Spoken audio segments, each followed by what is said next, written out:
liking posts and making sure that you're still subbed?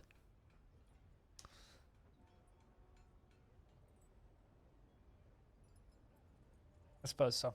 Anyway, it's like 10:20, and I'm like only 80% awake, so before I ramble for another hour, Longdeath, year 338, population growth is rising, and this is now the second oldest save on this install, which is funny because, well, no, we're not going to get as old as Numcar, but we are like older than this world, which I generated to year 330 and then played for 4 years, which I think is incredible. Anyway, let's dive back into Longdeath, shall we? I want to say we're at 30. I need to check. I last played this save on Thursday. 31. It was between 30 and 32. I was like, 31. Yeah. So we have 11 children in the fort. So there still isn't a ton that we can do because we're still like sustaining. But we're back above 30 dwarves, which is good. If anybody has any questions about this fort or what we're doing, feel free to pump them into the chat. But I'm going to just go over my normal beginnings of a stream, which is all the dwarves that are alive in the fort are Pilot, Jack Narek, Quaveneer, Nanochip, Diamond, Massive, Axon, Zindros, Ghost, Seeker, Tiny Goliath, Knowles, Defcom, Laggy, Do It, Arch the Second, Corvius, Suede, Blue Water, VimML, LaFonda, Jimmy Tibby, Banana, Peter, Dragon, Bumblebed, Sideways, Krekenzig, Stone, Don Caribou, Rari, Chocobo, the second, Lumpy, and Whitcode. Lumpy is like the one real depressed dwarf in the fort still, but hasn't gone totally nuts. You're returning to the VODs. Best of luck. I don't know. Please report back from the far reaches of outer VOD. I don't know where I'm going with this, but you have a good afternoon. Cheers. So Lumpy is kind of like the one really depressed dwarf. We do have a couple others. I've got a few dwarves that really want to just train, but I don't know. I've got a couple dwarves that are depressed for perplexing reasons, so I'm kind of trying to babysit them. So that's something that I've been trying to do. Just kind of babysit those dwarves and just keep them happy. Outside of that, kind of an interesting thing. Our mayor is going to die today, and there's nothing I can do about it. Currently pondering nothingness, which is oddly apt. It is early summer, but our mayor is pondering nothingness, and the reason I say he's going to die today is he's 169 years old. Meaning he's going to hit 170. Dwarves live up to be 170, which means he's got like a year and a bit left. This dwarf was born in the fortress. His grandmother was one of the first dwarves in this fortress, which is Dragonman. And Wave Thrash. Do we have a great-grandparent in here?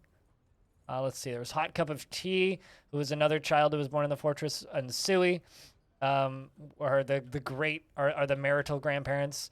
I don't think I have great-grandparents in here, but like this dwarf was born in what? What year were you born, dwarf? We were born in the year 169, 4th of Opal. So like, realistically, this is one of the last third-generation dwarves in this fortress, just period. Like, from the first 30 years, his great-grandparents were in the fort. And he's still here. And he had a kid last year. Married to Blue Water.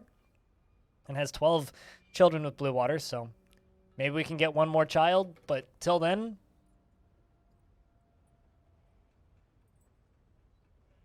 that's kind of great. Your older brother is the mayor? Wait, really? Like your original dwarf's older brother?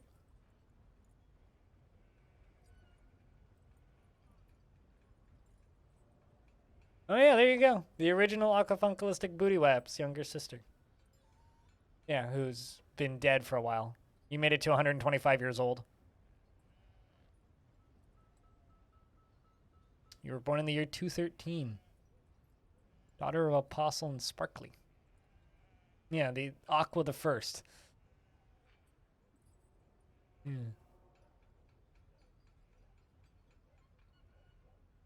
And the older sister, Orson Frakes, who was also the mayor very briefly, weren't you? Former member of the Eternal Adventure Time, a former member of the Samey Hall, a former member of the Alcure Guild, and the Militia Dwarf. No, it was a Militia Dwarf, wasn't a politician. But this dwarf was in the military for a long time, made it to 173. Which I'm like blinking at now, going, I had a dwarf make it to 173? What?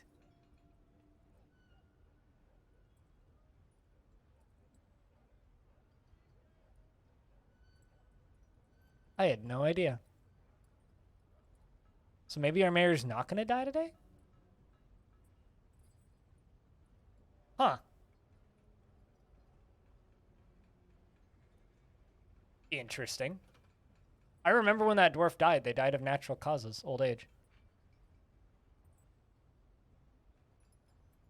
I need to go through my dead now and like look at how old they all were when they died, because like it's actually kind of whack. Like, how old were you when you died, Hot Cup of Tea? Oh, I get it. I get it. I get it. No. Okay. I don't know if this is a bug or not. It might be. So I just learned something about Dwarf Fortress. If you go to somebody's grave, or if you select somebody from somebody's relations, right, and they're dead. So let's just say Dragonman, right? Dragonman died of natural causes, was in the fortress for a very long time. Great dwarf, had a lot of children. If I hit relations R, or rather, if I look at this dwarf's thoughts and preferences, because if I were to examine the grave where they were, I would just get a coffin, right, with the contents of the coffin, the bones. But if I select this dwarf and I look at how old they are, it's going to say 316 years old, born on the 16th of Slate. That is the number of years since this dwarf was born, not their actual age at death, which I had assumed. That's interesting that the birthday clock keeps going. So that other dwarf was born 173 years ago and died sometime before then. But their age keeps going. Did you know that, chat? Because I just learned something.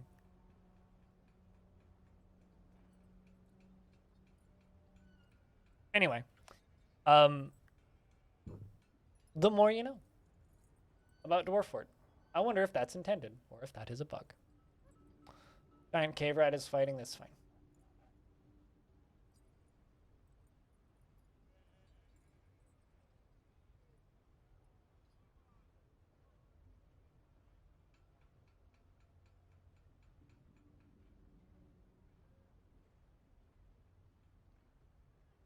But regardless, weird.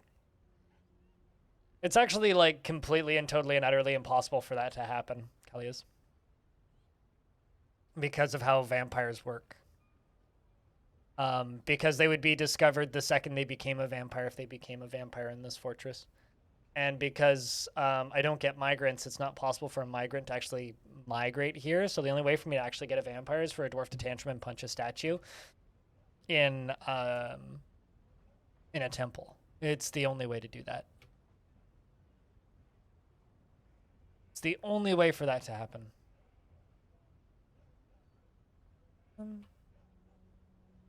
gonna give you a side job. I'm gonna make you a tavern or a temple performer.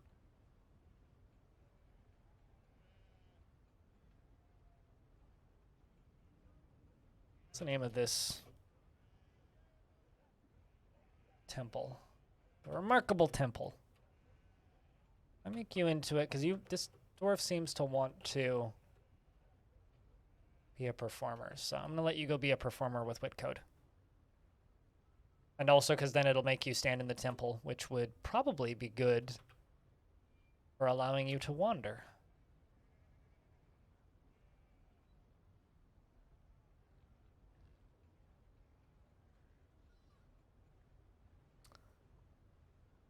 But anyways. So I've been getting a lot of questions from people for Tarn about if it'll be out by Christmas this year, which I'm kind of doubtful. on. I think it's kind of surprising how many people have actually asked if it's gonna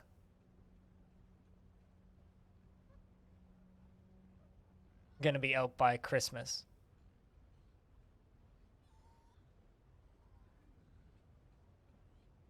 I'm trying to figure out where people have gotten that particular thing. Maybe it's just people being hopeful, but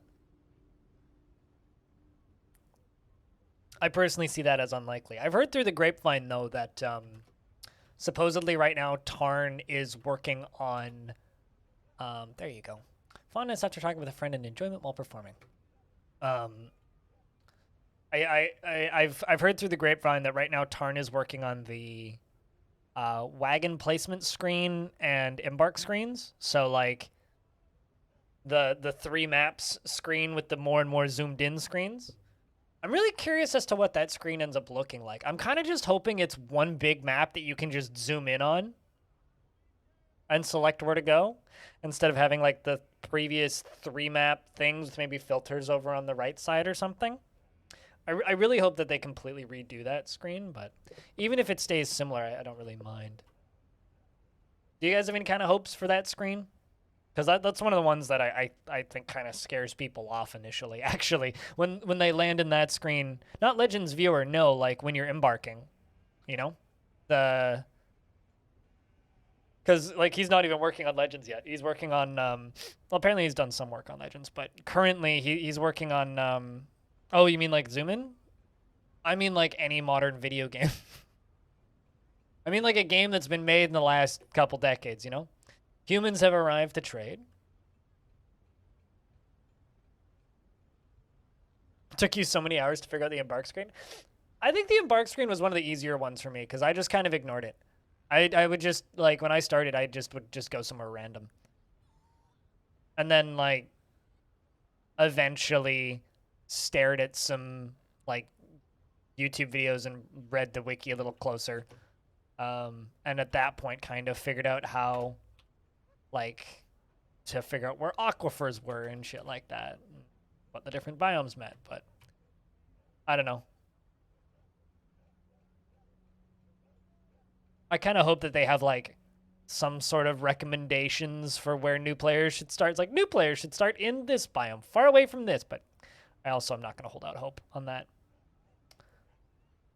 The Human Diplomat says, on behalf of the Merchants Guild, let me extend my greetings to your people. There is much to discuss. There's much to share. What requests do you have of our merchants? Haunted plus goblins. Settle in the purple for the scary. I knew that. I knew that purple was bad, and I always avoided purple. I always would, when I was just starting out, I would always try to avoid settling near purple on the map. I mean, they don't even need to start in, as somebody who didn't, like, embark in savage or scary biomes for a really long time, Elias, what I'll say is you don't need to settle in one of those for fun.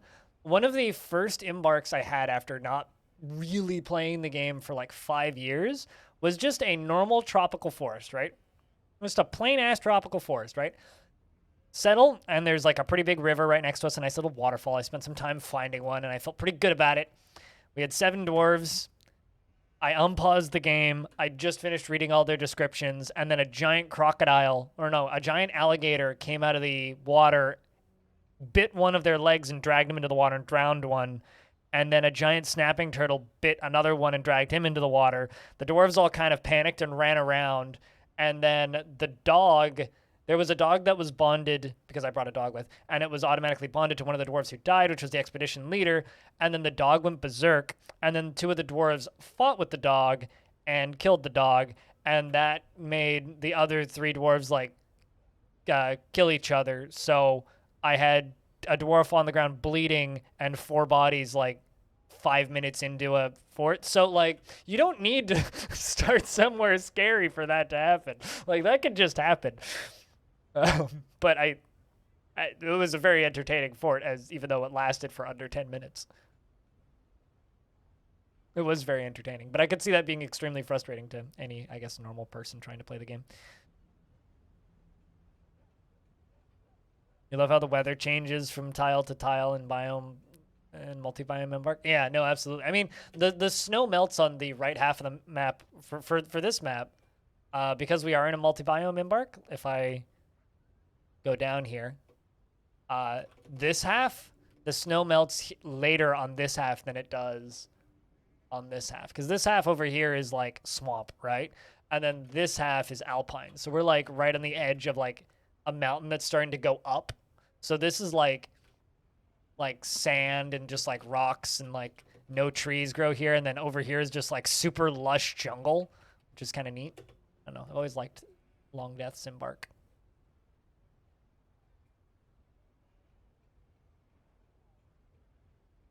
Took you 2 hours before. I mean, I was talking to my friend Bellinaire about this, who plays Dwarf Fortress sometimes, and his take on, like, he says that is the most important part of Dwarf Fortress, the selecting where you're going to settle part. He says because it's the character creation, which I tend to agree. Like, it very much is the character creation. It's like selecting where you're going to embark is like picking your traits in a playthrough of, I don't know, Planescape. It's like that's what you do. Like that's how you play those games. You build a character and then you play. And selecting your fort and doing your prepare carefully and embarking and all that, that is building your character. That is that part of the game. Which I couldn't agree more with. I think that's a very, very good take on the subject. What do we have banned? We need to make breastplates. Okay.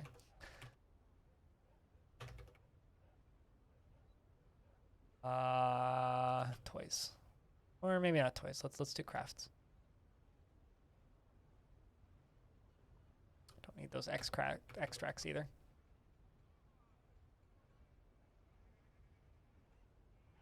Like, you know, I'm still thinking about how we're going to design that fortress that I had a name for that was generated when I was building the Reigns of Terror fort. I'm still thinking about that one name and how I can build a cool fort around that. Just that name, Clout Mountain. Some of you might remember that name. It popped up as one of the randomly generated names for the Reigns of Terror series that I did. And it's like, Clout Mountain is just way too good of a name to not use for something at some point eventually. So I need to use Clout Mountain for something at some point eventually. It's just too good to not use it.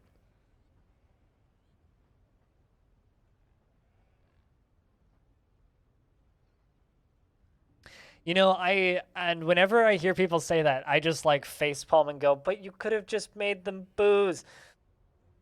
Literally, if you have 3 plump helmets, within a year, you can give 100 dwarves enough booze that they won't die of dehydration with 3 plump helmets. Like, so like, that's the actual fault of the game there, is like not describing that you don't actually need water. They should not be drinking water from the river. Yeah, stop making the dwarves drink water. They don't have the technology because it's not natural for them. Yeah, no, absolutely. I feel like it's a very common early disaster, though. But I feel like that's something, like, if Tarn, with however he ends up going through, however he ends up implementing a tutorial, because I know that they're working on tutorialization, all he really needs to do is hammer home that dwarves need beds, room and board, and alcohol. And if we can get that across to new players, and, like, dwarves shouldn't be drinking water, like, they can, but they shouldn't. If we can communicate that to new players, that's going to be such a boon for, like, people's ability to learn the game. Because it's like, I do genuinely wonder how many people start playing Dwarf Fortress, make it to their first winter, and then all the dwarves die of thirst, and then they get real mad and stop playing. I do wonder how often that happens, because it's got to be pretty frequently.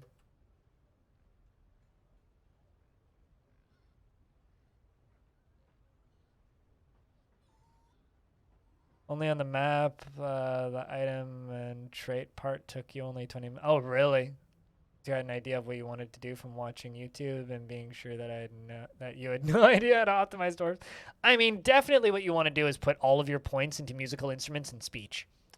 That's absolutely what you want to do. To secondary. You just want to go down the list to all of the speech and intimidation and all of those different skills and crank those up to maximum.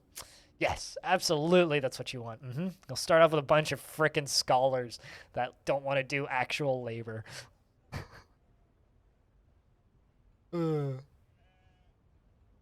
Although, Twitch ups, just side note, have you ever tried to melt snow to make drinkable water?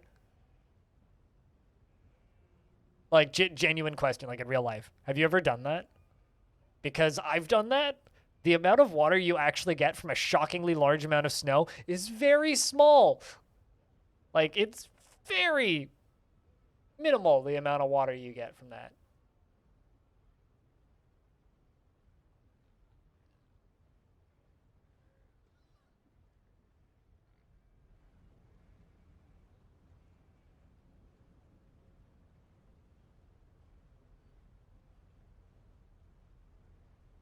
So I've always kind of found that kind of funny. Because I did I guess, what's the proper wording to use here? I went on a camp with scouts once where the whole point was like, we had to survive with just what we had around us. And like, there was adults camping like 50 meters away from us that could come help us if we needed help. But generally it was just like, all right, so to get water, we have to purify it. All right, we had purifying tablets, but we needed water, and all there was snow. All right, it's time to light a fire. And God, you need to clear so much snow. Ice is like reasonable. Like ice, you can like put ice into a cup and like make it work, but snow, not really. Also, if you're dehydrated and you're outside in the winter, it's better to not eat snow because snow takes more liquid to melt in your system to then be able to get liquid out of it than you produce. Like you burn off more energy cooling or warming it up than you would actually eating it. It's so airy. Yeah, exactly. It's like trying to it's like taking moss and trying to squeeze water out of it with a juicer. It just doesn't work. When it does, it's paper thin. We're supposed to get snow on Thursday, so I'm curious about how that's going to go. Which usually means it'll last, like, not very long. You had freak snowfall in Georgia on a camping trip, and you didn't immediately cancel the camping trip and just go home.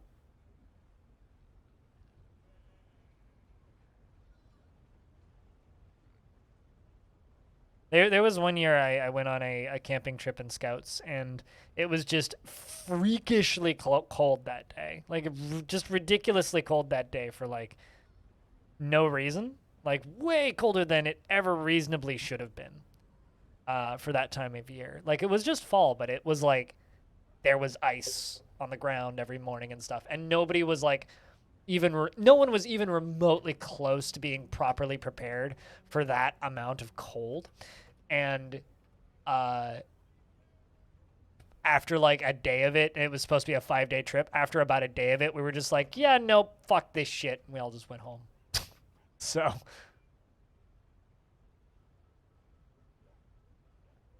Oh, that's scary, Aqua.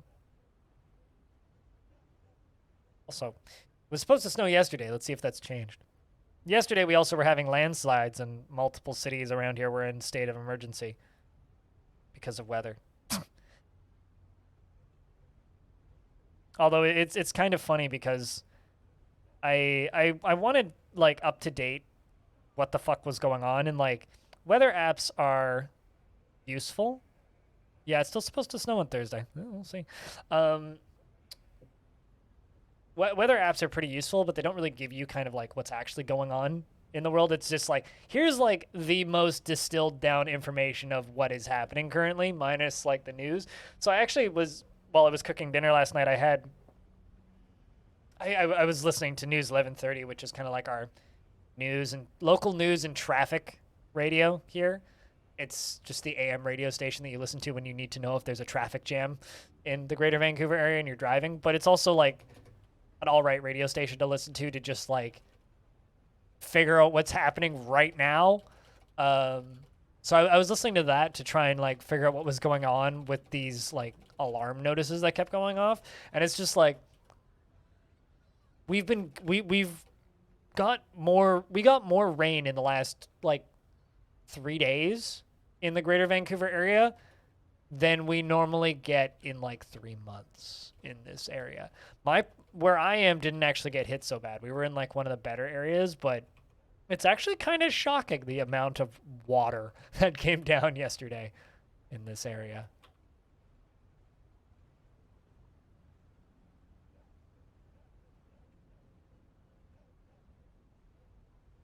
Like right now, Athros? That's kind of terrifying.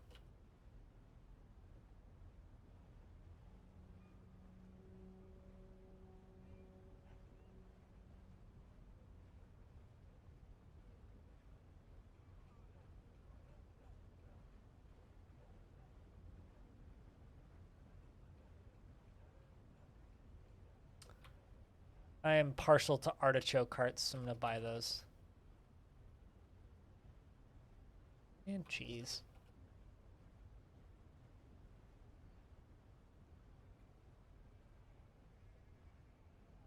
But yeah, no, it's just like we've apparently got trucks coming from other provinces to help vacuum up water and clean out drains.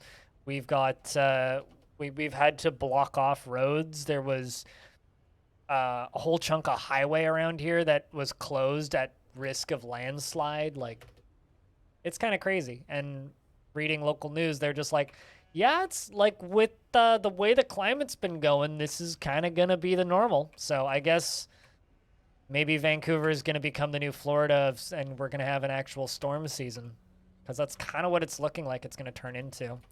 Is we're just gonna have a pretty consistent storm season. Which is kind of horrifying in a weird way.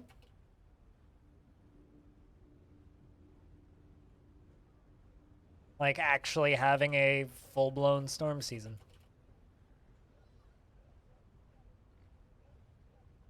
Because this is never something we've had before.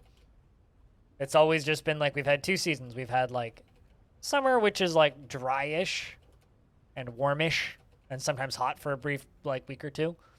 And then we have like fall, which is just kind of overcast and rainy, and then we have winter, which is like, you know, maybe we'll get light snowfall or something, but generally it's just rainy and kind of cool and like around freezing, maybe just above or just below freezing, depending. But now it's just like, yeah, we're also gonna get that plus fuck you storms at the end of October for a bit, which is kind of fun. So kind of gotta love it. It's certainly fun seeing how the world is changing in real time at very high speeds.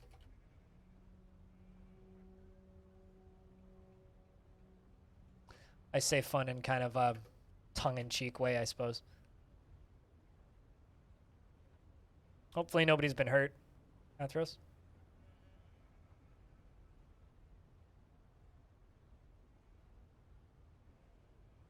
Because that shit's scary.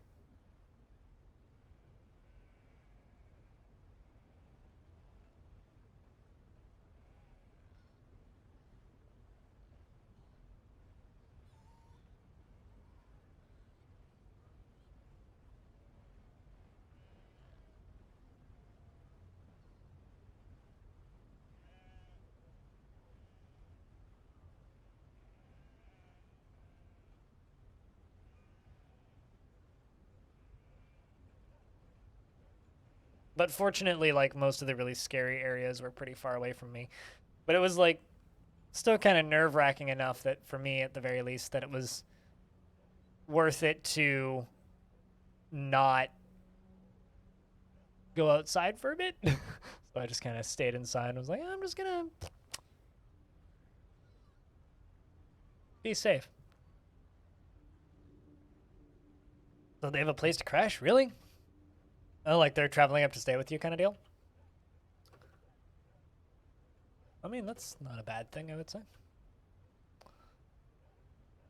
I mean, the areas that are getting hit real bad, the more like more further north, a lot of them are Like there's a lot of stories popping up of like, oh, you know, it's great seeing people work together and take care of each other and all that kind of stuff. So that's kind of what it looks a lot like when we had the forest fires here. Like there's a lot of people that are just kind of going out of their way to be good people, which is always nice to see.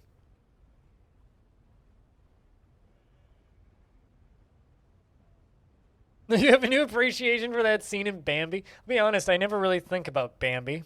So thanks for making me think of Bambi for the first time in a very long time. I mean, I've told this story about how yeah, we need the doors need to go around and clean stuff up, so we're just going to let them clean things up for a bit. There's a lot of stuff that needs to be put away.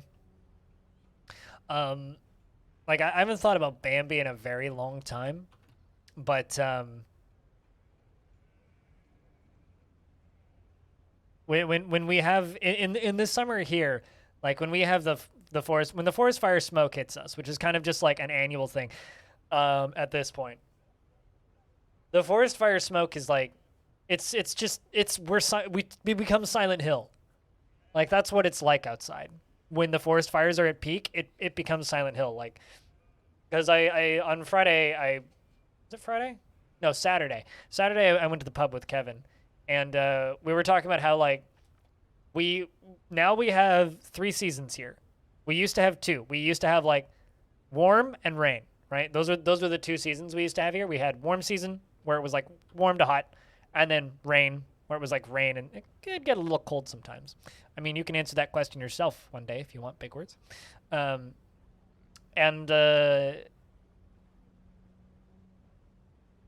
now we have 3 seasons, which is forest fires, rainstorms, and cold.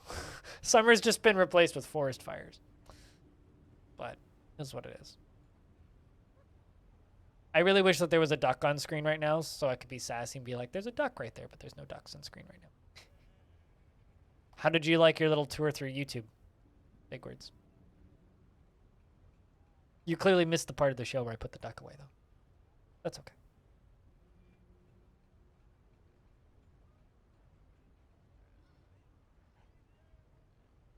Carrying it?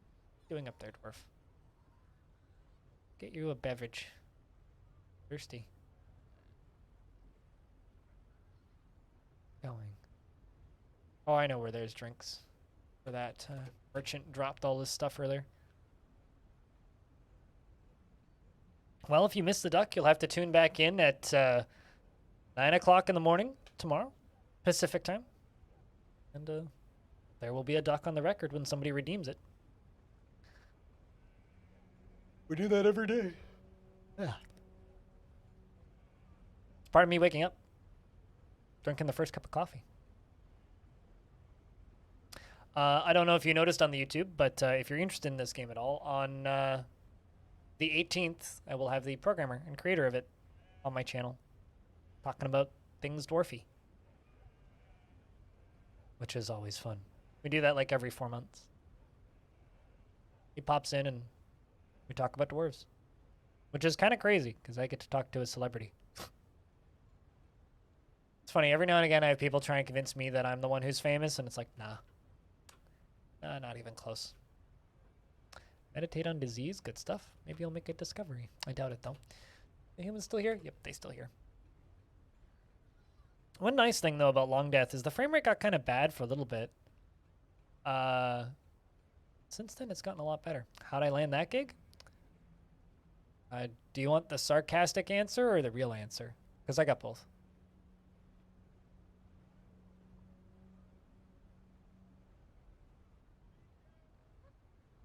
But yeah, no, I can completely relate to the visceral fear of just like smoke rolling into your city. Aqualite is the worst fucking feeling. There go the humans and all their beautiful wagons. You know, I sometimes wonder where the wild wagon herds hang out before they get raised to be big enough to carry our belongings from place to place. Do you say go for sarcasm here? I'll give you both. So the sarcastic answer is obviously because I'm super cool and the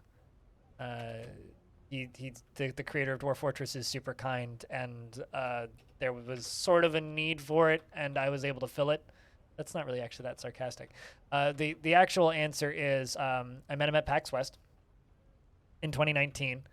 And I'd been making content for the game for quite some time at that point, and he recognized me through that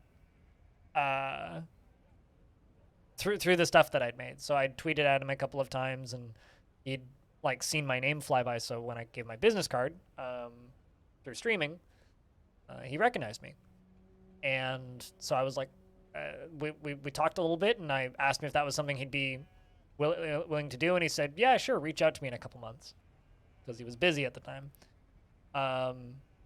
Couple months later, the pandemic happened.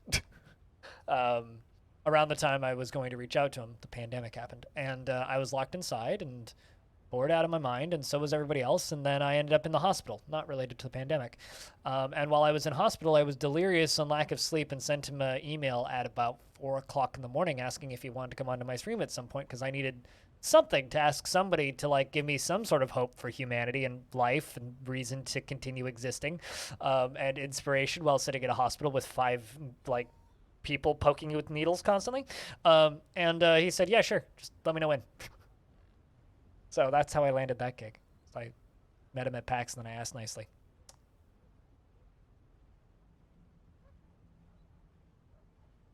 I don't even know who that is. I feel like I should know who that is, though. Hold on, let me see if I do know who that is. I know a couple of Frans, but I don't know what Fran you're speaking of.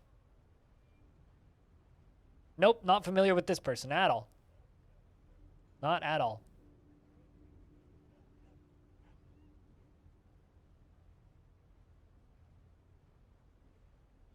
Not at all. But then again, based on this person's career, yeah, I wouldn't have seen any of it. Not a sitcom person.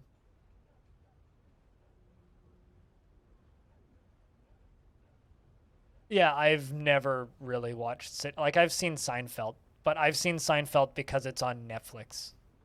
Like, so I've never been particularly big in the sitcom scene. He says that, but he's seen Hogan's Heroes and get most of Gilligan's Island, but that's because we had those on VHS, so.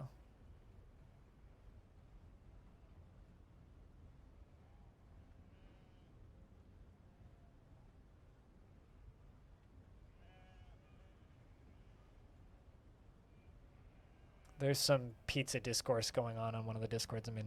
It's perplexing.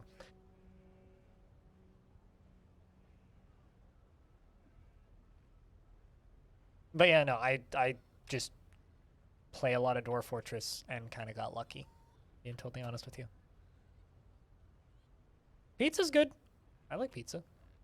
I don't eat it a lot, but I like it.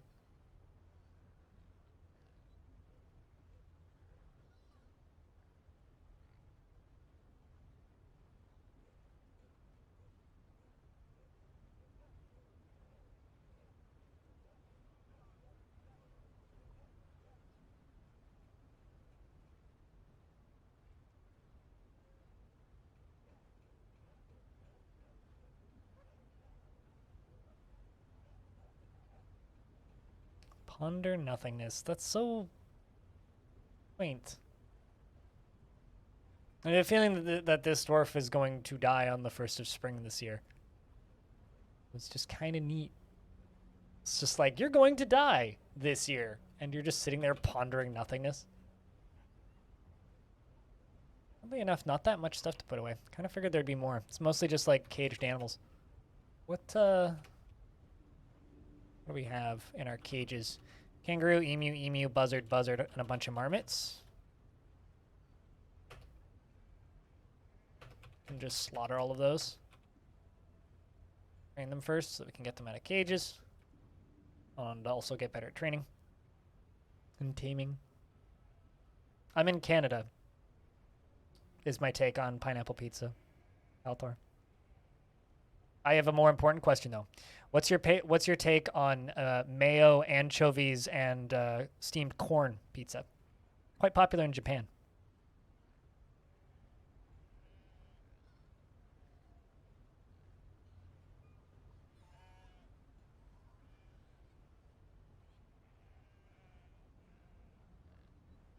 That's Japan for you.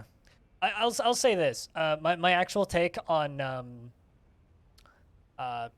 pineapple pizza and pizza in general is put whatever the fuck you want on pizza and shut up. And if you don't like it, if someone else does, fuck off. Let them enjoy it. Listen. Fuck you too, Orange. Hi, Orange. How's things?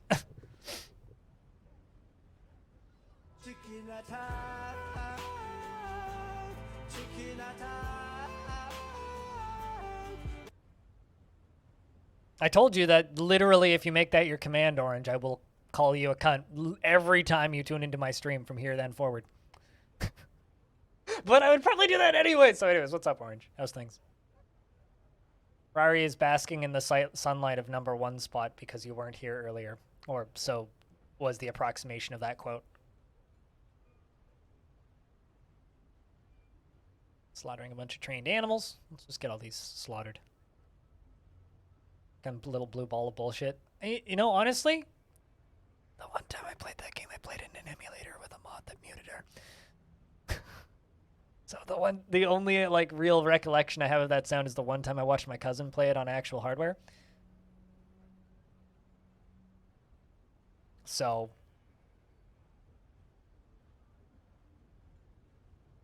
I read that as sturgeon initially. I read that as I'm supposed to see the sturgeon. I was like, the sturgeon? Excuse me? But anyway, yeah, no, that's my take on pizza. Is like, I think that people having takes on pizza is really silly, and I think that the visceral dislike of putting pineapple on pizza is significantly less, or like pineapple on pizza is significantly less strange than some of the pizzas they make in Japan. So, and I don't think it's a crime. Like, put what you want on it.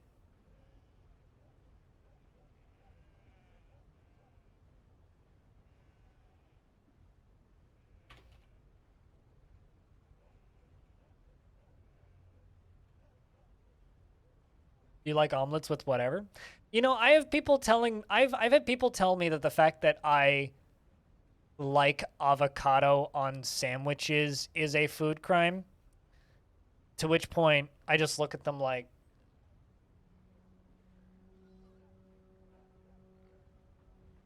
kind of like that, just kind of blank.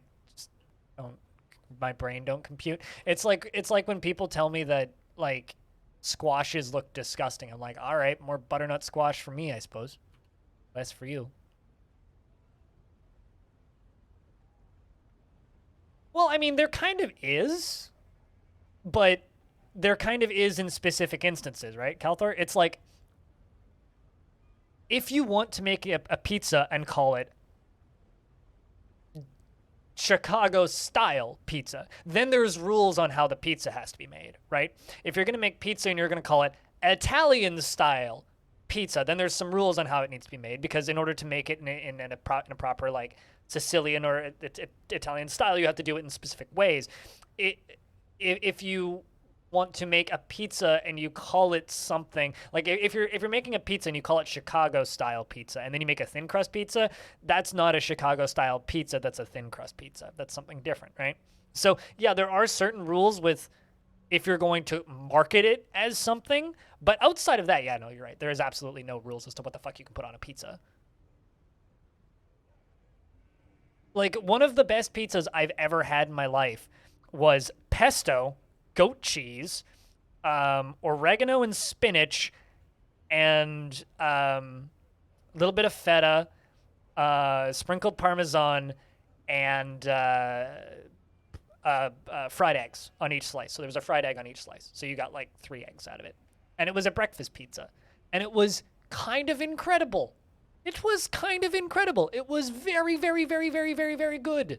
It was made on a very nice, like, it was made in a pizza oven. It was on a very thin, like, crust, and it was crunchy. It was tasty. Everything about it was good. It was wonderful. Wonderful. Would it break every single law of whatever law of pizzas exist? Probably. But it was still delicious. So, I don't know. Yellow squash, green squash on top of a sketty squash, salad squash, or pasta squash. Yes. You're like, I don't know. I've been eating a lot of squash. It's squash season here, and squash is very cheap right now, so I've been eating squash almost every day in some context. I had a squash omelet yesterday. I had some butternut squash cubes left over from the night before, and I like seared those up around the edges, and I sliced them real thin, and I put them in an omelet with a little bit of cheese, and some greens from the garden. Very, very, very good. What? Hold on a second. Why? Did I export something I'm not allowed to export? I think I just exported something I'm not allowed to export. Because everybody's getting prison sentences. What was contraband? Then nothing was listed as contraband. But they weren't listed as contraband when I traded them. Unless, like, he snuck them in between. Balls.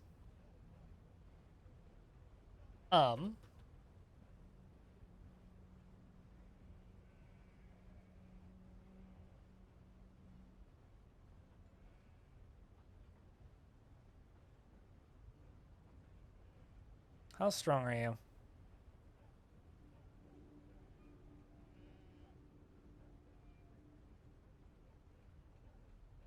Hmm.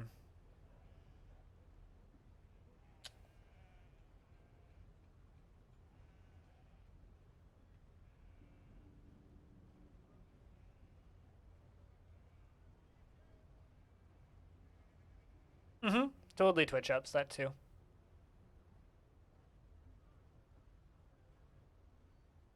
Squash is not zucchini. Zucchini is not a squash.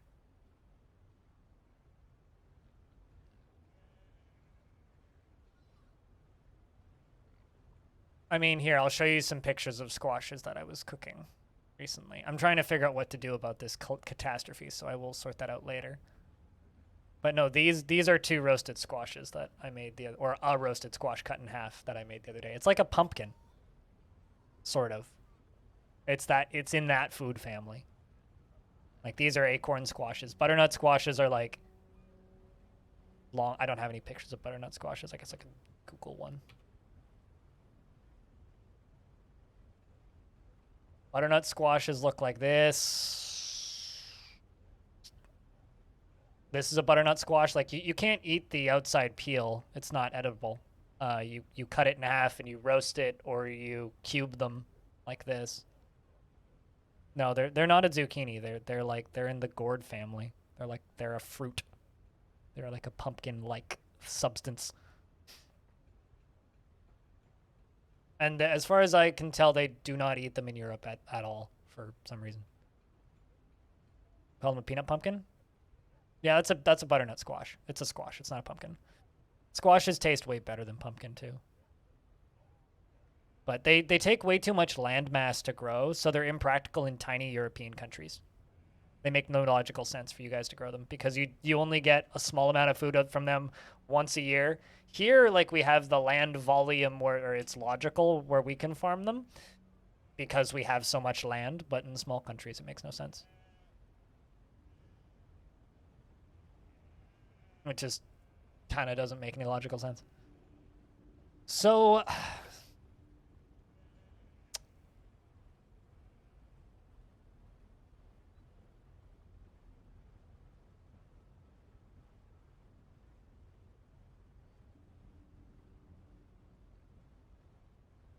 good for cooking, not so much for desserts.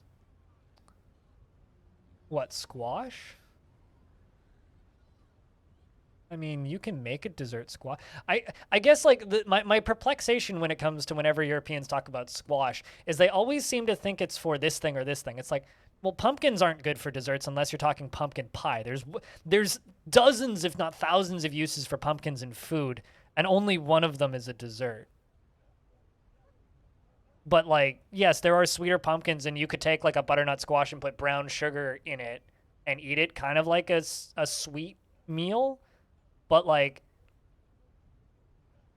that is not the most common use for any squash. Unless you're talking like a mini butternut squash, which is very sweet. But I mean all squashes are kind of sweet. Even like a spaghetti squash is kind of sweet. They have a very like almost fruit, leathery kind of texture. All right, so let's just kind of let this play out. We'll just let them chain them up. Once they're done chaining, they're going to start beating people. This is actually really bad, but hopefully... And then dwarves that don't like being in prison, I will simply let out early.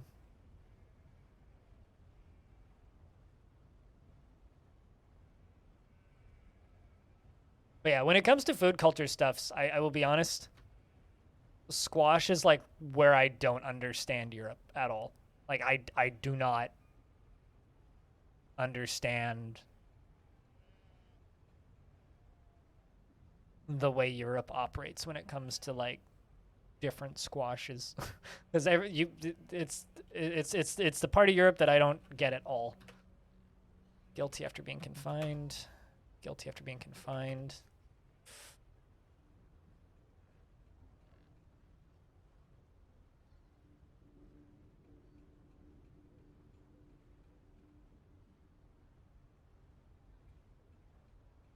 Yeah, but a zucchini isn't a squash, though. Ugh. Okay, yeah, no, we can't do this. We can't do that.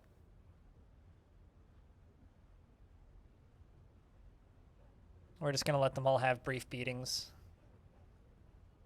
It's the only way to do this.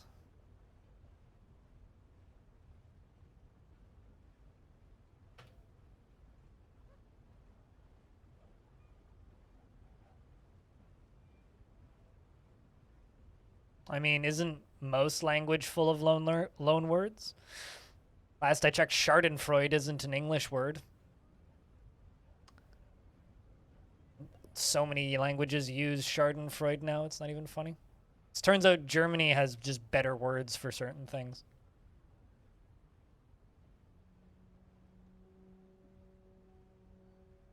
Okay, so I'm just refusing to put my dwarves into prison right now. Meaning, what's going to happen is we're gonna have a lot of beatings in a minute.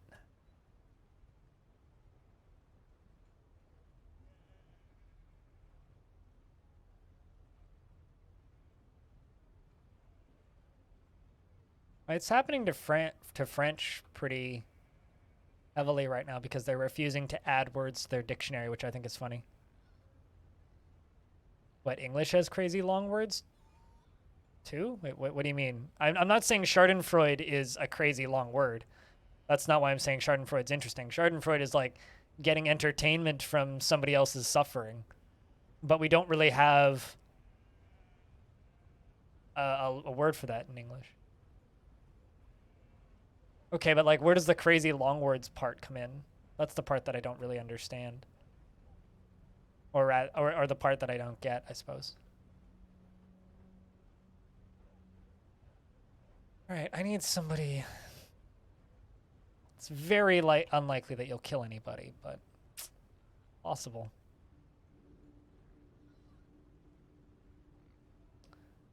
Let the beatings commence.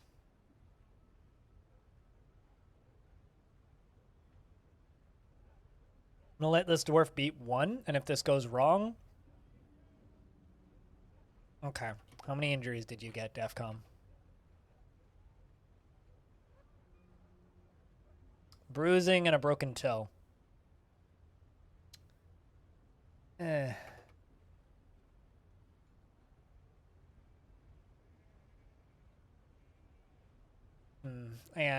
need a new captain of the guard. I need somebody who is weak. Somebody who isn't going to go running around killing people.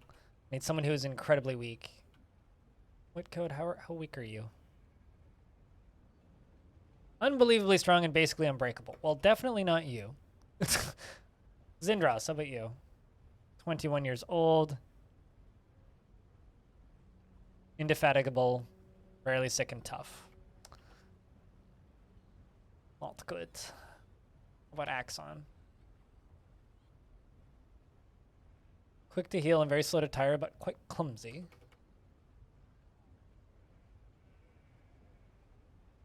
How about Nanochip? 18 years old. Incredibly tough.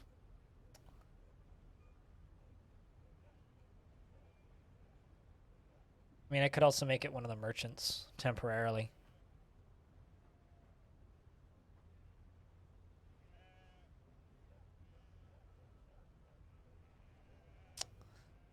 just really don't want my captain of the guard running around killing people right now.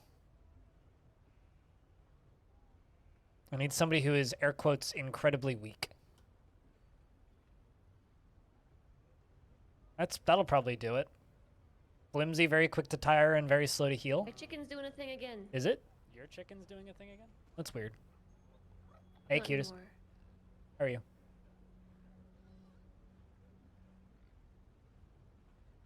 Give it to Imish.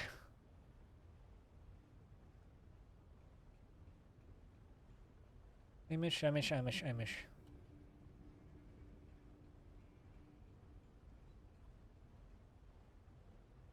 It's fine.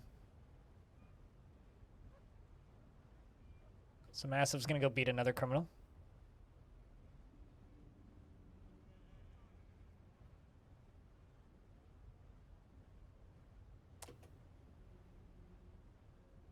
Massive got beaten by by the other person who's running around beating people now. How badly did you get beaten?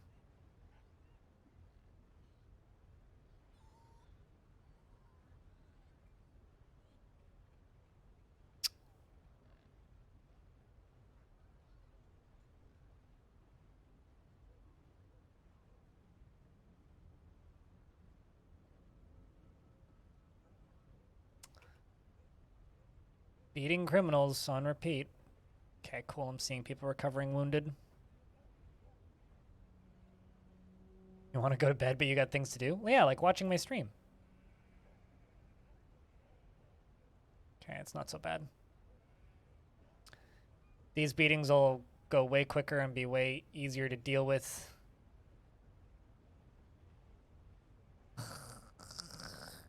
Bruised. As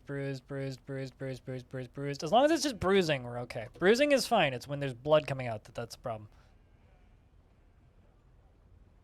All right, see, that's what we want to see. We want to see, like, we don't want to see them be like that dwarf who's, like, flat on the ground there. Zindros, do you have any health care? Here, we'll give you all the health care. Oh, that is you. Okay.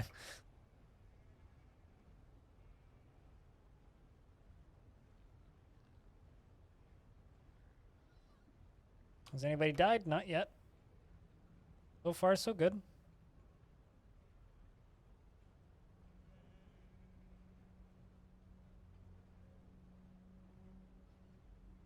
Rest wound, recover wounded, recover wounded. All right, let's see. How many more do we have to do?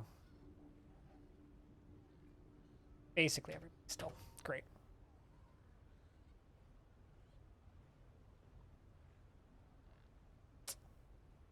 It's pretty bad. Recover wounded, start him in hospital, beat criminal.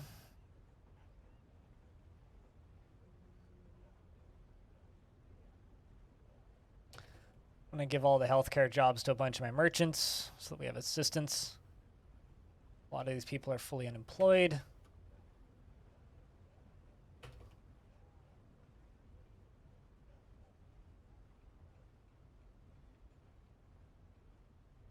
You know, just committed a crime, Z Wolfman, by accidentally exporting a bunch of rings that I didn't realize couldn't be exported, so now everybody's getting beatings. You know, normal dwarf things. How are you? So I'm just kind of watching a triage happen and hoping it slows down pretty soon. Are you going to go beat a doctor that's doing surgery? Please tell me you're going to go beat a doctor who's doing surgery. You're beating a doctor who's doing surgery. Great. Great. Excellent. Excellent.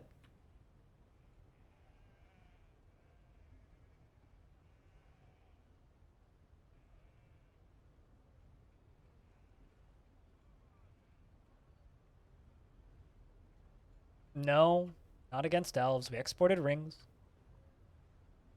We've had this discussion before, Z Wolfman, and I almost asked you to leave. So, no, we exported rings to humans. Got nothing to do with elves.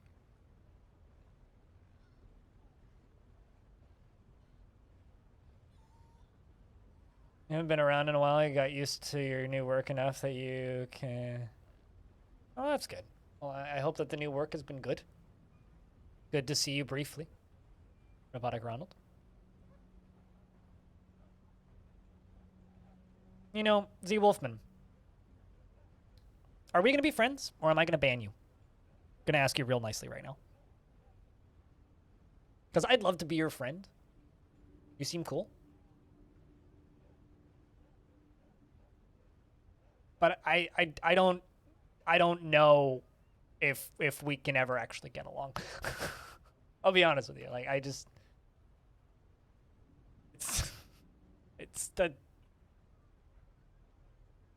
Play the game the way you want to play the game, but don't inflict the way you want to play the game on the way I play the game.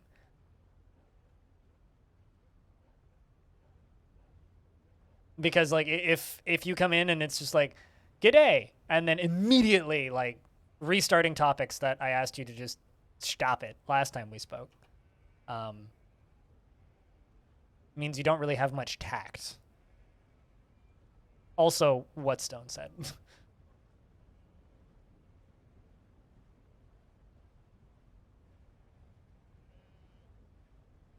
How many more do we have to go? Getting there.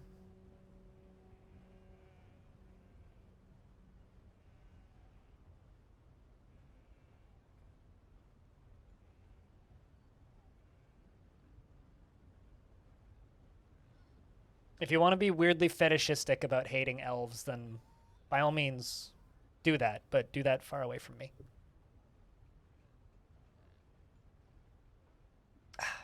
Especially in this fort, where we're not at war with anybody, and trade with the elves happily once a year. They bring us apricots, which we can't get. There's a lot of teeth.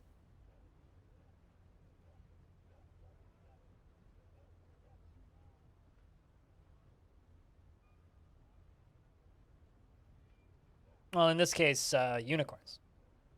That is.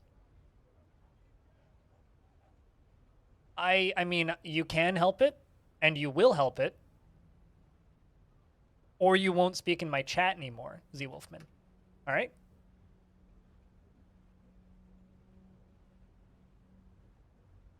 Like, there are forts where we fight with elves. But if the only subject you are humanly capable of discussing is your hatred of a fictional species, we can't be friends, because that's just so fucking mind-numbingly stupid. Forgot what apricots are? You forgot what apricots are? Well, clearly you don't trade with elves enough. Apricot is one of these. That's an apricot. It's like a mini peach. That's a little bit harsher.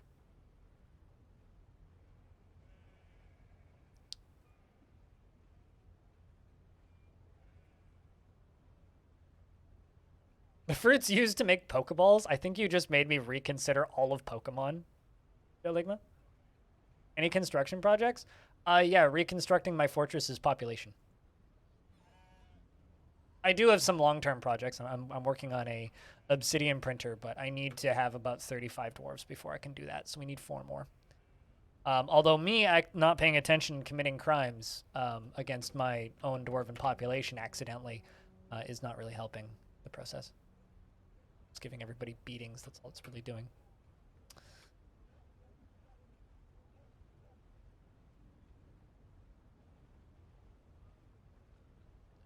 Apricot.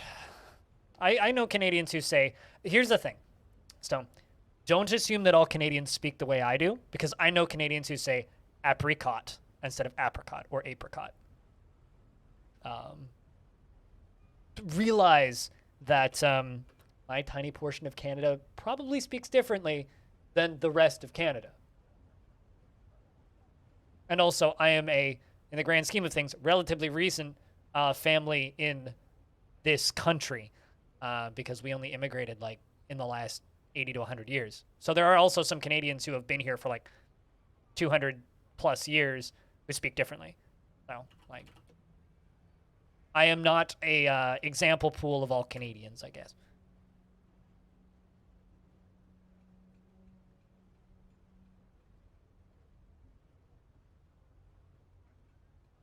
I don't believe they were ever good. I believe we just, it's like I played some of those, Sebastian. I don't believe they were ever good. I think that we just didn't have any other options for games to play, so we played them because they were there. I don't think that that means that they were ever good, though. Just much more subtle. I beg to differ. I take that statement and raise you Newfoundland.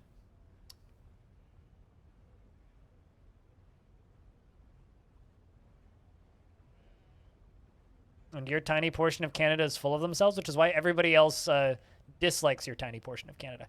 These humans are going to arrive, give us our annual tributes, while all the dwarves are beating each other. And they're just going to be like, what the fuck's going on? It's fine. Nobody's died yet, though. We're doing all right. Everybody's just getting some doctoring, you know, experience.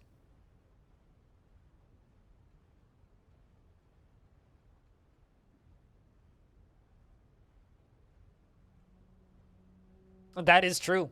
Dried or fresh, Darren, and sprinkled in oatmeal for breakfast. Although I had blueberries in my oatmeal this morning, and that was delicious. That is also factually incorrect.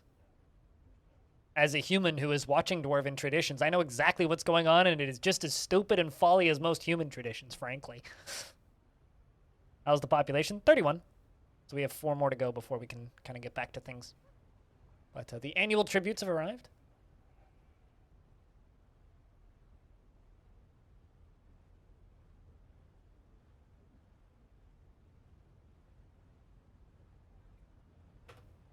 Dumped the wrong thing. Smosh pit training, basically. They're just metalheads. Ah, I see. They're just metalheads. Also half a banana. Ooh. I had blueberry, a little bit of peanut butter. Because that's like the only way I like peanut butter. My doctor wants me to eat peanut butter for the protein. So, little bit of peanut butter, blueberry, and some oat milk. My oatmeal. That's what I had for breakfast. Because oat milk was on sale, so I bought it instead of almond milk. That was my breakfast today, and it was delish. I'll say.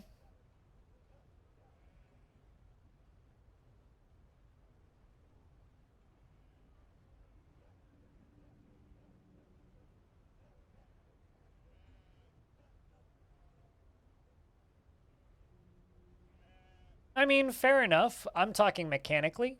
I mean, they're obviously interesting social experiments, right?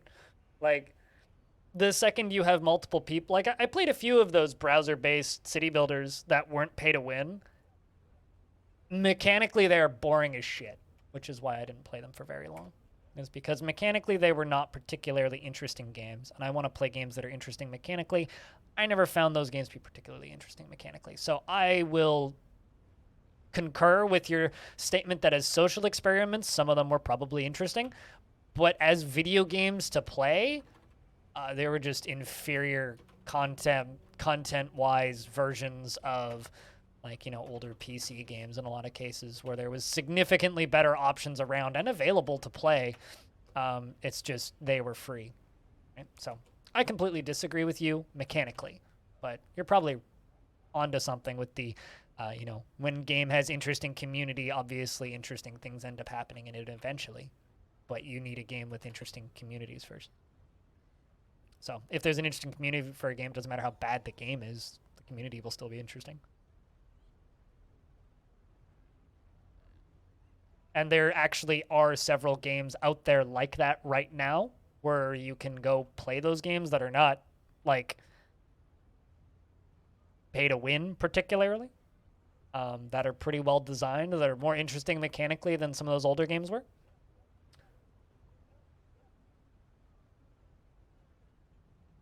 Been stuck outside the past couple hours because your neighbor has set his apartment on fire? Intentionally? Is that what you're suggesting? Yo, we got a small... Oh, I understand why it's small, Stone. Stone, it's your lucky day. You should wake up in the middle of your sleep more often.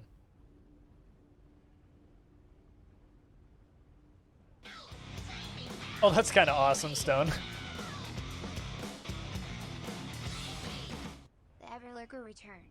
You got a long way to go to catch up to iTrashy, who's been lurking in my channel since, iTrashy has been lurking in my channel since February 2015 and pops in and talks every now and again. You got a long way to go to catch up to him. But thank you, What Was Me, for keeping that sub alive. For a 4th month, welcome back. And also my mom. I mean, my mom has a lot of hours lurking in my channel. She's not lurking right now, but my mom has like 30,000 hours on my stream practically at this point. That's not true. She has like, it's like 11,000 hours or something. Left a lot to be desired. That's kind of sad, but also kind of awesome that it's like the world healing from a evil patch. Let me know when you got it, Stone. But seriously, What Was Me? Thank you very much for the 4th month and the first resub of the day. Good to have you back. Welcome back for another month of whatever the fuck I do here. Type an exclamation point tickets, Robotic Ronald.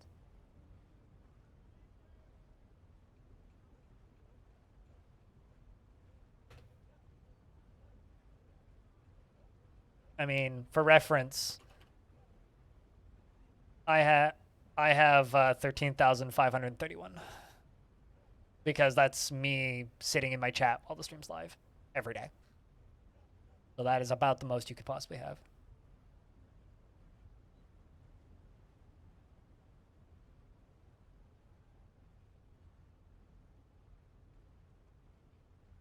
But I've been running this same bot since 2015-ish. Halfway through 2015 was when I started this bot, so there's still a few years worth of me streaming before then, which is actually kind of ironic because as of tomorrow, I've been streaming for 9 years. As of tomorrow, I've been streaming for 9 years. As of the 14th, which was a few days ago, 2 days ago, I've been streaming. The 14th November was when I started my 365-day challenge, which was I'm going to stream every single day for a year, which I completed. But I actually started streaming a year before that. I just streamed sporadically and then ended up homeless for a bit. So there was a big, long break there. It only counts towards tickets when the stream is live and you're in chat. So if you're just listening and lurking, yeah, it counts tickets.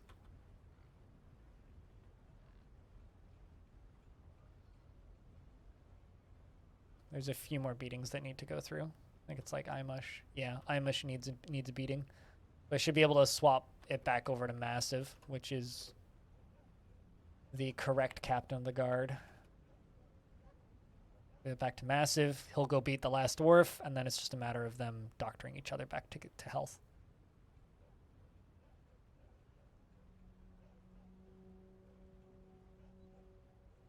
Oh yeah, that would help. You logged in at work. You will be soon. You will be mush soon indeed. Oh, there it goes. Donk. Thank you for taking over the job for a bit. Yeah, he walked away from it. Good. All right. Doesn't seem to have been that bad. Playing doctor? Nobody's going to need to be doctored. TLDR, we had some... I accidentally committed some crimes, so...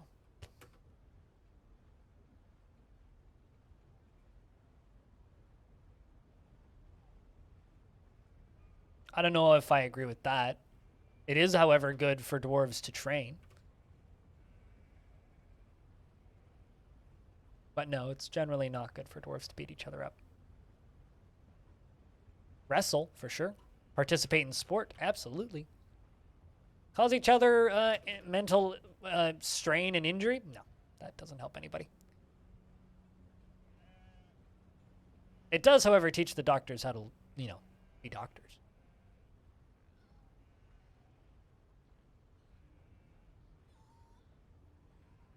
What's with your questions? Do you ask logical questions, or do you actually know, like, nothing about this game? Because I took you as somebody who knew what they were talking about, Z-Wolfman, but now I'm just starting to think that you're a memer. So I don't know. Rings of Insta Slow Death? What? The hell are you on about? Seem a mix of both? All right. Then I will simply ignore everything you say from here forward. Because, like, I have no answer for that statement. Yeah, what was me said? It's like that isn't a thing in the video game, so. Okay. So, nobles in Dwarf Fortress have the ability to ban export of certain items. In this case, my mayor has banned the export of rings, which wasn't the case when I was exporting a bunch of stuff. So I sold a bunch of rings, not realizing that he'd made it against the rules to export rings. We exported a bunch of rings, and then they gave a bunch of my dwarves prison sentences. So to avoid prison sentences, I closed the prisons and gave them beatings instead. So instead of them sitting in prison for 100 days in some cases, which could completely mentally kill a dwarf, I opted to go the route of simply giving them beatings, which is a much quicker and less long-term effects solution to the problem. I don't make dwarven law. The mayor decides who goes to prison in that instance. Not up to me, Patrick.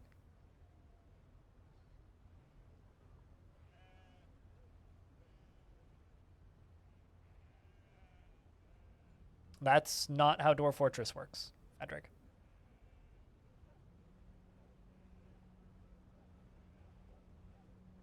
What do prisons need? Nice statues, nice bed, just things for them to look at, things for them to do while they're in prison. Maybe a stockpile with booze. Are you kidding? The Dwarven court system is great. You commit murder and you go to prison for 30 days. That's extremely lenient. What are you talking about, Stone? Anyway, speaking of dwarves, the dwarves have arrived to trade.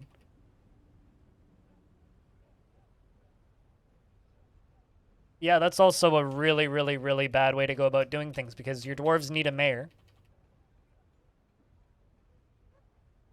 No? Okay, so I'm very knowledgeable of how this game works, right? I know what this game wants, and I know what the dwarves want in a lot of cases. And if you kill your nobles, first off, you could just remove your nobles, because that is a mechanic. If you don't want a mayor, hit R on the mayor and press enter, and it'll remove the mayor. They'll elect a different mayor. That's one thing that you can do if you decide you don't like a particular noble. But if you just kill the noble, all that happens is that gives your dwarves long-term trauma, which causes tantrum spirals, right? So if you want your fortress to die in a tantrum spiral, by all means, kill your nobles. It's also going to remove the only format of dwarven therapy you have for already stressed out dwarves. Dwarves go to the person who's highest ranking and they complain to them. That person, the highest ranking dwarf, gets a good thought from it, and the dwarves talking to the person also gets a good thought from it, helping both of them get happier over time. If you just kill all of your nobles, then you won't have that outlet, and your fortress is pretty inevitably going to fall down into disaster. If you don't like nobles, go into your raws and disable them entirely. If you're like me, don't be an idiot and just obey your nobles. It gives you some extra gameplay. I mean, who doesn't want little goals like make X item, or build X item and put it in X room, or don't trade this thing? And sometimes there's emergent gameplay outcomes, which is the whole purpose of what makes Dwarf Fortress interesting, such as don't export this thing. Okay, well, I have to be a little bit more careful this time. That was on me. I made a mistake. Why do I have to dismember the mayor for me not paying attention to the video game? Which will then, you know, inevitably grind my fortress into the ground. A fortress that I've not been running for a week, not been running for 2 weeks, but a fort that I've literally been running for a year and 3 months. Why would I do that? What? Why would I do that? This is why Dwarf Fortress has so many problems with its community, is because, like, and why people have such a hard time learning this game is because half of the people talking, thinking that they're super knowledgeable, haven't played the game in 9 years. If you've played the game in the last decade, then talk to me. Like, come on.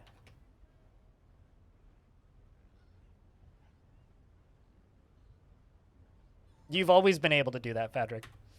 If you don't want to noble, see the mayor, there's a replace button there, middle. You press R, and you can remove your noble. I could press R and set it to anybody I want, or just leave vacant.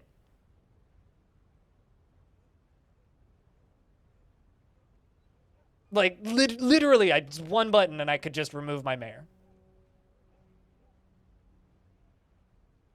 Like, what? I don't know. It's just, I don't understand why people are like, why haven't you dropped the rock on him yet? It's like, because you don't know how to play the game, and I do. That's why. Like, the fuck? Okay, so either enemy invasions, which is a player mistake, digging too deep, which is an easily avoidable player mistake, dropping your pick in the devil's soup, whatever the fuck that means, your save getting corrupted, which is definitely a player mistake if you don't make backups, and you, Z Wolfman, are very deep in your lack of knowledge of this game, and that's unfortunate for you.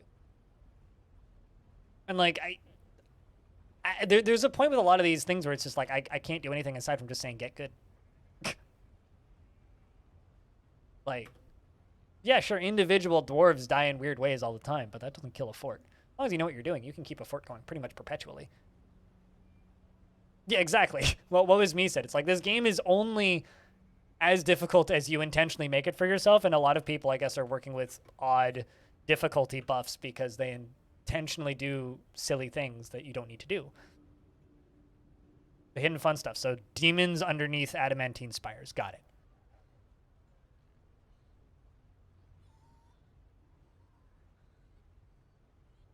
Well, naturally, Bumblebed, but that's not relevant to the discussion. Speaking of the discussion, the Bumblebed, your dwarf is growing up well and running around, and I think has clothes. I am your liaison from the Mountain Gnomes. Let's discuss your situation. They've updated my maps. Hold on. I can't remember off the top of my head. I want to say 130 or 333 years old, or around that era. 338. If we're 338, then yeah, 333. 333 is the year of Longdeath currently. What am I importing?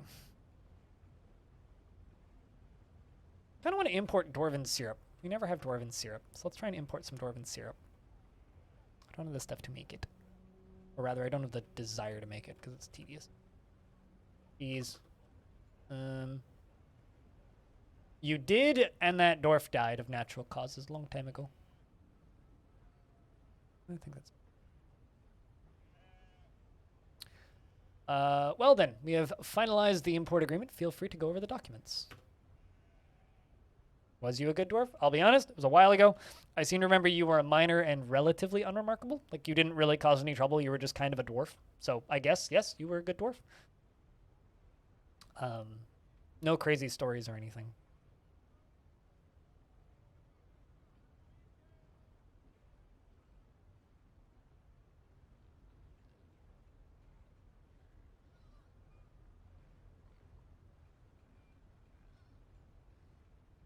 I've missed a few things in chat, apparently. But yeah, if you haven't played Dwarf Fortress since 2005, then yeah, like, you should only be asking questions. Are they completely computer generated? No. They have some pretty consistent, well, I mean, they're a little generated, but not really. Dwarves are named after people who ask me nicely.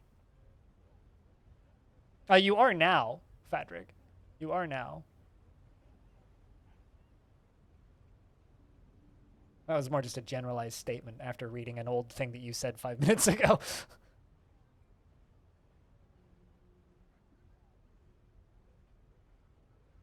Well, you're subbed to this stream. Okay, first off, just going to time you out there because streamers are not supposed to support ad block. Get me in trouble. But technically you shouldn't be seeing ads in the first place because you're subscribed to the stream. So if you are seeing ads, try refreshing your stream because you shouldn't be seeing them at all. And if you still continue seeing them, let me know and I'll see if I can fix that. because you shouldn't be seeing them at all, period, because you're subscribed to the stream. So maybe turn off your ad blocker because you shouldn't be seeing ads, period. Also, I don't run ads, so the only ad you should be seeing is at the start of the stream when you first tune in, and then never another one. Yeah, I can't officially allow you to support ad blockers in my chat. It's do what you want to do, but please don't advertise them. That'd be cool.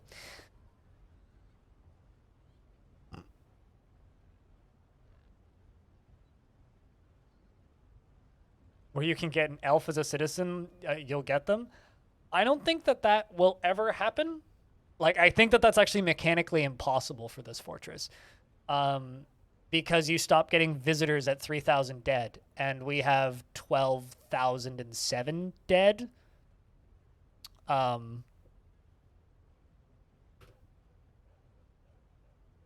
think that they just resubbed 16 minutes ago, so my bet is that like Twitch hasn't registered them as a sub yet, which is why I was saying just refresh the stream. That would be my bet. Magical and improbable. All right. Well, I will keep that in mind. We did have a human as a citizen at one point in this fortress, too, in fact.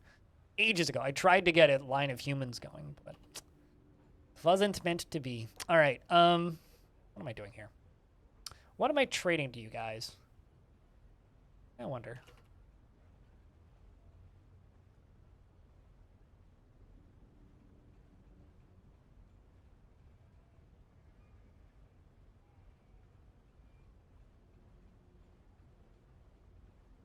Wondering how much random furniture I have lying around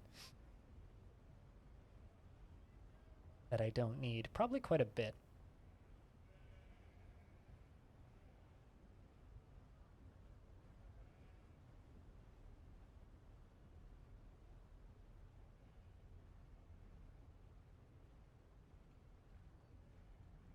Certainly don't need as many of these backpacks. I'll keep a couple. But I do not need all of those.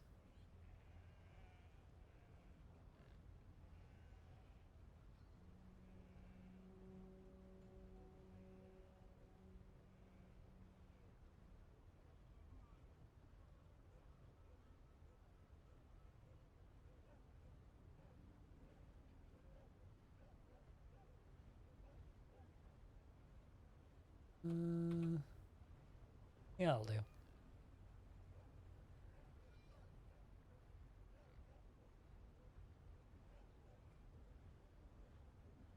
You know, that in and of itself is kind of impressive because, like, I find usually when I end up at war with elves, it's, like, by accident. Although I've also just, like, started forts before where the faction is already at war with elves and then they just invade me. But that's why I think it's, like, actually kind of surprising that you've never been at war with elves.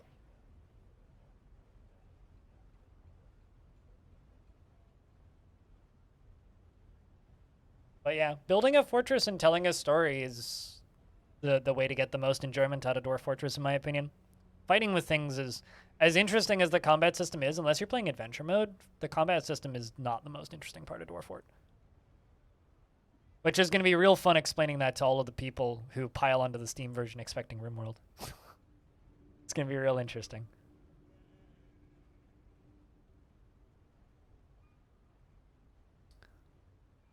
So there are 2 states that other factions can have, Fadric. Well, 3, kind of. You can be allied, you can be at war, and you can be neutral, right? So neutral people, you can trade with them. They'll send visitors, but they might try and steal your stuff sometimes. And you can demand tribute from them, and there's other things that you can do with a neutral party. Things that are at war with you, they will just invade you once your fort gets big enough. Like, goblins will eventually become hostile towards you regardless, unless they are a goblin faction that is not really a goblin faction. Like, if they're a goblin faction with a human in charge somehow, or an elf in charge, or a dwarf in charge, and there's no demon in charge of their faction. If it's a goblin faction, they will inevitably invade you, and there's kind of nothing that you can do about that. That's just gonna happen eventually. But they're the only faction that will just do that eventually. But if you don't have 80 dwarves in your fort, then they'll never figure out that you're there, which is why I technically haven't been invaded by the goblins since the very beginning of the game. In this particular fort, because I've never had that many dwarves. But we've had 50 at most, which is not enough for the goblins to realize that this fortress is here. So I'm technically at war with goblins, but they haven't invaded me yet. One of my biggest complaints about Dwarf Fortress is that it kind of has piss poor diplomatic options once you get in game. Like, there's a lot of different things that can happen in world generation that just can't happen. Nope, there is no creative mode. Well, I mean, there's like arena mode, but that's not really a creative mode. That's just I want this person to fight this person. Go! Or I want this person to fight this person. Go! But there isn't really like there is no like Minecraft sandbox mode or creative mode in Dwarf Fort. And honestly, I think that that's kind of for the best, personally.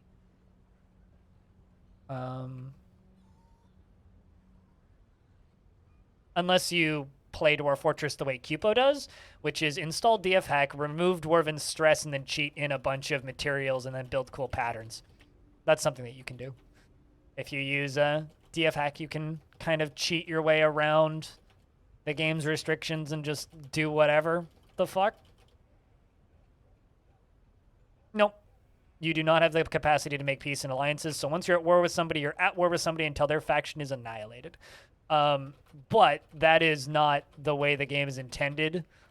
Eventually, we're supposed to be able to make peace with people, but it's just not in the game yet.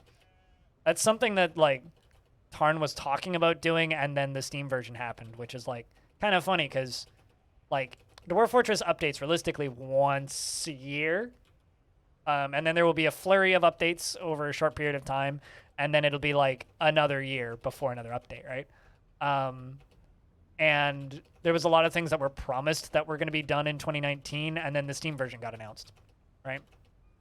And then he had to go start working on the Steam version, which is, you know, taken longer than planned due to the fact that there was a pandemic, due to the fact that the forest fires started, due to the fact that there's all sorts of weird, annoying, dumb little delays, which has made a lot of things that were supposed to be done by this year take longer, which sucks.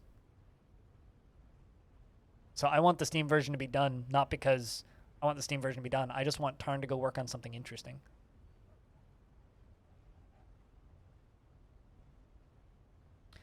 I wish that, like, because in this screen, the overworld screen, right, you can set up raids, you can go set missions to go raid people and assign squads and all that. You can do that. If there was a way to, like, send bribes to make them peaceful with you eventually, like the elves or the humans or any other faction, they, like, maybe not the goblins, because, like, the goblins are just wah all the time. But it would be really neat if you could send tribute or, like, trade tribute in exchange for peace or something. But we're not at that point yet, so hopefully we get to that point. Nope, it'll be the exact same game. The Steam version is going to be this game that I'm playing right now with new UI and a, like, official tile set. That is, and music. That is all the Steam version is. And Classic, which is what I'm playing right now, is going to get the UI from the Steam version. So the free version is going to get the same UI, just won't have the music and won't have the graphics. So basically you're paying for an official graphics pack. That's literally all it is. But if you want to support the guy, schedule tips on PayPal or chuck him some money on PayPal and don't worry about the Steam version. Because, like, when it's out, it'll be out and then people can buy it. But till then, like, if you want to support Dwarf Fortress, like, just throw a few dollars at him because he needs groceries.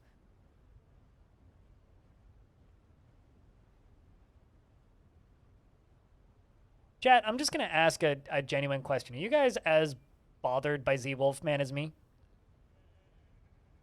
Or is it just me? It's like, calm down your fucking combat boner, you goddamn murder hobo.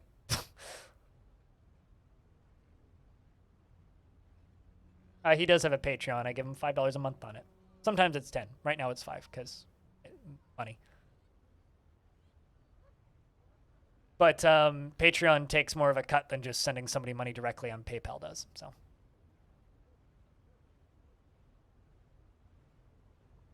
You should make a coffee, which only has PayPal fees. You love democracy? I mean, I'm just asking. You have no issue? All right. No, it's just I don't like the constant combat murder boner because like there's literally you can watch this fortress for 150 hours and you will never see an invasion because I am not at war with anybody and I'm not going to be at war with anybody. We're not going to dig too deep. We're not going to do any of that stuff. There are forts where that happens that I play, but it's not this one. So to me, it's just kind of just a nonstop annoyance. Like. We're literally at war with nobody. We haven't seen an enemy faction since year 12. It's year 338. We are technically at war with the goblins. Technically. Because they will go to war with you eventually regardless. But we only have 31 dwarves in the fortress. They can't, like, they're mechanically incapable of invading you unless you have 80. Humans and elves don't care. But goblins won't start invading you until you have 80 dwarves. Because I'm never going to have 80 dwarves, we're never going to get invaded by the goblins. So calm down your fucking boner and enjoy the video game. Or don't. It's that simple.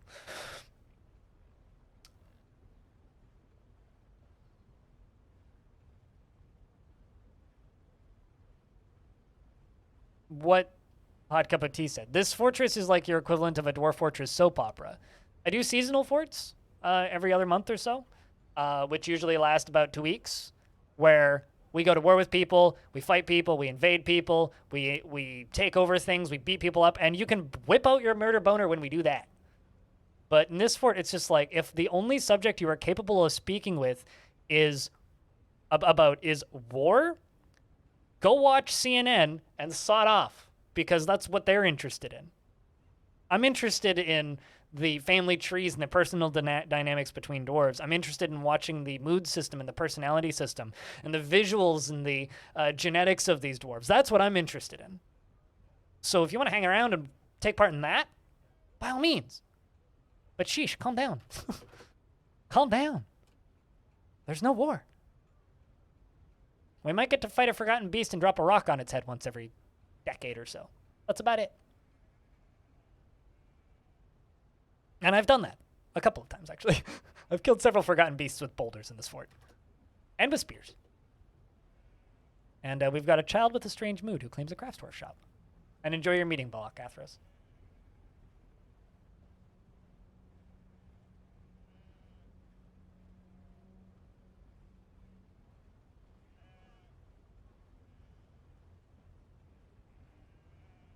I think that you're remembering the older version of history. So you might be remembering before they did the map update.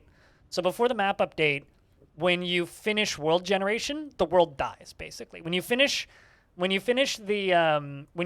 genning, so if you gen like 350 years, history stops there. Pop. That's not how the game works now. World generation is still going. It's just going really, really slowly in the background at all times. So the world is still growing. New forts are still being placed. Other people around the world are still being born. Civs will spread. Wars will happen in the background that I have no involvement with. Theoretically, the only way that we could get invaded in this fortress, which is extremely fucking rare, is theoretically an army could happen upon my fortress, but that is so unlikely that it probably won't happen. But then again, life on Earth exists, so, you know, weirder things have happened.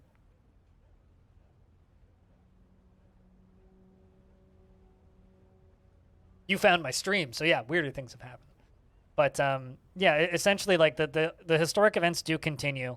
Adventurers are still spawned, and things still go around, and things still happen. Like, yeah, my mountain home is actually invading the goblins right now. This little line right here. This is a different fortress which is invading the goblins. Probably with 1 or 2 dwarves, maybe a donkey. A dude with a knife. They're constantly doing that. So there is, like, fighting back and forth over there, but I've got no involvement in it.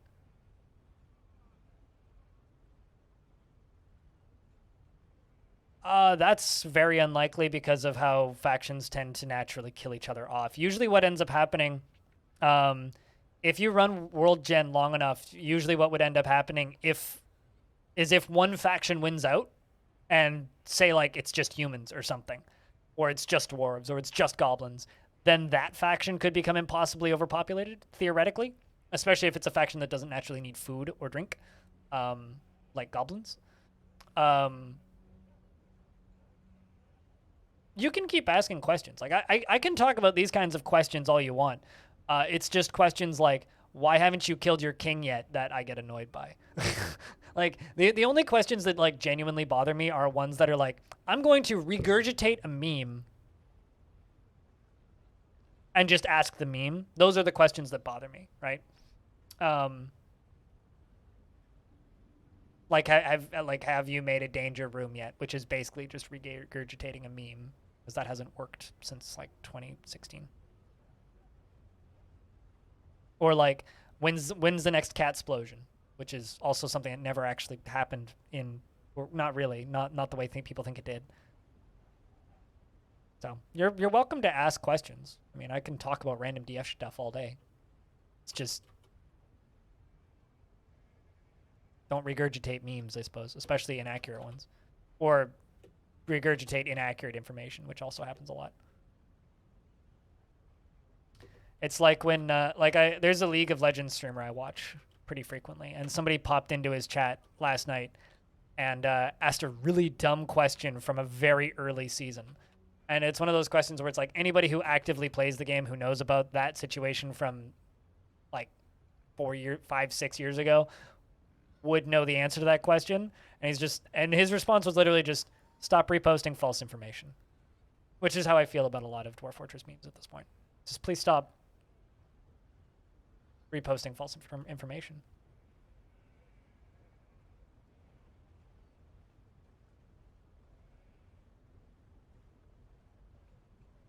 That's not totally true.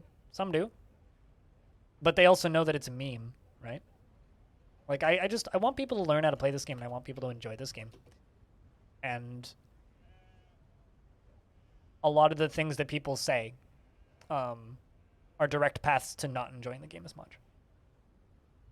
You know, it's like I've got that open season thing right now where people can submit questions to Tarn. Hey, Yuma, what's up? And I've received 2 questions about when he's going to fix the world load crash, which is when you load into a save file and the game crashes, or you try to embark, and then when you select a place to embark and you press go, the game crashes. Those are 2 pretty common crashes. The cause of that crash is when you're using Dwarf DF Hack, so the plugin for Dwarf Fortress, DF Hack, and you have text will be text turned on, which is a thing that lets you see multiple Z levels.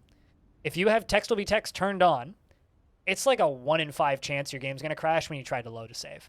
It's very likely it's going to crash. But you can disable text will be text and then enable it once you're in game. And you'll be fine. You'll never ever crash. In fact, I think there's actually a warning in text will be text about this. It's like, disable it until the game is running. Nobody does that. Just nobody reads it. So the result is you have these people that are convinced that the game crashes 1 in 5 times when you load the game.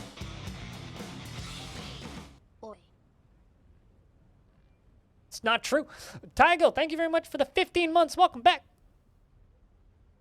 Fuck yeah. You didn't know that about text will be text? Now you do. Just disable it until you get in game and then enable it. You'll be fine. You'll never ever crash. Well, I mean, you might still have crashed. It's unrelated to that one. But like that, the world load crash, that's not the game's fault. That's text will be text. Specifically, text will be text.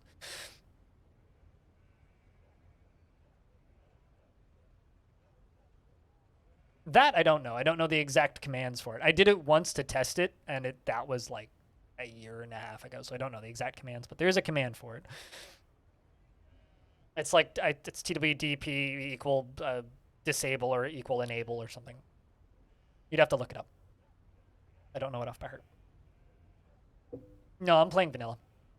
But I do use overhaul mods from time to time, though. Spitalier chucked out a sub into the ether, and it landed on one of my patrons, oddly enough. Thank you very much, Spitalier, for checking out a gift sub. And your generosity knows no bounds, man.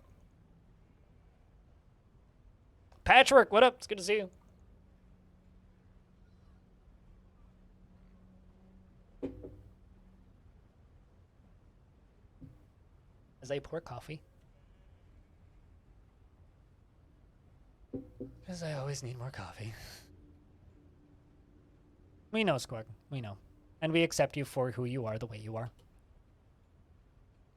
We're just watching this child who's in a strange mood right now. Oh, also Bumble. I was going to let you know that you did, in fact, make an artifact called Telgidthurzanor, which is a handheld instrument, kind of akin to a lute. You're 5. And you personally think that family is one of the most important things in life, and you view any show of emotion as offensive. You view cooperation as a low ideal and not worthy of any respect, and you don't particularly value the truth. Seems like a child. Rip emotes? Yeah, that happens.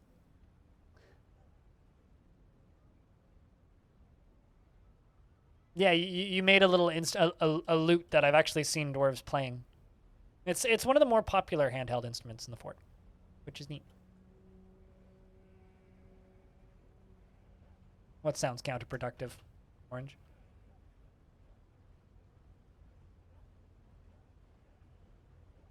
Family's important, but fuck feelings. Must reproduce. This is how I read that. Emotions notwithstanding. Although a lot of dwarves are counterproductive, which is funny because then you read deeper into their thoughts and they're like, which contradicts this previous thing, and they find this frustrating in themselves or something. It's like I always hate myself for not having a lot of friends, and then I intentionally avoid places where young people hang out because I don't like them. It's like I like places where not young people hang out. I like heavy metal venues and jazz bars, and that's not places where young people hang out. Which means I'm gonna be a fucking playa by the time I'm like 70. If I make it that far. But the dwarves, like, weird personalities is what makes them interesting.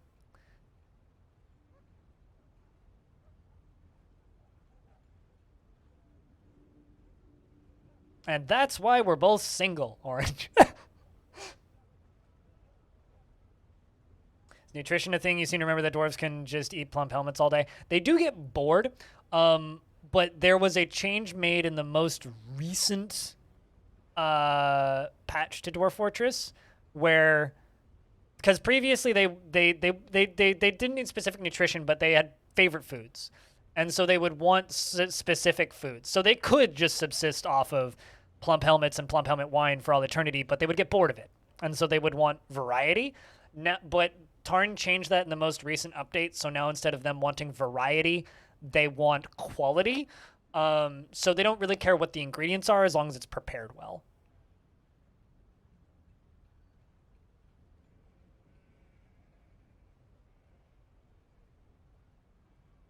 What do you mean by TSK lit?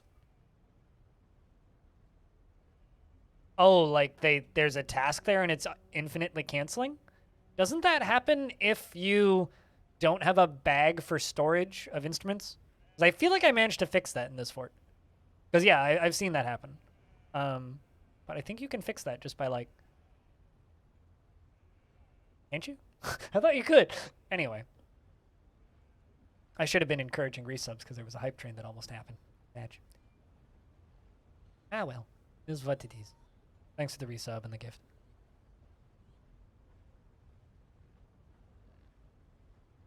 But yeah, I've seen that job cancel. I think that that's related to like the barrels slash bags issue, because I seem to notice, I don't know if this is true because I haven't looked, but I seem to notice that chests seem to operate similarly to how barrels work versus bags, where you can only take one item out. So if they're trying to put it on the bottom, they have to put them back in the correct order, otherwise it seems to break it. So I feel like if you just have too many instruments in your fort, then they never get them put away and they just insta-cancel the job every time. which is why you have the TSK icon there the entire time. But I don't exactly know what causes it. Although I put an artifact bag in my tavern, because I wanted to put it in my tavern right here, and it's ended up being very full of goblets and a few instruments. And I feel like they almost use this bag for almost everything now. Like, pigtail bag. But I feel like they use that bag for almost everything in the tavern now. And instruments don't really get left around anymore. I mean, there are a bunch of instruments on the floor, but these are all stationary instruments. Like, that's a stationary drum. That's a stationary, like, double bass thing. That's another drum. There's a harp one in here. I think Zeller is the harp. Makis, I think, is another drum. Keurig is, like, a weird harp piano thing. The problem with a lot of the bugs in Dwarf Orange is a lot of them don't really have information. They're almost more like rumors and hearsay because they're so hard to replicate in a lot of cases, which is how bugs become features eventually, because they just like pop up as a thing in like weird rumor, and then you're like, is that happening? It's just like me genuinely believing that other factions can have ghosts that only affect them on your map that you can't see as the player. I'm genuinely convinced that that's a thing. Like, but I might also have just had like a couple crazy humans in my fort for a bit that then just kind of fucked off, and now things are back to normal. So I don't know. I'm very divided about some things.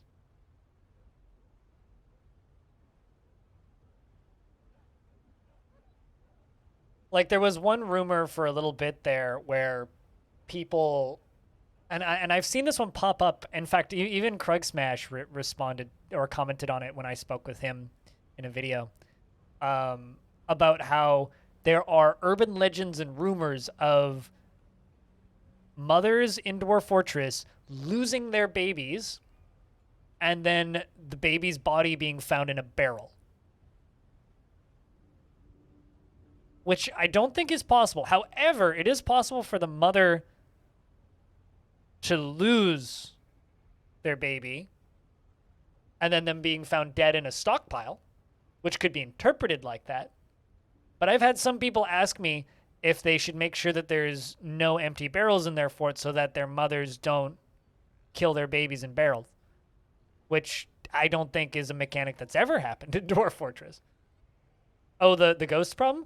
I made a slab for every single named character that died on this map that wasn't buried. Forgotten Beasts, some of the humans. I had the odd I had a royal treasurer die on the map. Two royal treasurers died on the map for different reasons. And I just crushed their bodies and didn't think about it because the dwarves won't bury their bodies because they are not members of the fortress. Outpost liaisons will because they're part of the faction, but if they're not part of the same faction, then they won't. And so over the years, there was the odd human who died, or there was like a goblin bard at one point who died. And so I went back and I wrote down, or I engraved a slab for every single one of the non-Forgotten Beast people that died. And so now I have all of these slabs, and I haven't had any problems with tantruming traders since. Not once. So I guess so.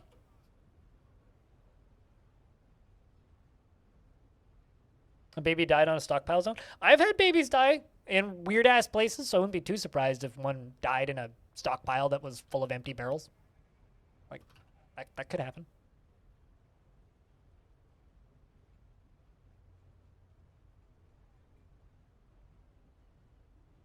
So you are assuming that just because a goblin is a goblin, that they are an evil entity.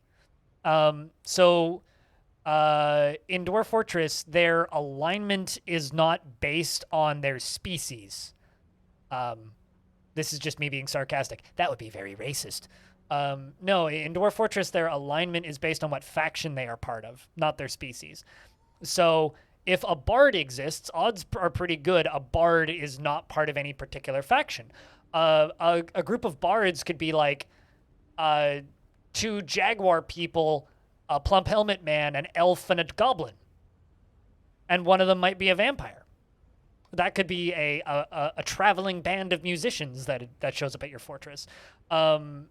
Species does not equal faction alignment, right? So you could have a goblin who's raised by dwarves and then moved out at a young age and went and lived with elves, grew up with them, learned the ways of music, then hooked up with two elves and a plump helmet man and a couple animal people, and then they started a band and went on tour. Like, you could have that happen. So it's not uncommon at all for a group of bards to contain multiple species, which is actually one of my favorite things about Dwarf Fortress, is the way that it processes dwarves' allowances and acknowledgement of different species versus different factions. When I'm talking about goblin invasions, not that they can because you don't have enough people, but because it's not hostile goblins invading, it's a hostile faction invading. Yes, that happens to be mostly made up of goblins. So, like, if you generate, like, 1,000-year-old world, like an older world, odds are pretty good when the goblins invade, it's 15 goblins, 31 humans, 12 undead weird creatures that were made by a necromancer 1,000 years ago, and a bunch of elves. Or, like, elves could invade, but they might be elves that are enslaved under a necromancer's rule, and they are wearing steel, and they have steel armor, which I've seen, flying on undead giant ravens. Like, you could get invaded by that. So that could be getting invaded by elves, but it's actually a necromancer. The only way to figure out who's actually invading you when you're getting invaded is by looking at their armor, and sometimes they'll have engravings on their armor of what faction they're from.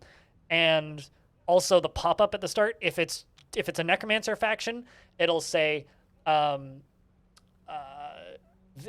if it's mostly zombies that are just roaming, it'll say the dead walk, hide while you still can. If it's a necromancer invasion, it'll say there's another line that it says, but I can't actually remember what it is now. If the elves invade, if it's an elvish faction, it'll be an ambush, so they'll come in stealth and then appear. If it's a human-led faction, they will lay siege, where they show up outside and hang around outside and just hang around, and they won't actually invade you. They'll just hang around outside and kind of cause annoyance, and wait for you to come out and fight with them. And if it's a goblin siege, then it'll just say the enemy have come, and a vile force of darkness has arrived, hide while you still can, and they will just attack you at any angle possible.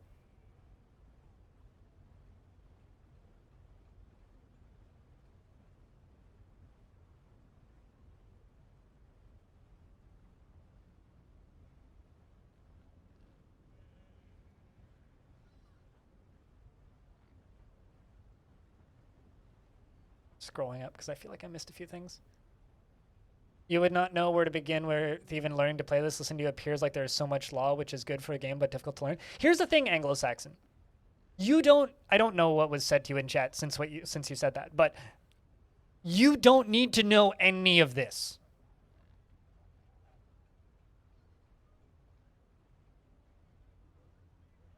Everything I'm talking about is irrelevant to actually playing Dwarf Fortress. Understanding how the game works under the hood is not even remotely necessary. All that you need to know to play Dwarf Fortress, and ask anybody who's learning how to play the game this, and they'll tell you, the only thing that you need is you need to know how to build doors and place doors. You need to know how to dig, and you need to know how to get your dwarves booze. And then everything else is just what the game does, And you'll figure out bits and pieces as you need to. And you'll learn slowly, and you'll notice patterns. And if you play the game an ungodly large amount, maybe you'll know enough about the background interactions as I've figured out over the years.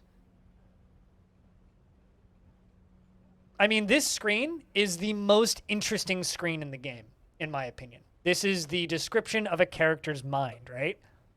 You can play an entire fort without ever looking at this screen. Ever. Not once.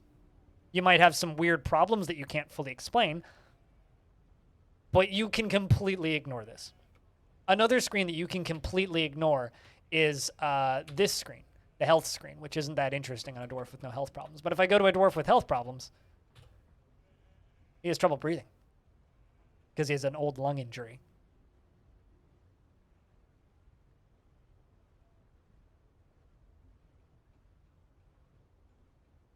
It really is really cool, but it's scary looking because it's a wall of text.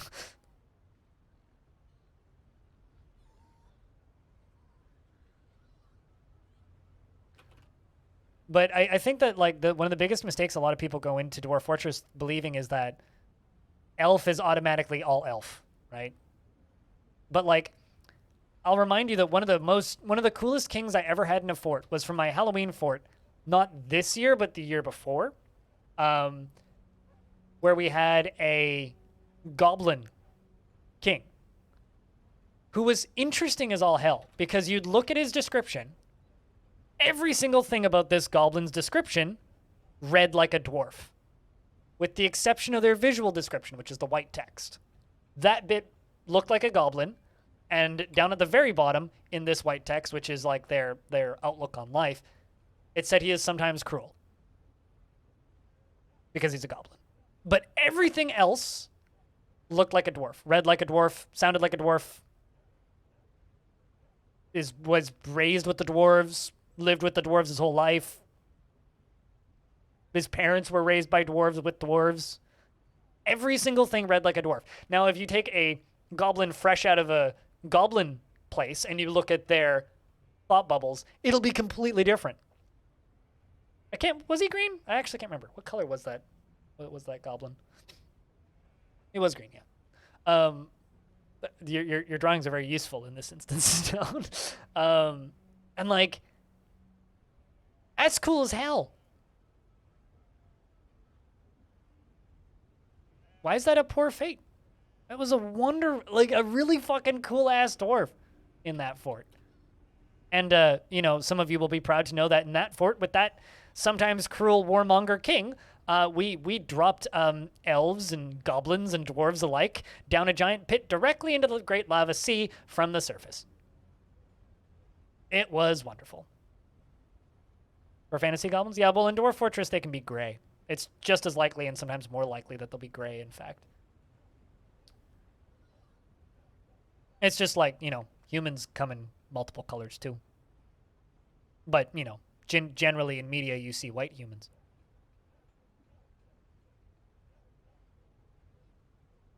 Can a random group attack the fort? Hypothetically, yeah, but they have to know that you're not there and they have to do it accidentally. So there are non-faction groups. Non-faction groups are usually mercenary bands, which show up as neutral parties and hang out in your tavern, generally. But I've had them show up. Usually it just says the enemy have come and are laying siege to the fortress. And then generally they just immediately disappear. So like if you form a fortress in the middle of a war zone where there's a lot of mercenary factions in a very active area in a very busy, deep, like full world, you might have groups like that show up, but they'll just be like, ah, fuck, we didn't mean to, and they'll immediately leave, usually. So theoretically they could, but the game has the functionality for that, but it hasn't been turned on really. And if it does, it's like a weird anomaly when it does.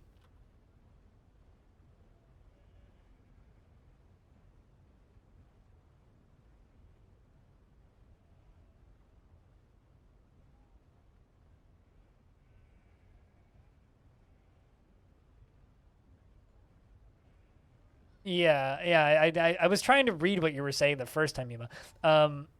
It's ironic that you typo. Although it kind of looks like you're trying to lead speak it with the sideways Y for some reason. Anyway, what usually happens over the course of the year? It depends on the world. Like, I couldn't tell you. Couldn't tell you. Usually some dwarves will move on.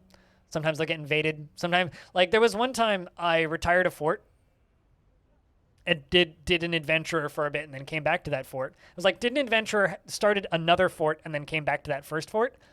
And when I came back to the first fort, there was a forgotten beast on the surface and everybody was dead. Very strange. Chocobo, the dwarven child, has created Eso Zosit Nulom Ral, a Mudstone Crown, and claims it as an heirloom in the name of the family ancestor Euthris Worktict, who was one of the first dwarves in this fort.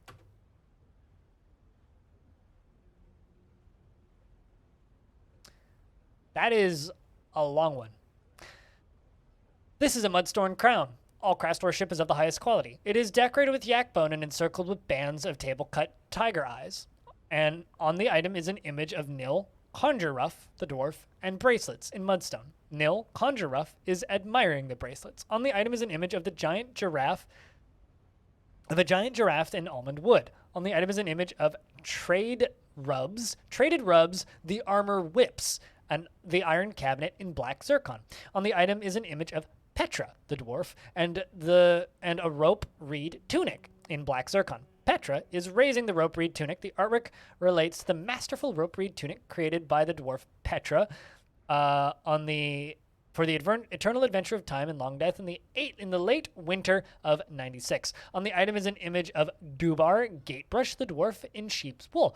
On the item is an image of dwarves in almond wood. The dwarves are laboring. The artwork relates to the foundation of Longdeath by the eternal adventure of time, by the ignited creation in the early spring of year 5. You know, it's really funny.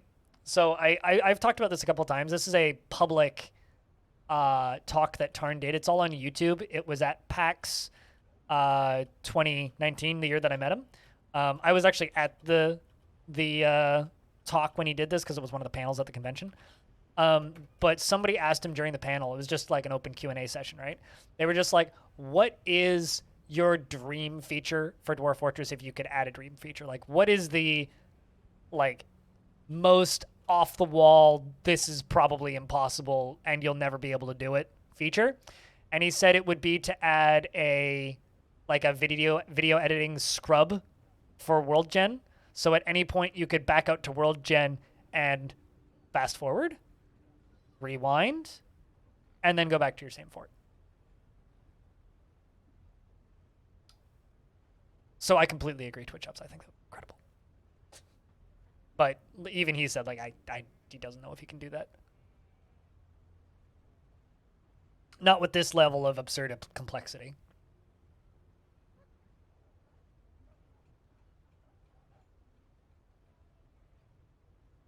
Claiming is new. Will her family need special storage for the artifact?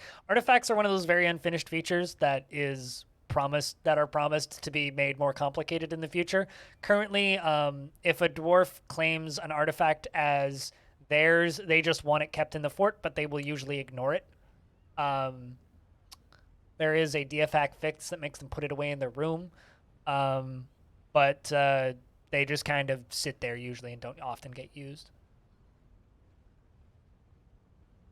I don't know. I mean, if that is, that's news to me, Yuma. If that's possible in DFAC, that's news to me. As far as I knew, currently in the game, mods included. There is no way to go back to World Gen, but maybe I'm wrong. What do I know? This game often surprises me, so.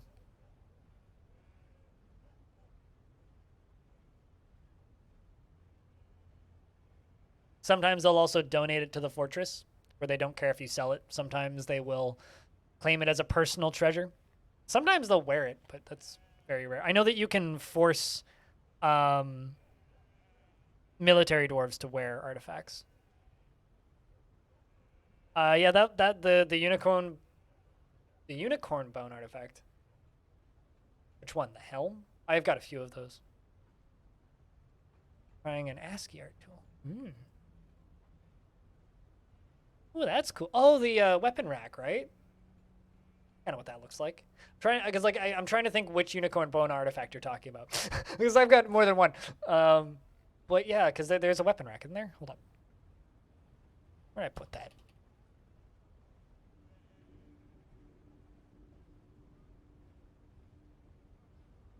That's a wild boar bone weapon rack. Maybe it was this. That's also cow bone. You screenshot of this? Which one?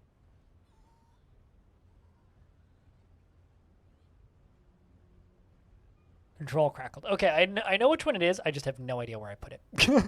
I will be completely blunt with you. I have no idea where I put it. But that wasn't even that long ago.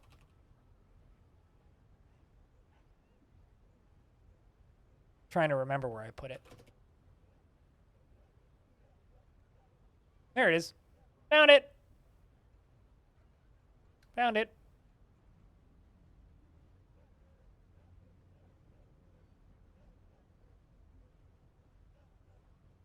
So that being that. I like it. Cool.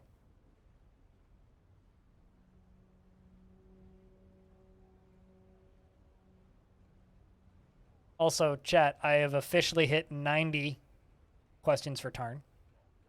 Or 90 questions have been submitted for Tarn. Kind of funny, like the first few were on the 10th and got like between the 15th and the 16th, there's been like about 100. I've deleted a few, so.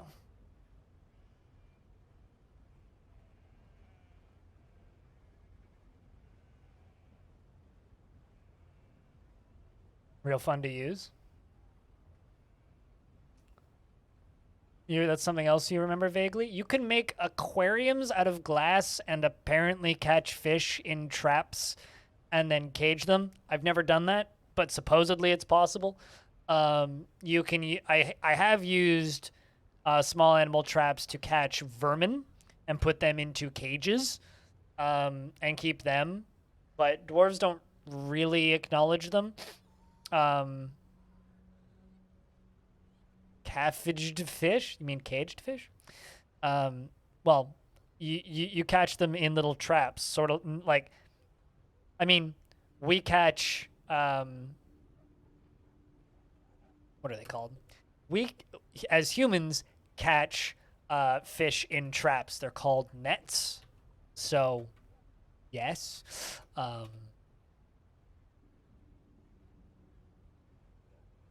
Targaryen, as in like the, but not in cages. I take that statement and raise you a cage that catches aquatic creatures.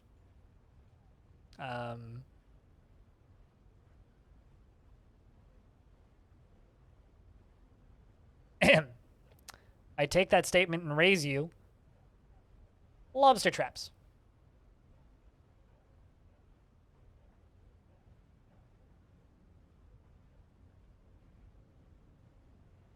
And yes, they do sometimes catch fish in these.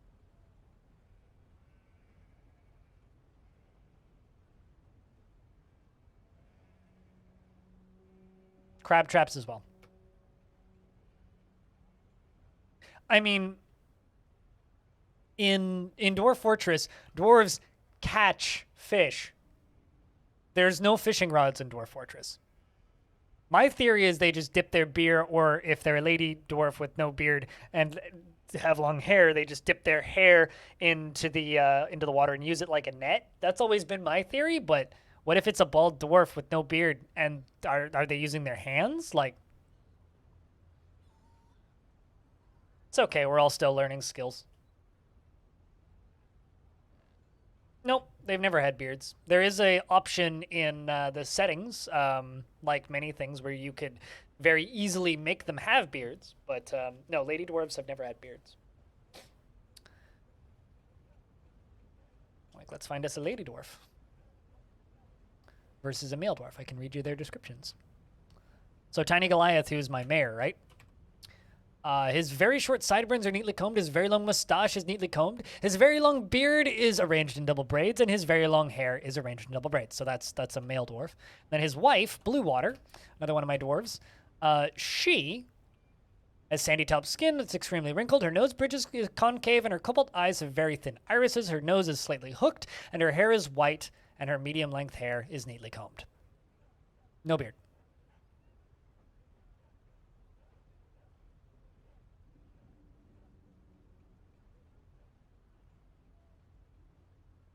Tolkien made the joke, but in Terry Pratchett's writing, basically it's a question of, did you grow up with like Snow White and the Seven Dwarves and Lord of the Rings, or did you grow up with Terry Pratchett? Because Terry Pratchett and his writing, it's a canon thing that lady dwarves and male dwarves have a very hard time distinguishing between one another. So it really depends on what kind of, I guess, fantasy you grew up on. like dwarves and lady dwarves in D&D don't have beards. In Tolkien, you just don't really see lady dwarves very frequently, and there's a few like passing, like Gimli makes a few jokes about it in places, like about rumors about female dwarves having beards, but in Dwarf Fortress, lady dwarves don't have beards, which I genuinely believe is going to shock a lot of people who never look at this screen and only ever look at the memes about Dwarf Fortress. And they're all going to buy the Steam version and then see like all these bald dwarves running around and going, what? In fact, in some rare cases, male dwarves will shave their beards. But usually that is due to the fact that they are raised by a faction that shaves, i.e. elves or humans, for that matter. So humans are clean-shaven, usually, but with some exceptions. And a dwarf that is raised with humans may, in fact, shave.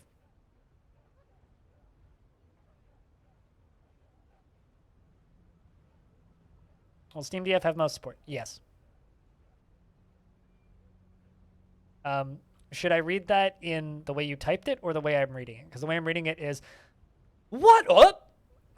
But I think what you actually mean is, what up? Let's see you, Mark. Hope you're doing well. Mark of the 13th underscore.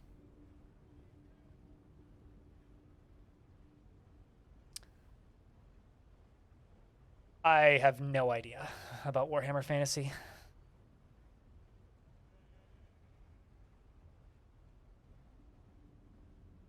Yeah, but it's significantly harder on my microphone, my throat, and your ears.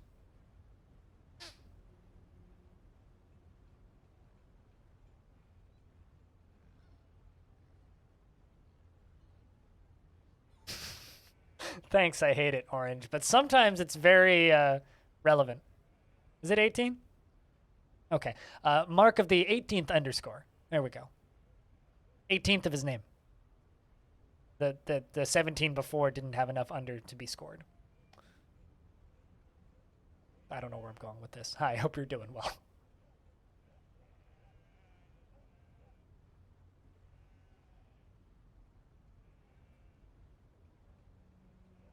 I make what some people from other parts of the world think are is me apologizing, but it's actually just me going, sorry? I feel bad for you.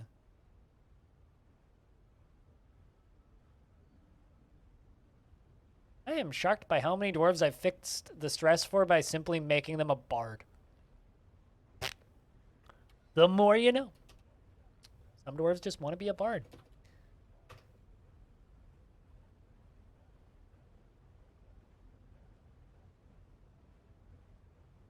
All right, so we're guaranteed to lose dwarves this spring, which is why I need to wait until I have 35 dwarves, because we're about to go back down to 30. Which also means we're going to get a new mayor. So that'll be fun. That was pretty quick meetings. You missed an artifact and some other things. Oh, we weren't just singing and dancing today.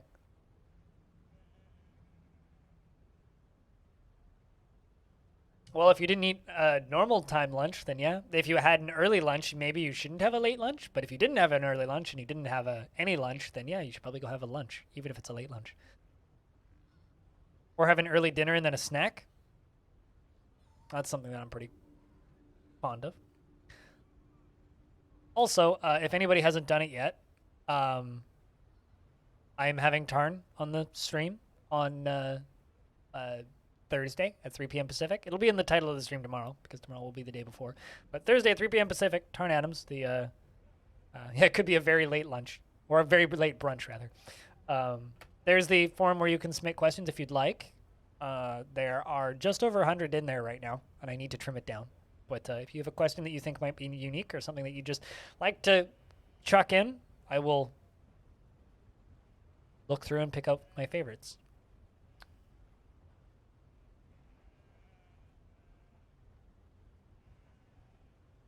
But try and keep them relatively relevant to Dwarf Fortress.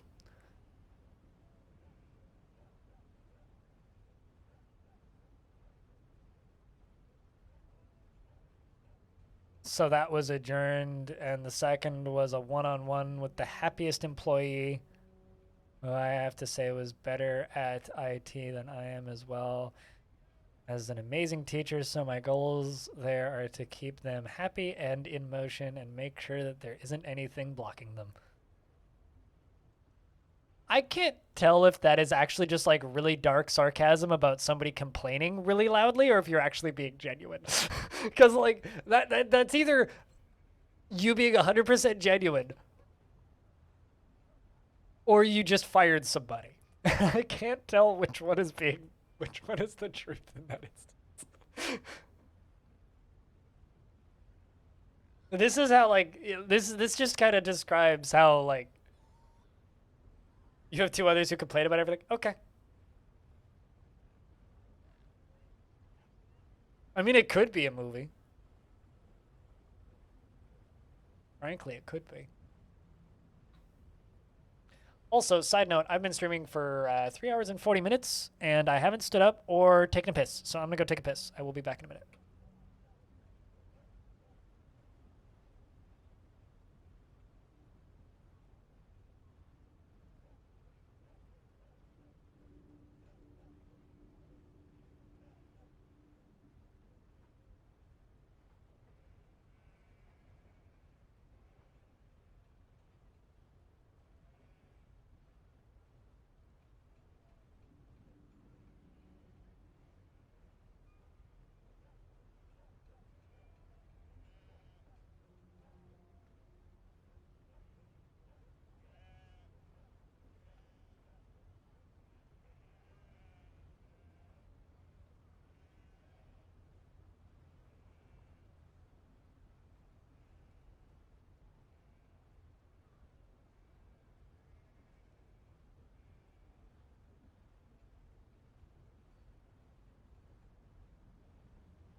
Hey, chat, did I ever tell you that I have a super powerful desk that has the ability to push the Earth away from it?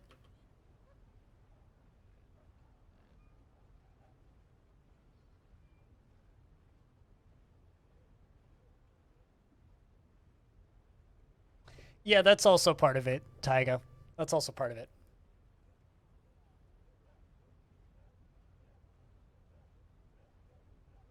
It does kind of have that serial killer grin on it at all times, which is kind of terrifying.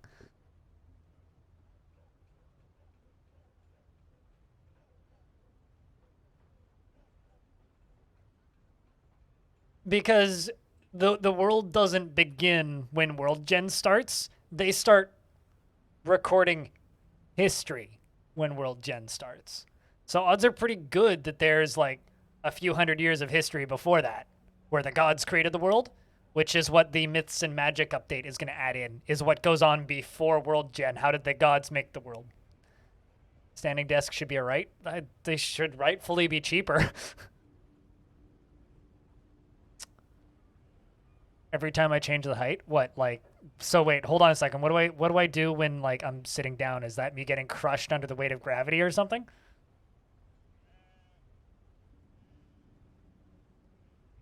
Because usually I, believe it or not, usually I change the height of my desk with my camera off and my mic muted and then don't say anything. That's usually what I do. But sometimes I'll do it this way.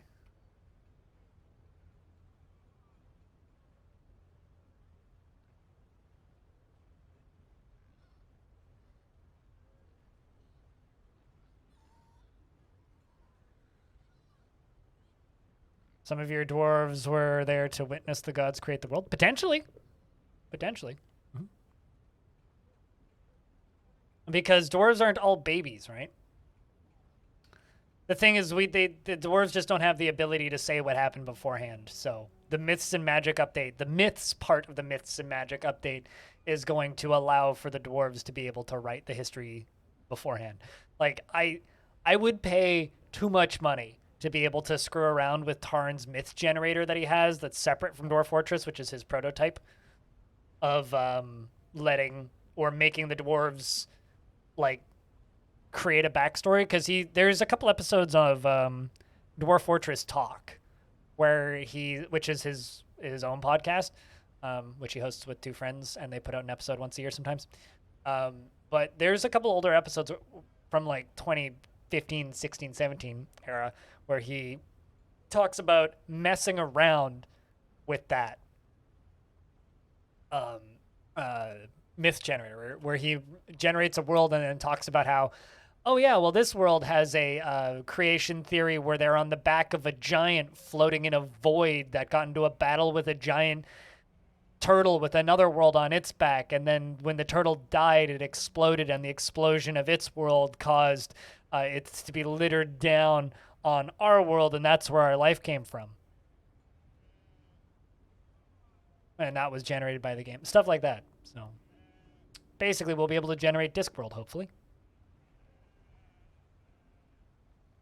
You know, with like, and of course, like with anything DF, you're going to see echoes from previous worlds, and you're going to see reoccurring themes and ideas because, you know, nothing is truly infinite. But you'll also, hopefully, I think ideally, get some more world building and variety in the early stages of your world,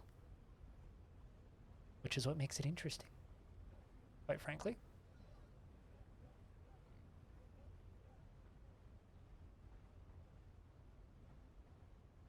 Or at least, in my opinion, what makes it interesting.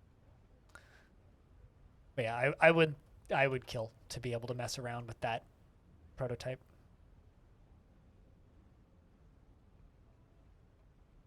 You know, there was a really funny bug report that came out after the last update, if I'm not mistaken, and it was a world generation crash to Second Hero. The game would crash in world gen, and when the game crashes, it generates a crash dump, and you can take that and you can upload it to the bug tracker, and Tarn can look at it theoretically and figure out what caused the crash. No, it's fine. You don't have to stand in the corner, but the reason for the crash sounds really funny on paper. And all that we could see as people who were looking at bug reports, I saw reports from other people who are smarter than me who know how to look at these things, said that it looks like mountains are trying to invent language. What actually was happening was dwarves were trying to create new forms of poetry in languages that they are not capable of speaking. So there's supposed to be like a hard cap on the amount of poetry they can create. Otherwise, they start running out of language, because there is a finite amount of poems in each world that can be written before they run out of new language to be able to write new poems. And if they hit that cap of knowledge, they're not able to write more, if that makes sense. And they were trying to go beyond that cap. So they were trying to create poems and stories without having the words to do so, which is fucking wild if you actually think about it. And it would just cause the game to crash in World Gen. Also, Lumpy's standing. That's funky to see. You know what's shocking, though? Not that crash dump. What's shocking is that Rari's still number one. That's truly what's shocking. Dwarf Fortress is abstract. Orange. But just like hearing that the mountains are trying to create language, it's like, what? I mean, everything is randomly generated, but everything only has so many different combinations, right?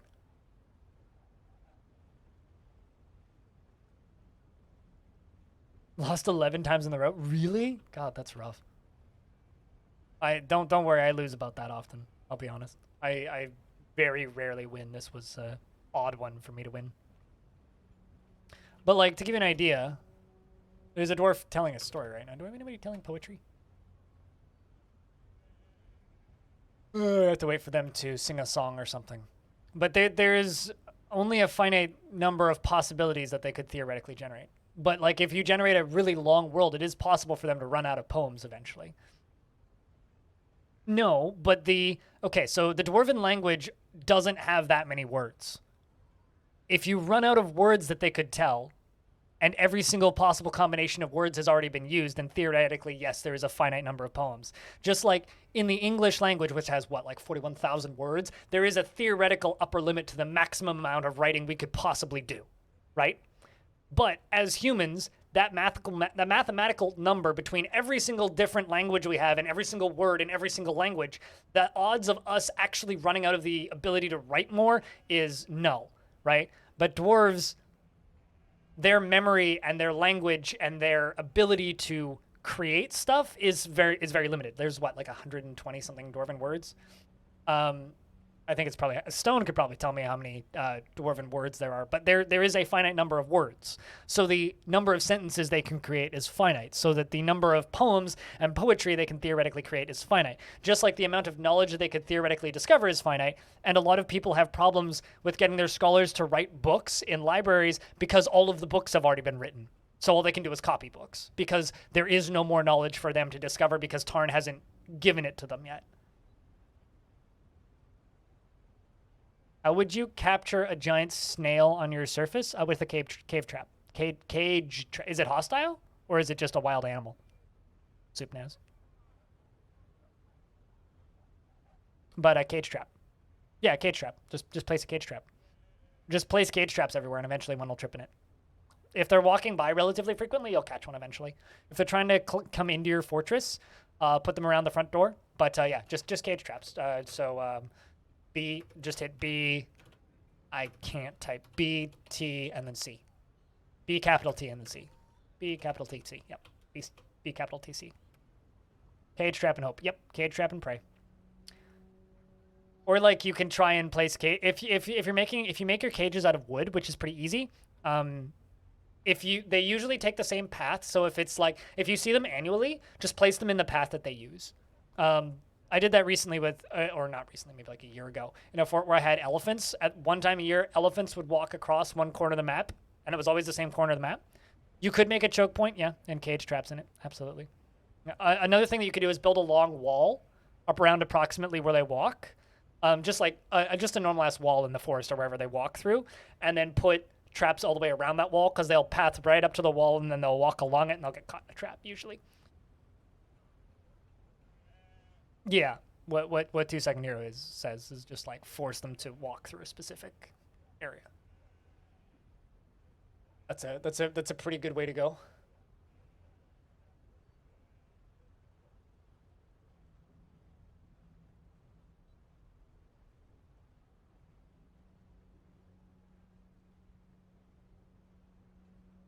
Meditate on Valor. I'm kind of hoping that my mayor writes one more book.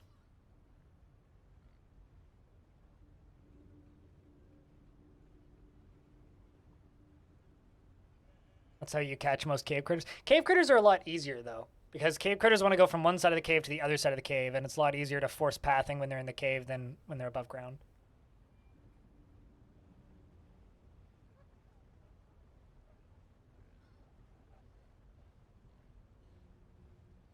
Used to do something but install and make a giant. Yeah, no, that should do it. Yeah, you might also catch some invaders if you get invaded or anything.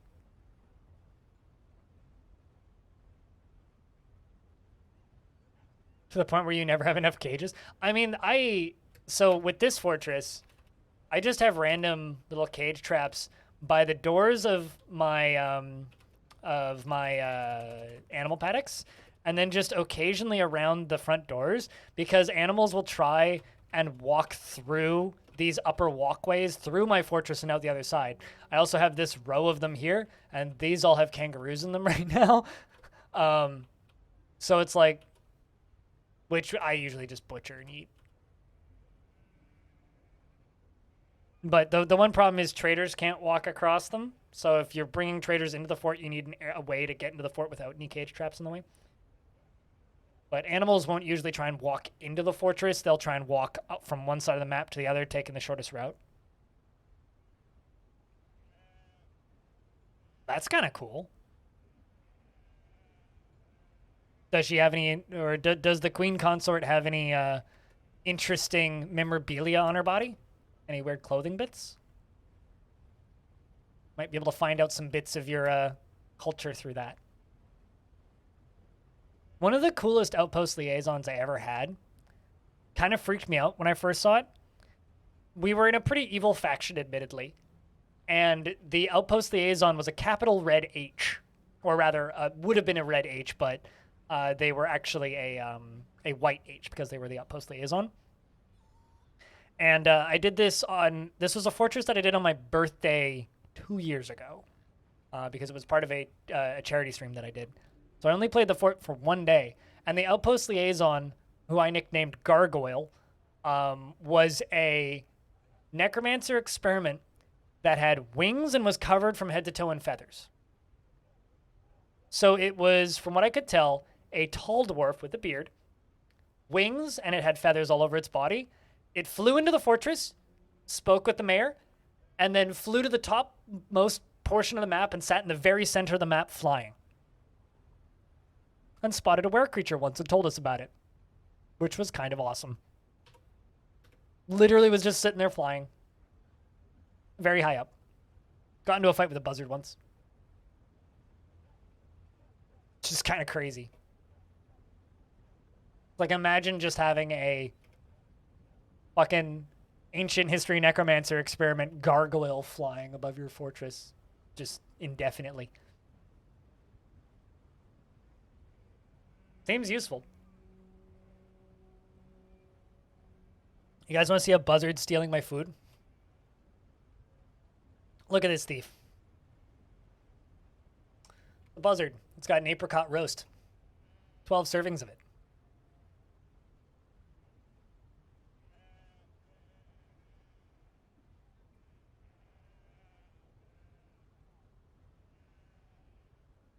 Last time I sent the dwarves to dig through some yellow sand, they simply refused.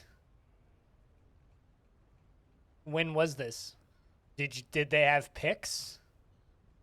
Was there water on the other side of it? They don't simply refuse. There's always a reason. Oh, I know he gone. It's fine.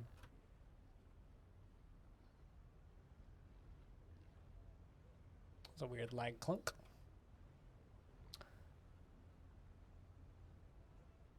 They can climb over anything. They don't really care. They'll walk over tables, Mark.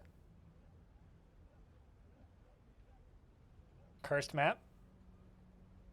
No, I think you were doing something wrong. Commander Rainbow Ducky. Like, guarantee you missed a step. Like, did you accidentally dig it as marker instead of standard? Did they have picks? Did you have dwarves assigned to mining? Or were all of your miners were your miners also assigned to woodcutting and wielding axes because they can't wield an axe and a pick at the same time? And if they have both of those jobs assigned, then they won't do it. Were your dwarves also in the military? Because if they're in the military and they have a weapon equipped and they can't then go pick up a pickaxe, so they can't be in the military and they can't be like woodcutter dwarves. They have to just be mining dwarves. Because, like, any number of things could have screwed that up. So odds are pretty good. If you just popped in and asked me, I could have helped you.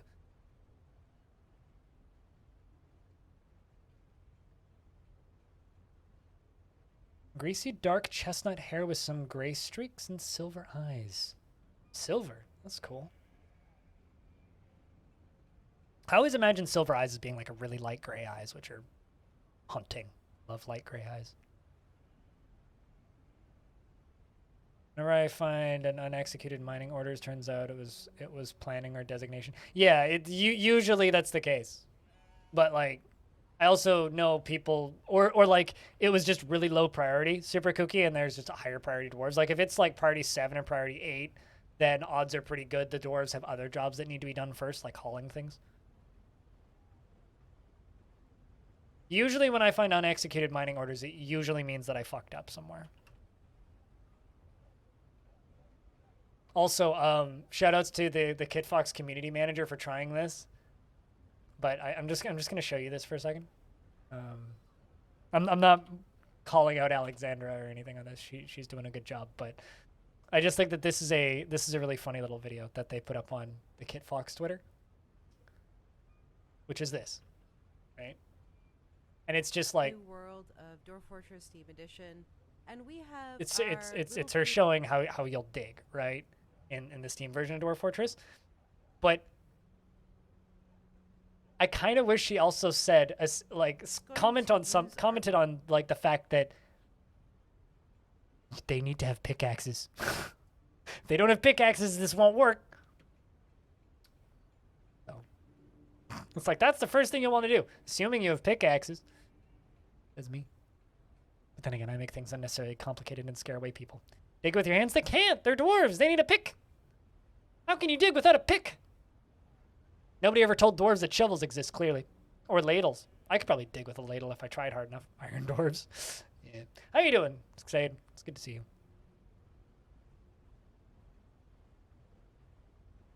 Day after tomorrow.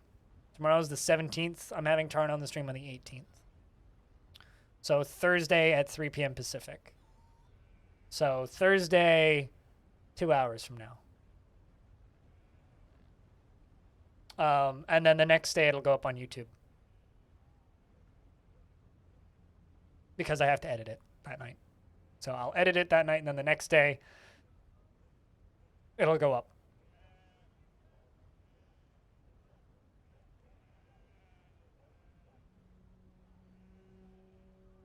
But there's also 4 previous ones on my YouTube channel if you want to watch those in the meantime.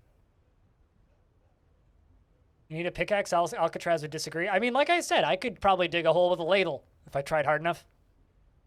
I mean, when I was a kid, I definitely dug holes with less than... So we're into late winter, which means we're about to lose some dwarves. Tiny Goliath. What are you doing? So the reason I know for a fact that we're going to lose dwarves is this dwarf. Tiny Goliath is my mayor. And Tiny Goliath is as old as dwarves can get, which means he's either going to die at the end of this season or at the end of next year, which I'm assuming is going to be at the end of this season.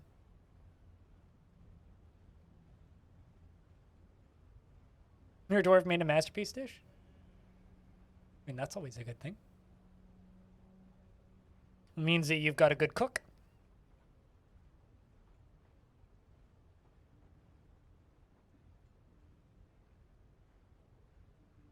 You know, Mayor, you will be missed, but you also really won't be missed. The old mayor. Yeah. The old man Cloud. Also totally forgot to reassign my chains as prison cells. Don't mind the vampire in the walls. He just lives there. Yeah. Yeah. Yeah. Yeah. Yeah. The colony slowly falling apart? More of a metaphor. But technically, yeah, actually.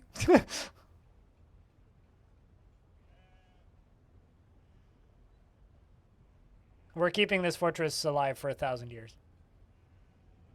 Needs to be a Steam achievement? Probably should be. Lots of things need to be Steam achievement. Another thing that needs to be a Steam achievement is... Hold up, scrolling up.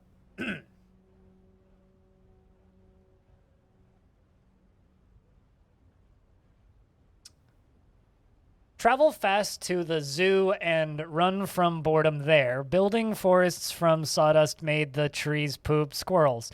Add word stories. There is words to make sentences, but grammar automatically fails unless not. Well, technically, slimy foxes, foxly slime, foxy slimes? What? Tractors, plow, stratations, Betwixit? Is that even a word? Fabricated hedgerows in Naples. Undoubtedly. Consecutive explosions concede conceptually existential crisis. Salt is essential, you know? Some Yetis yearn yielding on your cow with yellow stripes. Other cool tempered tungsten twirlers tuning towards 10 tapirs. Hold on. Whew. Market mice make pasta. Elderberry eaten fast. The durian smells like fish. Sauce. I made it. naturally made the trees poop squirrels. They had all of yesterday to make that one a long one. IR Stupid's like, I got my value for my money that time. Yeah, it just kind of kept going, Mark. It just kind of kept going.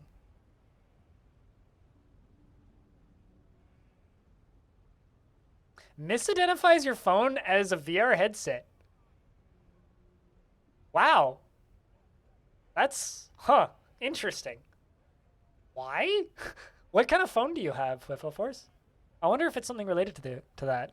The heck was that? So on my Discord, there's a link to it if you'd like it. There's a room called AdWords Stories where people add one word at a time to create relatively coherent sentences, although if it's just a line of swear words, I'm just going to ignore them. To create relatively coherent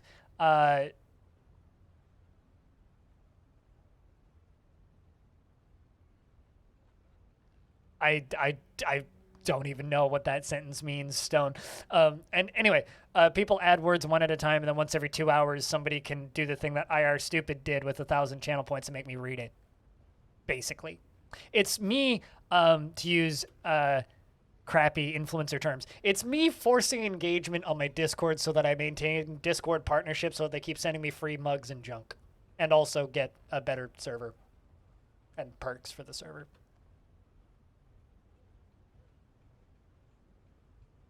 And it's kind of hilarious when it happens. And makes chat think I'm reading a Markov chain or some shit. I also have a second Discord server, which is my team's Discord server, which is for me and my stream team, where you can get personalized notifications of when I go live, as well as get access to all of the various game servers that we host. We're going to be hosting a... I'll explain this in a minute, Mark. I'll explain. In that Discord, we also host some multiplayer game servers. So we have Minecraft server, we have, which is pretty inactive these days, but we also have a it gets active when there's updates. We also have an Avorian server. We have a Valheim server and some other things. Most of the time. Sometimes it sounds like it. And maybe Ultima Online. I don't know. Maybe. Is that me teasing you, Rari? Or is me teasing you saying that we're going to be hosting a farming sims server? Spring's arrived! I already see a dead dwarf. They were all dancing around him. That's actually kind of sad. So who's the new mayor going to be?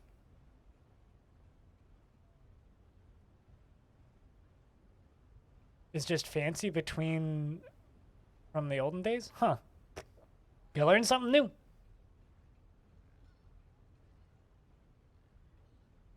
Learn something new.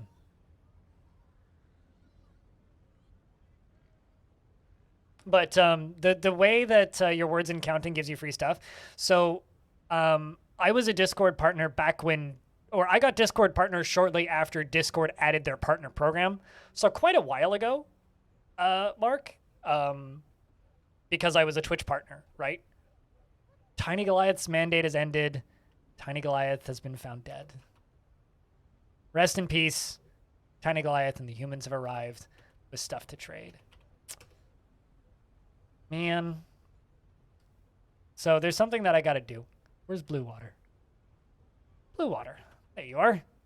Grieves at somebody's death. Doesn't feel anything after being able to wonder. This is the wife of my mayor.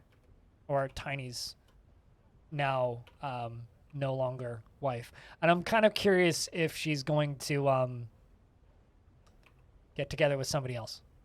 Kind of curious. We'll see. It'd be kind of funny if she did. We are going to watch the mayor get buried, though. But anyway, so I was a Twitch I got into the Discord partner program way before many people did. And last year, or like before the pandemic, they raised the requirements considerably and basically said all current partners, because it was in their lease agreement, and they're like, all current partners, you're going to need to maintain these new requirements. And I was like, well, I'm close to maintaining those new requirements. Like I had enough members and stuff in my Discord. but I didn't have the activity. Because I didn't have the activity, I basically just decided that, well, I'm going to lose Discord. And then my Discord partnership. And then somebody made the suggestion of just make a room where we count to 1 million. So I made the counting room. And then after a couple weeks, added the AdWord Stories room. And the counting to 1 million room keeps my Discord active enough by itself to maintain Discord partnership, but the AdWord Stories room helps, basically. So you guys trying to count to 1 million and, you know, failing indefinitely and adding words to that is maintaining my Discord partnership. How old is Stone? You are pretty young. Still, I can check in a sec. I don't even think you're an adult yet.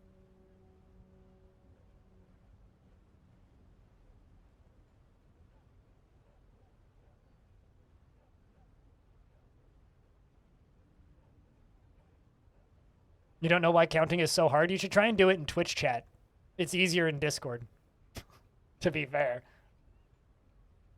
I'm assuming you got it, Stone? Let me know if you missed it. I apparently need to make a coffin for my mare. Oh, wait, never mind. They're just simply collecting...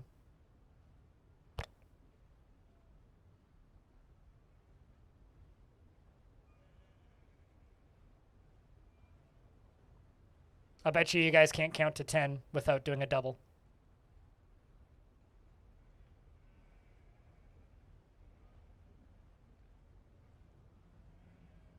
Maybe before they get to 10. There's only 2. There you go. See? It's inevitable. It's going to break it. Someone's going to break it. You almost did it.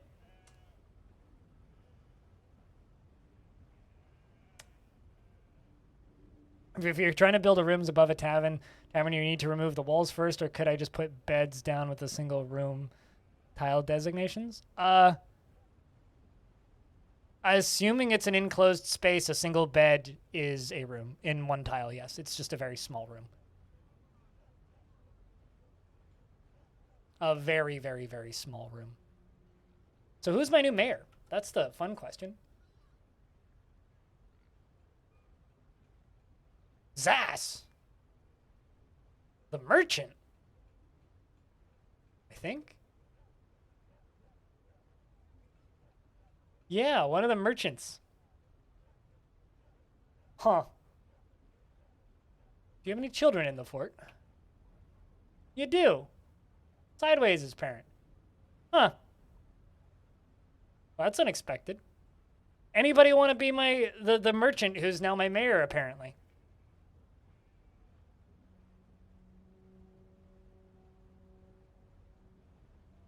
Anybody want to be the merchant who is now my mayor? Yeah, first merchant mayor.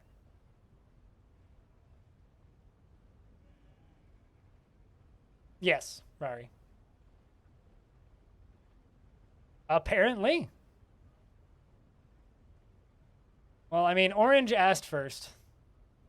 Orange, have you had dwarves in this fort before? I can't remember.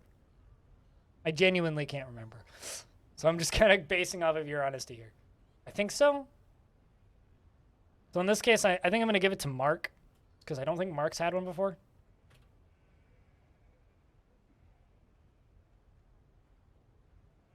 Those are underscores in DF, so I'm going to give you the underscore. I'm pretty sure you've had ones in this fort before. Oh, I know for a fact Mark hasn't. But you were exasperated when caught in the rain and afraid experiencing trauma. But you were satisfied at work and relieved to be elected. And you were worried after a lack of decent meals. You are married to Dastot Room Shadows, and you have one child named Sideways. Whoops, so close. Oh, was that you counting to 10? Good job. You did it. Daddy, counted. Chat, can I get a round of beers and applause for Rari successfully counting to 10? Thanks, Rari. For the $10.45. His hair is dry, his medium-length sideburns are neatly combed. His very long mustache is neatly combed, and his very long beard is arranged in double braids. His very long beard is arranged in double braids. His very long hair is neatly combed, and his large irised cobalt eyes are close set. He has a low voice, and sandy-topped skin is wrinkled. He likes high boots and bins in the sight of the rhythm of gloss. Interesting. He's gripped by crippling shyness and he's a nervous wreck. He is truly fulfilled by assisting those in need, and he never acts without prolonged deliberation to his own detriment and the harm of those around him. He never feels discouraged, and he is impervious to the effects of stress, and he finds something humorous in everything, no matter how serious or inappropriate.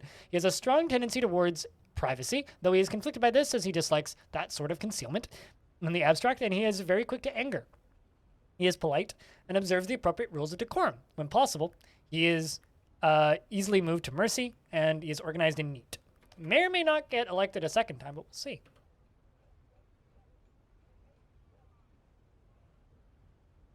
What, 1,045 pennies? Would that be better? Because that's how much a bit is worth. A bit is 1 American penny. And old mayor is getting placed in a tomb. But $10.45 is the amount that it is. Which means today, based on the leaderboard, I've made $12.45 plus about $13 I've made today in 4 hours and 14 minutes of streaming. Just with tips and gifts. Not counting resubs. And not counting Patreon money or YouTube ad revenue.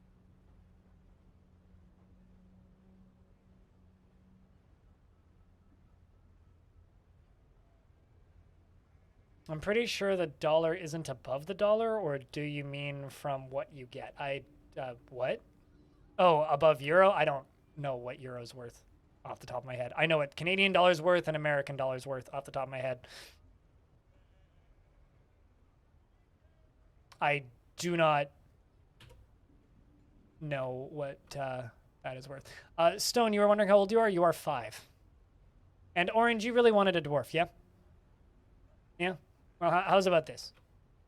I didn't make you the mayor, but what I can do is I can fact check something.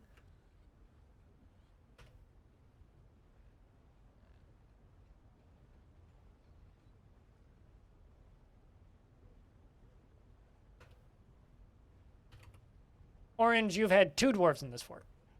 So that would be your 3rd.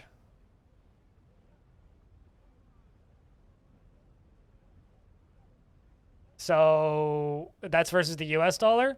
So then the US dollar is slightly above the euro right now. Slightly above the euro.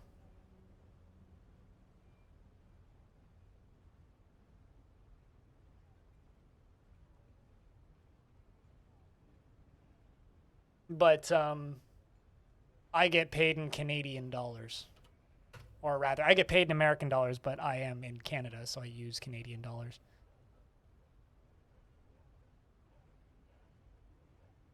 And 1 USD is 80, or 1 Canadian dollar is 80 cents USD right now. So $1.26 Canadian is 1 US dollar. Which means the exchange rate almost entirely eats my taxes. Almost. I have to pay taxes on that, which is about 30%.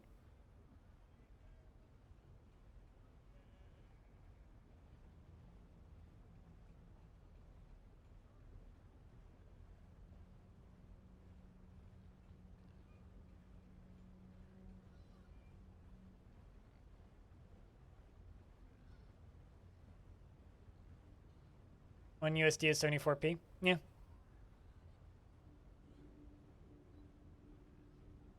Yes, I get 1 cent per bit. 1 bit is 1 US penny that is added to my paycheck. So if I decided to take my paychecks in Canadian dollars instead of US dollars, then I would get 1.21 Canadian pennies per bit right now at this, or 1.26 Canadian pennies per bit.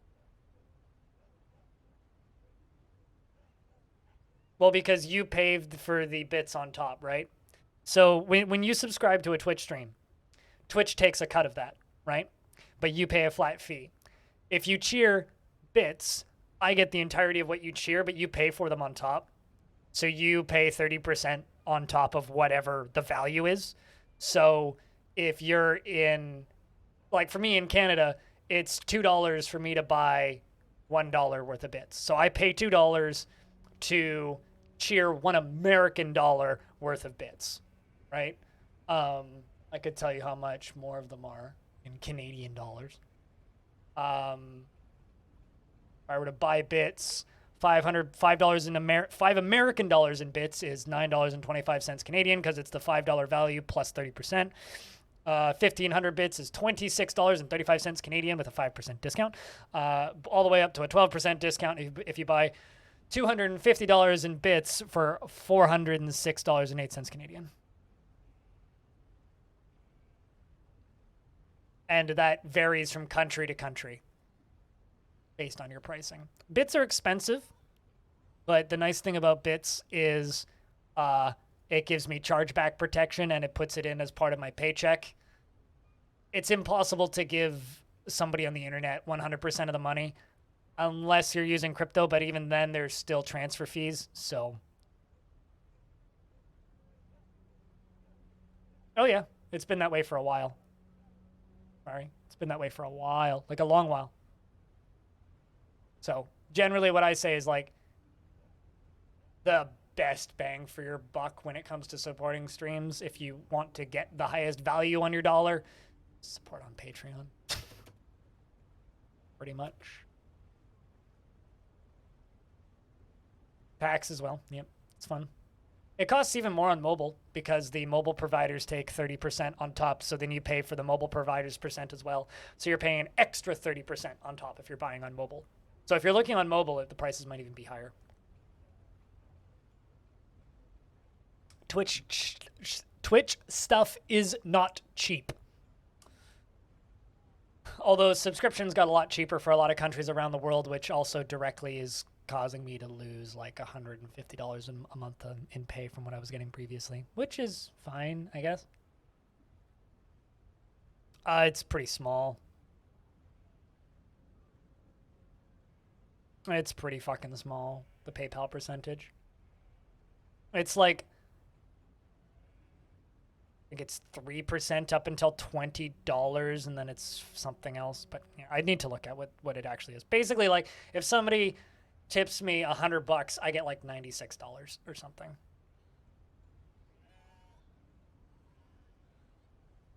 But if someone tips me $1, I get like 60 cents.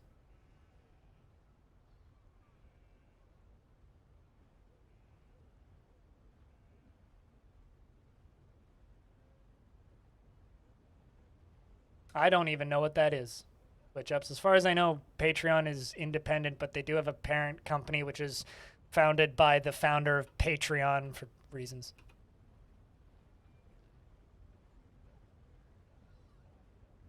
I'm sure at some point they'll get bought by a big evil corporation and we'll hate them too. That's how most things go. What do you want? You want bins? That's interesting that my mayor's asking me to make bins.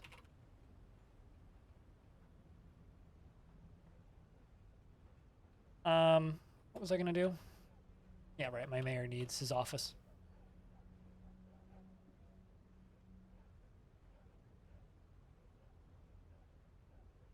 Mayor Mark.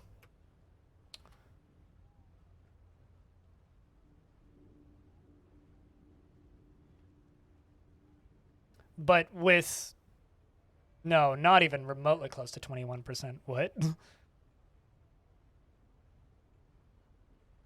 Yeah, if you're tipping like $1, yes, because it's a flat amount up until $20, and then it's a very small percentage. But it's impossible to give somebody 100% of your money if you're giving somebody money. Although, I want to say that Streamlabs has this functionality where you have the option to pay the transfer fees. So if you're tipping somebody directly, you could opt to pay the transfer fee, which then I don't get charged at all, or rather it automatically adds the transfer fee on top so I don't notice it, but I'm still technically getting charged. Yeah.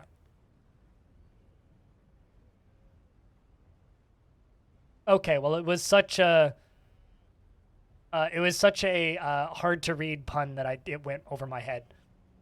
But don't accuse Satan of such crimes, please. Satan's way chiller than that. Hail Satan. What?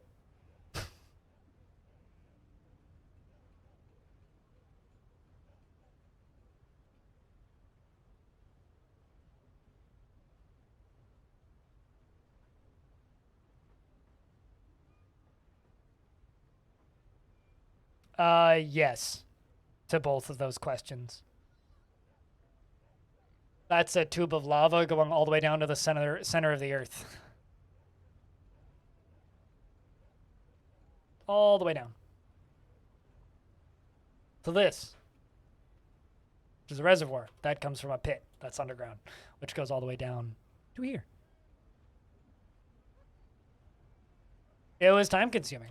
It took me like 100 years. Although I probably could have done it faster if I had more dwarves and I made them work around the clock, but I didn't. And I don't, so.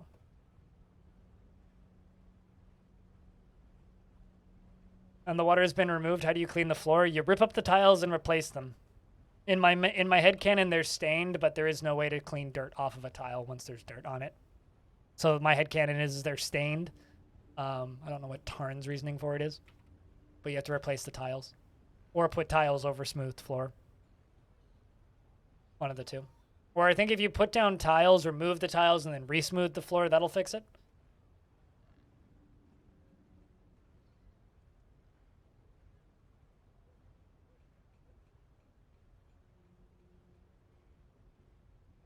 Mm-hmm. Absolutely. Switch ups.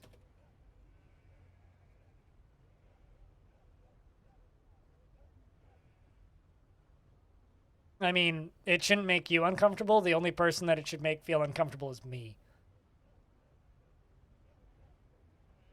Also, for whatever it's worth, if you've ever given me money directly, I probably have your first name, last name, and email. So, you know, don't harass people, basically. In some cases, address, depending on how you've set up your PayPal. Sometimes people don't set that up correctly and they send me their address, which I think is kind of hilarious. Donkey, buck rabbit, an emu, a mule, a horse, wild boar, a yak cow, a unicorn, a pond turtle, another emu, and an echidna. Nothing fun. All stuff that we can tame already. Boo. Or already have.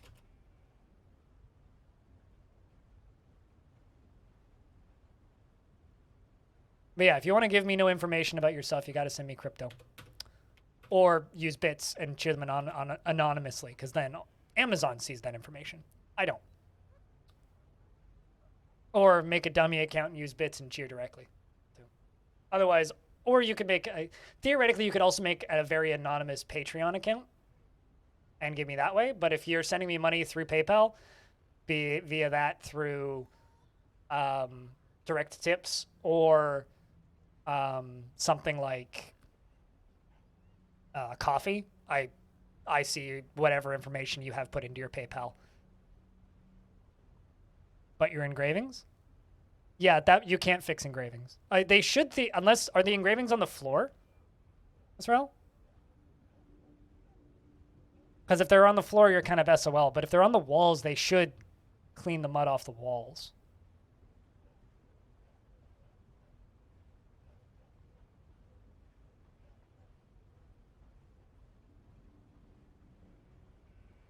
What about not caring that I know you give me money?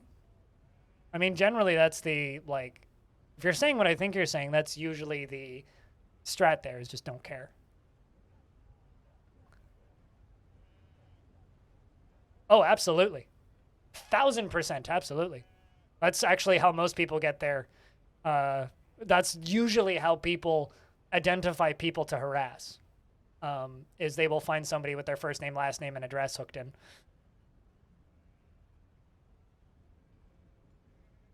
I make it a little bit harder than that, but, you know, with somebody's first name, last name, if they have an address pointed somewhere, yeah, no, it's super easy. It's the reason some people don't accept direct tips. But I don't care. Fucking come shoot me.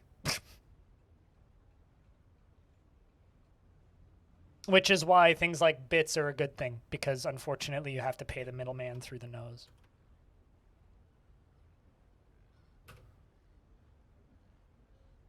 I already traded with you. Don't need to do that again. We're gonna have so much clothing to sell.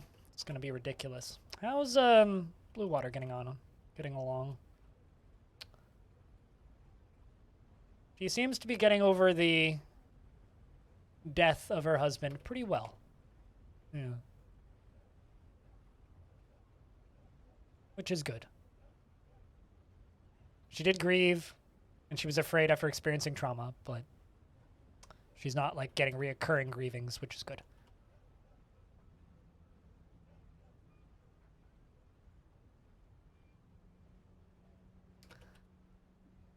Three more bins, eh?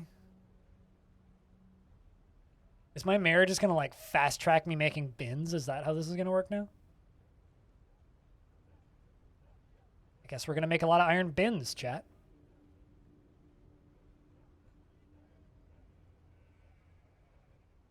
So many slabs. These are all statues actually. They're all identical lead statues.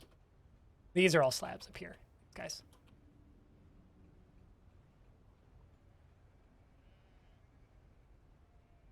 They're all iron statues that look exactly the same.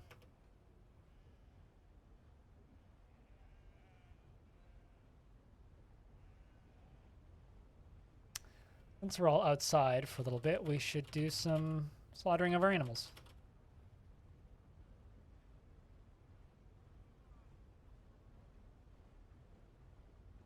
Like the fact that Google automatically puts Dwarf Fortress behind most searches of you. Wait, you search for your username and you find Dwarf Fortress things?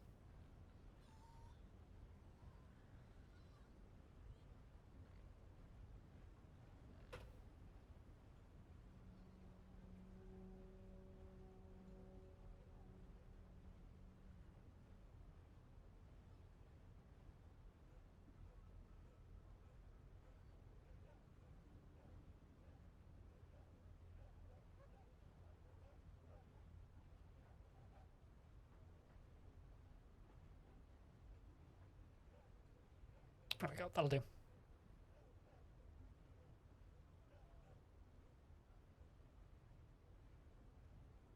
For a while there, if you'd Google my Twitch name, I would show up as the world record speedrunner for Dwarf Fortress, which is factually incorrect.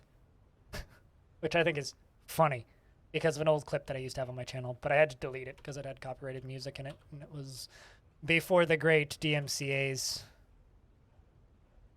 Because I had the shortest ever RimWorld run, which was a clip that had like 20,000 views on my channel, which was a legitimate loss in RimWorld, which was under a minute. Literally landed and something happened, which killed all of my pawns immediately, which was kind of hilarious.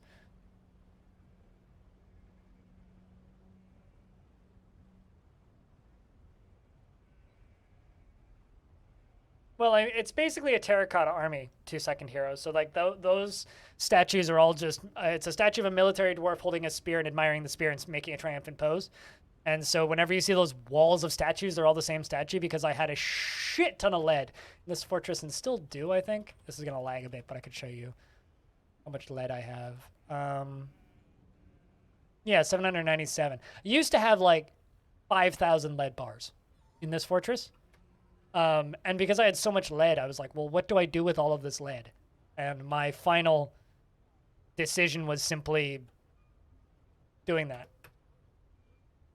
No, this wasn't that mod. This was just me playing in vanilla. There was a bug in Alpha 16 for RimWorld back when I still enjoyed RimWorld, where the initial falling boulders that come down onto every single starting map could break open, theoretically could break open the Ancient Danger. So, you know, like the thing that has like centipedes in it that would just kill you if you don't have any gear.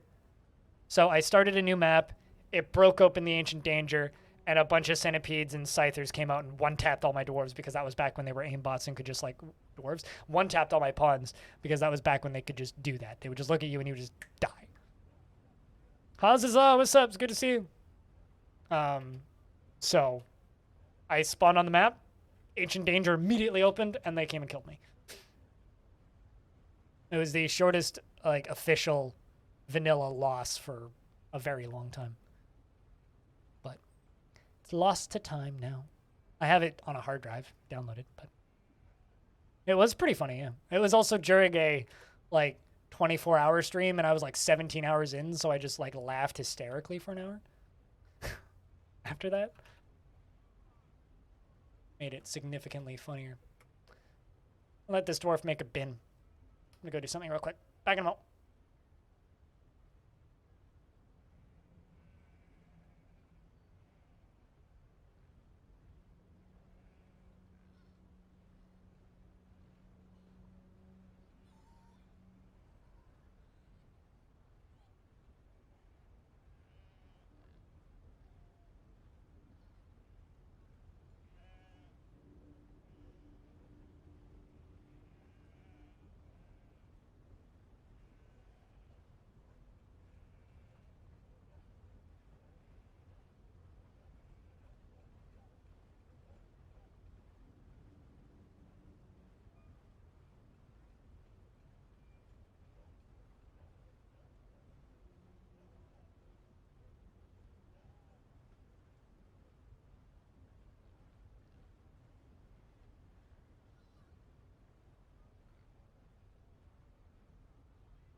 All right, I return.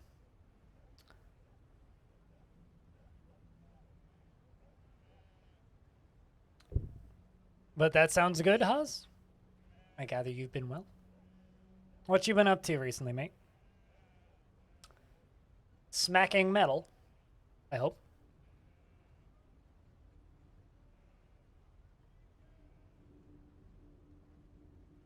Ooh, we're up to 110 questions.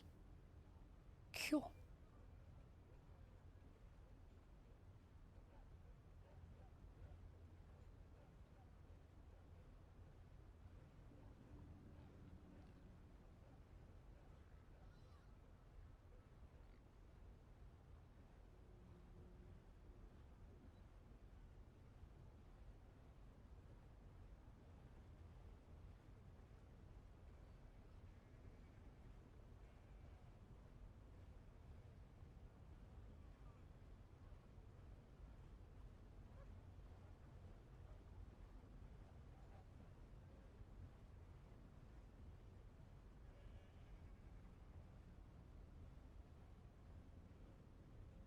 God, this one person is talking about mixing liquids to make different beverages that dwarves couldn't otherwise make.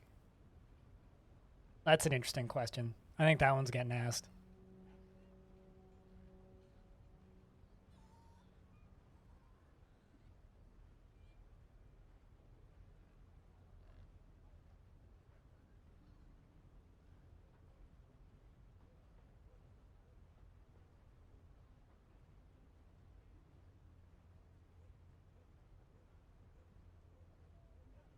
Do you think mixed drinks, including with poisons, bloods, and extracts, will ever be a thing? And are you happy with vampires being second-class citizens, or do you plan to make them more useful? Interesting. Yeah, that one's definitely getting asked.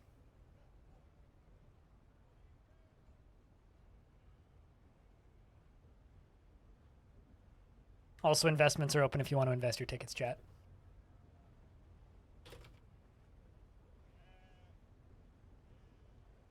Got a thick block of clay and we'll make new parts for your forge from it.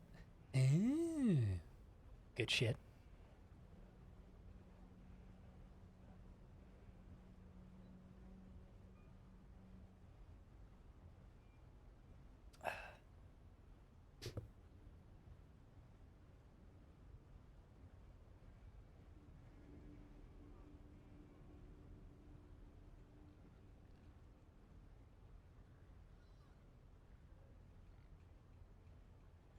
$76 impossible to fail. You know, that's what Bethesda said. Stone. That's what Bethesda said, and then they released Fallout. It's the actual shame is that they skipped the other, you know, because it was only 4 Fallouts, so they skipped the other, like, 70 Fallouts. Or the other 71 Fallouts. There we go. That's the joke that I was trying to make. If they didn't skip the other 71 Fallouts, then it would have been great. The 76th.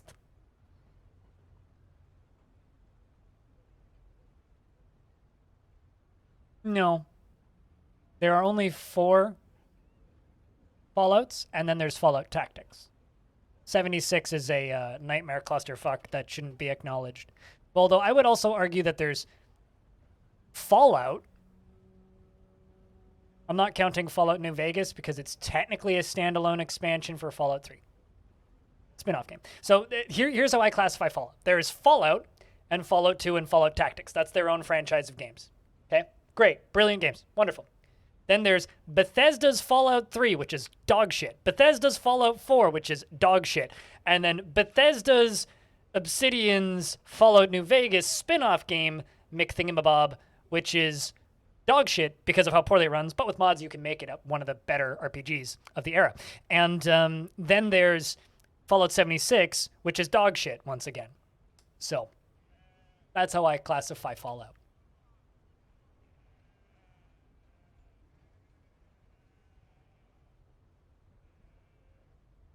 Between 0 and 360. You know, then they went back to 1. Yeah, they put out Xbox, and they put out Xbox 360, and then they subtracted 359. And that's made by... Fun fact, Fallout Shelter is made by the same people who made Dead by Daylight. Every time I remind myself of that, it breaks my brain a little bit. It was made by Behavior Interactive as a outsourced project. I don't even consider that a Fallout game. That's what I said, is you need mods for Vegas to make it acceptable. But I don't like Bethesda's games generally. I played quite a bit of Skyrim because it was given to me for Christmas and it was the only game I really had at the time, so.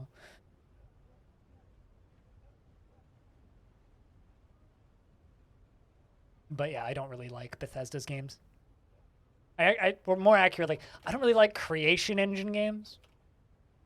Like, I don't like their RPG engine. The stuff they did before that was pretty cool. Daggerfall's kind of neat. Morrowind is a product of its time, but doesn't age particularly well, in my opinion. But then again, there's lots of products of their time that don't age particularly well. Like Legend of Zelda. Majora's Mask, for example, doesn't age particularly well. Ocarina of Time also doesn't age particularly well. In fact, I would say that a game ages like trash, especially if you don't have the correct controller to play it with. Also, Stone, you were correct. It couldn't fail. My 30 did, though. Bad.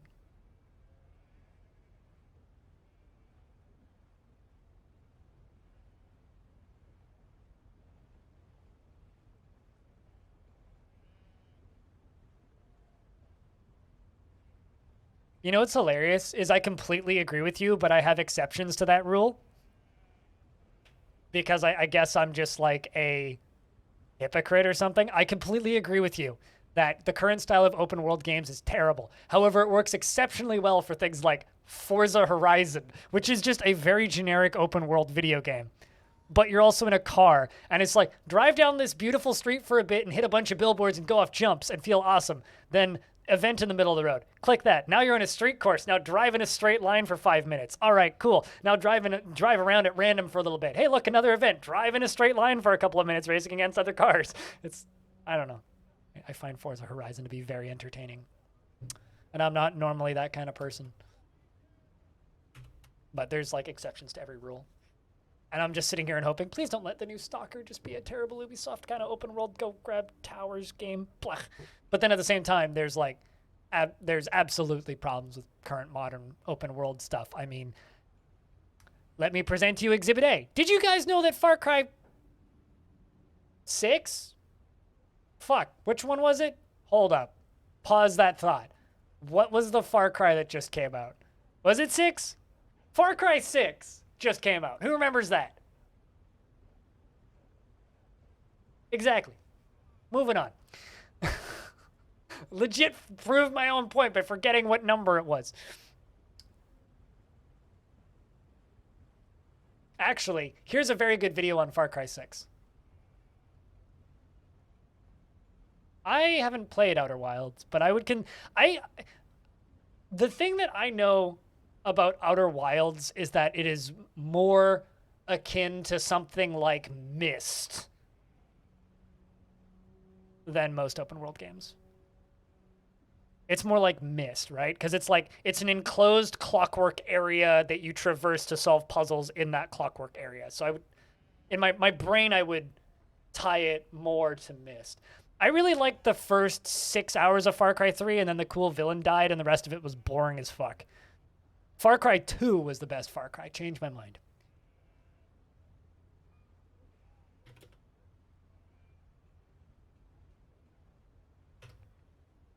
But this is a very, very, very good video. It is 4 minutes and 20 seconds long. It's called Far Cry 6 is a masterpiece by Donkey. That is a very, very good video on Far Cry 6. Even if you don't normally like Donkey videos, that one is worth watching. It is incredible.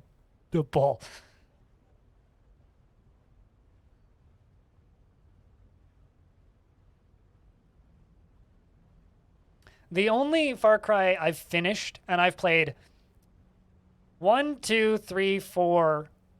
Yeah, 1, 2, 3, and 4. I bought 4 super cheap, and I got 3 for my birthday, oddly enough. The year that game came out. My older sister gave it to me. Far Cry 2 is the only one I've finished. Also the only one I've gone back to. Far Cry 2 is almost a stalker game. It's like a completely different thing. You played 4 when you were a kid? What year did 4 come out?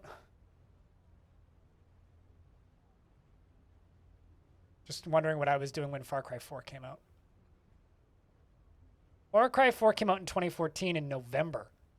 Oh my god. I just finished being homeless. So I would have just moved into this apartment. You know, honestly, when it comes to Far Cry 6, they should release the cockfighting minigame as its own game. Oh, that sucks. I wonder, I should try that game. I've been thinking about going back to Far Cry 2 recently and like trying it and seeing if it holds up. Because Far Cry 2 is like legit a stalker game. Like there's weird mechanics in that game that make no sense. That would never be in a modern game. Like there's a hidden timer in the background where you will eventually die of malaria if you don't complete mainline story quests and get like medicine to keep yourself from dying. Like you have to complete mainline story quests to get pills to keep yourself from just dying. Which is weird. You would, no one else would, so I probably won't do it. Right? And also like it has a physical map in that game which you actually hold up and look at it, so there's no mini map. So in order to get the map, you literally have to like pull out a map and look at it, which is cool, which is in Sea of Thieves now. Guns that you would pick up in Far Cry 2, if they were from a store and brand new, they'd be clean and work properly. But if you picked them up off of some random dude who you shot in the middle of nowhere, it would like be rusted half the time and jam really quickly. Little tiny bits like that were awesome. And then there's some mini games with mini games that people think are better than the main games, and then they release it as their own game, and then nobody cares. Like Gwent, for example. Everybody talked about how great Gwent was while it was just a mini game in The Witcher. And then it stopped being a mini game in The Witcher. JMQ is a way to get there. UMQ is a way to get there. Basically, you need to be in this screen, right? You either need to be in the jobs screen or the unit screen, and then just hit Q. So I usually do UMQ. User, manager, Q to get there. But JMQ is also a popular way to get there. Then just type in what you want, and your manager will go do it, assuming you have a manager assigned to a chair.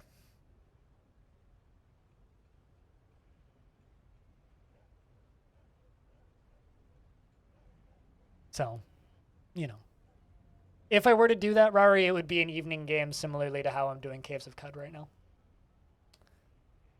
The YouTube channel would probably hate it, though. Someone on YouTube is going to be like, I'd love it! And I'll be like, yeah, I know, but it'll get 30 views, and 5 of them will be you.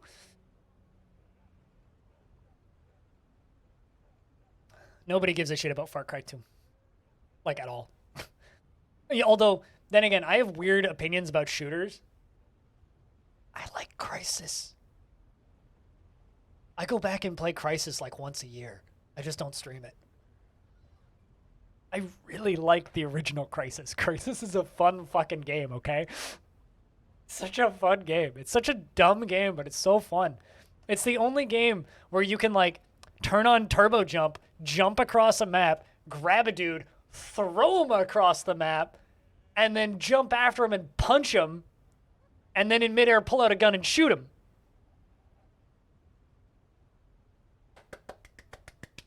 It's so much fun.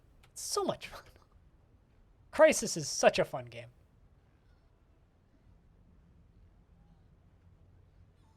And then they just went down the shitter, and EA Games bought the rights to it. Yeah. Blech.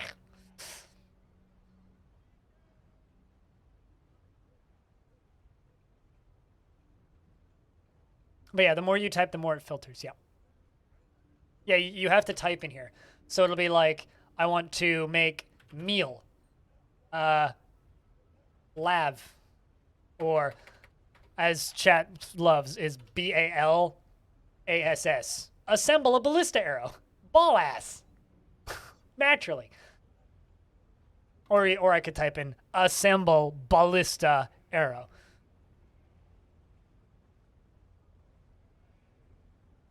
See, here's the difference. I really, really, really liked Just Cause 2. Just Cause 2 was a very fun game.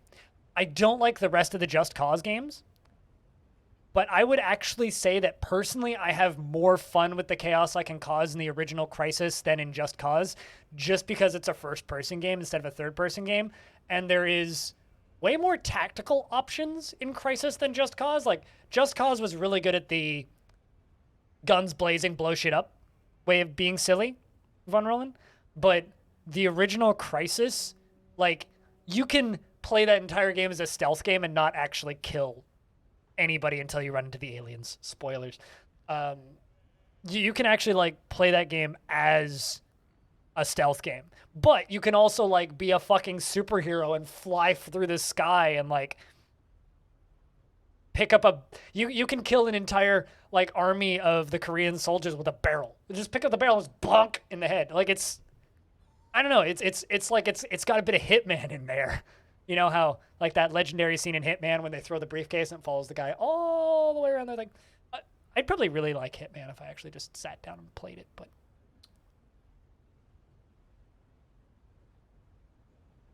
oh yeah, no, I used to love just flying around and driving around in Just Cause, and I had in Just Cause 2 specifically, I had a lot of fun times just playing that multiplayer mod with some friends. But I think I like Crysis 1 more.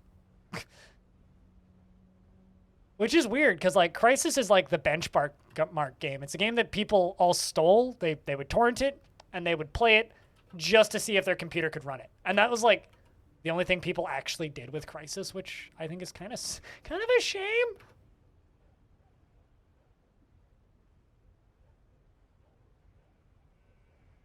They make that many once.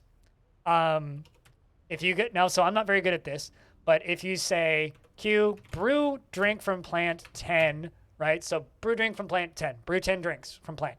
I can now hit C, and now I can make the order conditions. So I could add some, they will make 10 drinks if unrotten drinks producing plant is at least 10. So if there are at least 10 things to use, and there are, let's say, X number of empty barrels. Right? So in this case, it's 10 currently, but I could change that to 5 empty barrels. So if there's 5 empty barrels and 10 plants, they will automatically re-up the order for 10. I don't really use this very much because I find it confusing as fuck. So you can make them just automatically make stuff in the background for you. My problem is I usually end up with huge surpluses when I do that.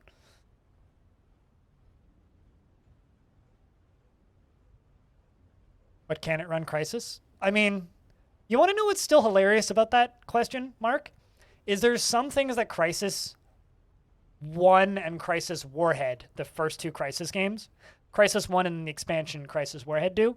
There are some things that those two games do that modern games don't do because of how ridiculous they are for physics and such. It's like Crysis 1, you can shoot individual leaves off of trees and they'll fall down and have physics and collide with things and operate the way they would. Like you can like cut a tree like a wood chipper with a gun to the point where it's just a pile of wood chips and then play with that pile of wood chips. Like it is bonkers, the stuff that you can actually do in the first Crysis, to the point where like it shouldn't work, but it does. And modern games don't do that. Like the fact that any tree in that game can be cut down by just shooting it enough. Or like punch a tree and it'll like break in half. Like don't play Crysis Remastered because Crysis Remastered is the PlayStation 3 version for some reason. But just play the original Crysis. It runs just fine on most modern PCs, and it's like it's just a fun, weird sandbox to play in.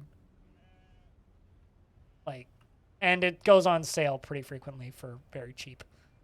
Like how?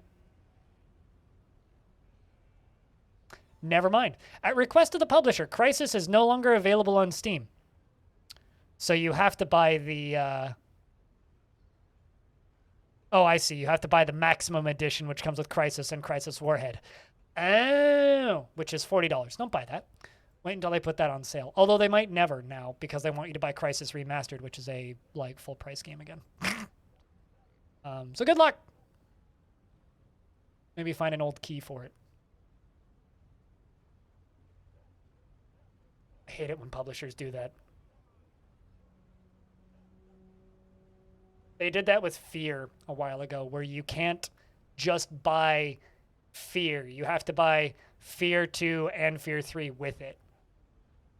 So instead of it being like a $10 or a $5 game, it's like a $50 game for some fucked up reason. Because Fear 2 and Fear 3 suck. To put it nicely. Oh yeah, Grand Theft Auto is like that now too, isn't it? Stupid. So, get it from Sweden. What?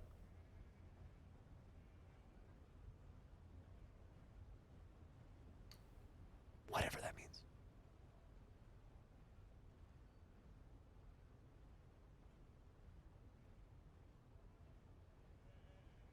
Considering what they've done to it. I was watching a stream of Grand Theft Auto Vice City. I don't know how I got all that much. Like, some of those changes are like big question mark.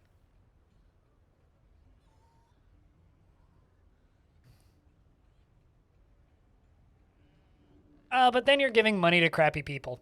So don't, like, generally in my experience is if games get delisted from sales on Steam, odds are pretty good you're going to buy a key and the key's not going to work. Because usually what they'll do is they will deactivate all keys. And also, most of those key reselling sites, if they are reselling sites, you're just giving money to shitty people to get a product that the owner of the product doesn't want you to buy. So at that point, just get it from Sweden, which is code for stealing it, by the way.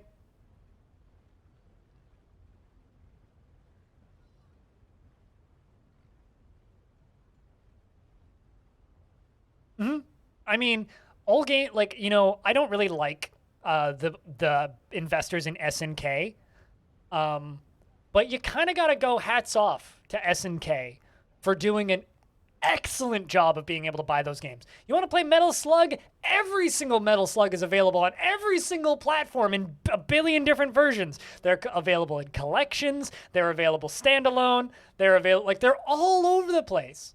And they're like not remastered or anything. Like, if you just want to play Metal Slug, how many versions of Metal Slug are on Steam? Let's see. Every single Metal Slug individually. There's a collection with all of them. There is the so there's a collection, or you could just buy them all individually. And I really wish that there were more publishers and developers that were that good at just, like, you know, distributing their games so that people can just play them. Because, like, Metal Slug is incredible. And, like, that's the case for, you know, a lot of their stuff, is they are very, very, very good at just, like, making sure that this stuff stays around and gets re-released. But not everybody's as good about that, or they don't care. And in my experience is, if they try to overcharge or just don't care, then just go get it where you need to get it. No, absolutely. If they removed the fog from Silent Hill wouldn't be scary anymore. Completely agree, Twitch ups.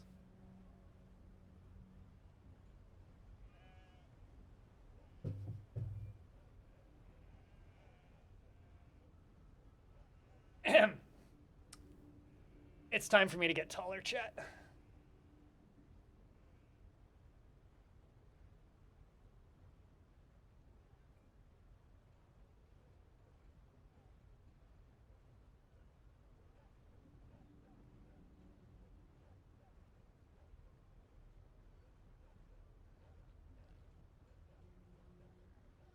Ah.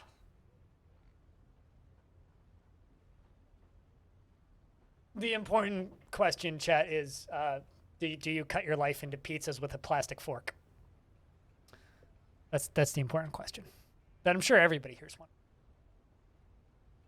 at this precise moment.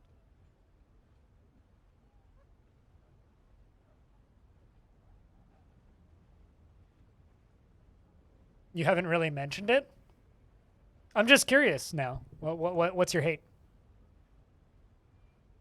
Trying to capture that feel. Itch has a lot of amazing games that are better than a lot of games that are for sale. Twitch ups. for whatever that's worth. Itch just has a lot of amazing stuff. Itch is a very, very wonderful platform for buying video games. And I apparently own thousands of games on there because of all those packs I've bought. GTA Trilogy Reforged. Oh my word.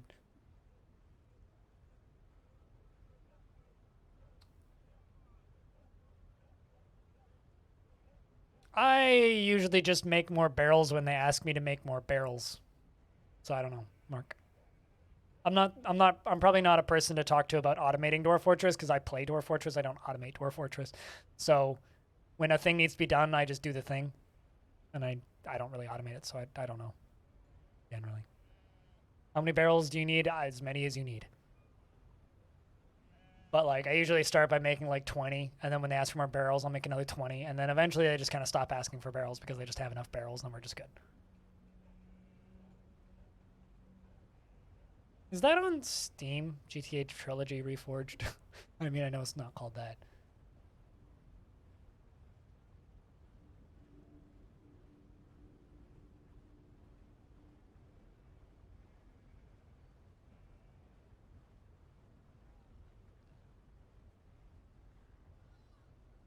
I guess they delisted all those games from Steam.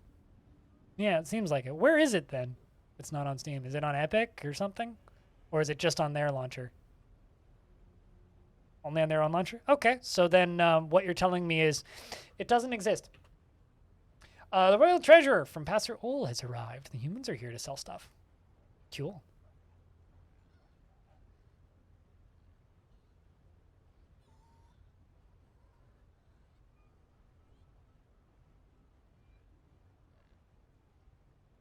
Also, what's weird is The Last Stand Aftermath is out, which is the newest game in the Last Stand franchise, which is a game or a series of Flash games I played when I was younger, replayed relatively recently.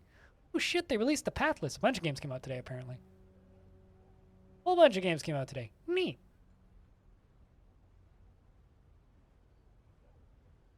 Pause the game now.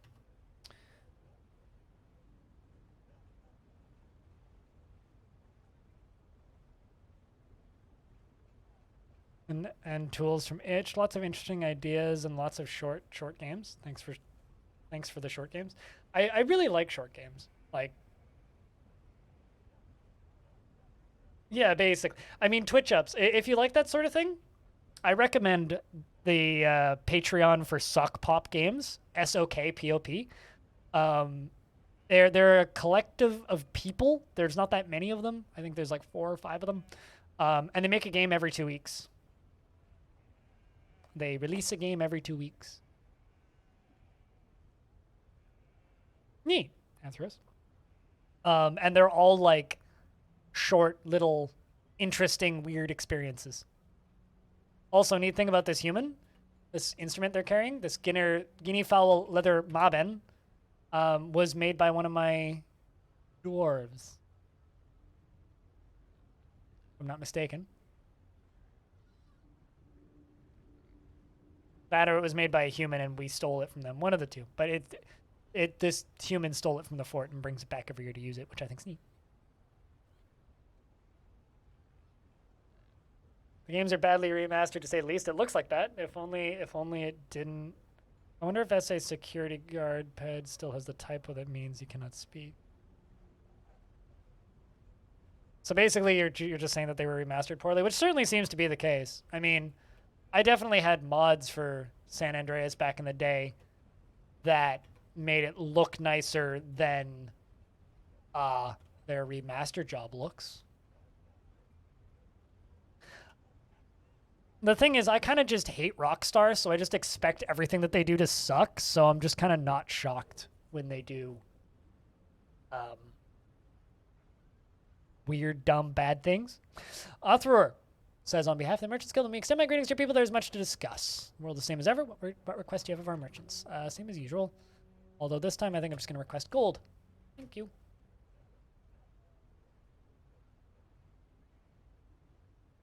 I mean, you can ignore this too.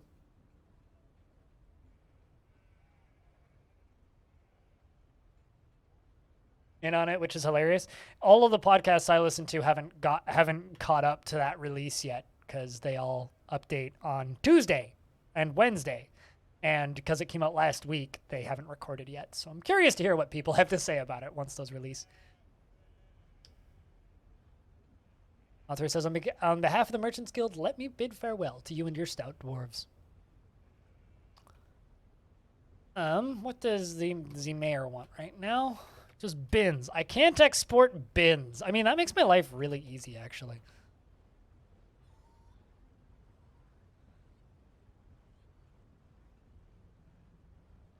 I'm to export the dead mayor's clothing.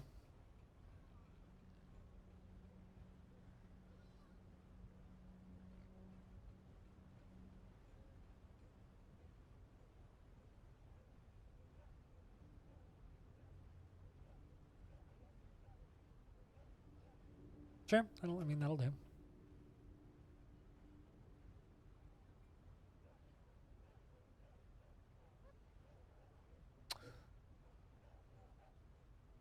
That'll be more than enough.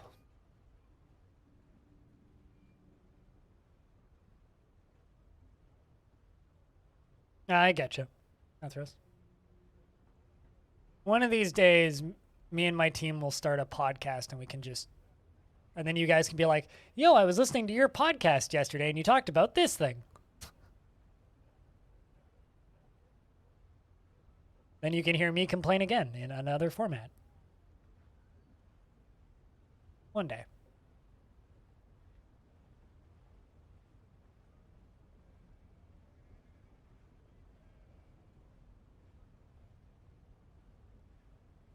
And you can hear me gush about how much I like Age of Empires. Because good lord, that game is fun. Game is fun and really good. Just like a double whammy of good.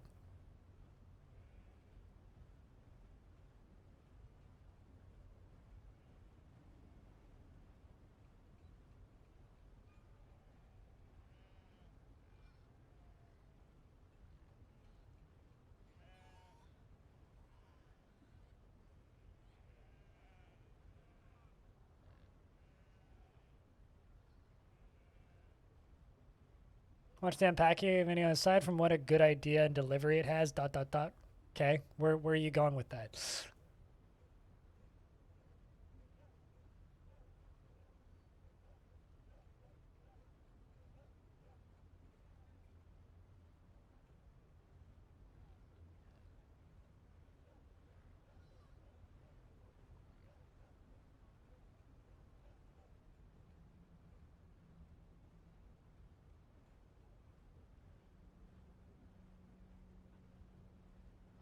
Huh. Sorry, I just discovered something kind of neat.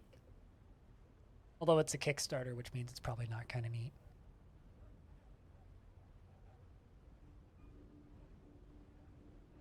You laughed a lot when you decided that the boyfriend was no good because of the sound system and the cheap record player. He had like $10,000 speakers and a $25 record player. What the fuck? Who does that? What kind of horrible person are you? Jesus Christ. Buying into a hobby for the aesthetics. It was true. And then she got a girlfriend, which, you know, frankly, I don't blame her. I would too. Yeah, that was a fun little game. I really enjoyed playing through that. That was a fun, like, 3 hours. And it didn't overstay its welcome. But I think, personally, I would have gotten kind of bored of it if it was, like, 2 hours longer. I'm sorry, what? Who's fighting with who? Oh, they fell down a ramp. Silly humans falling down my stairs.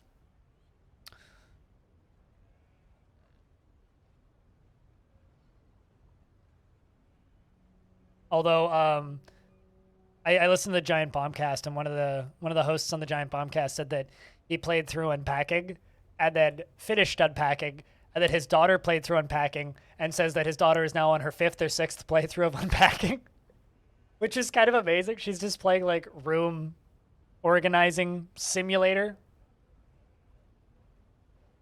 which is basically what that game is. Unpacking is lovely.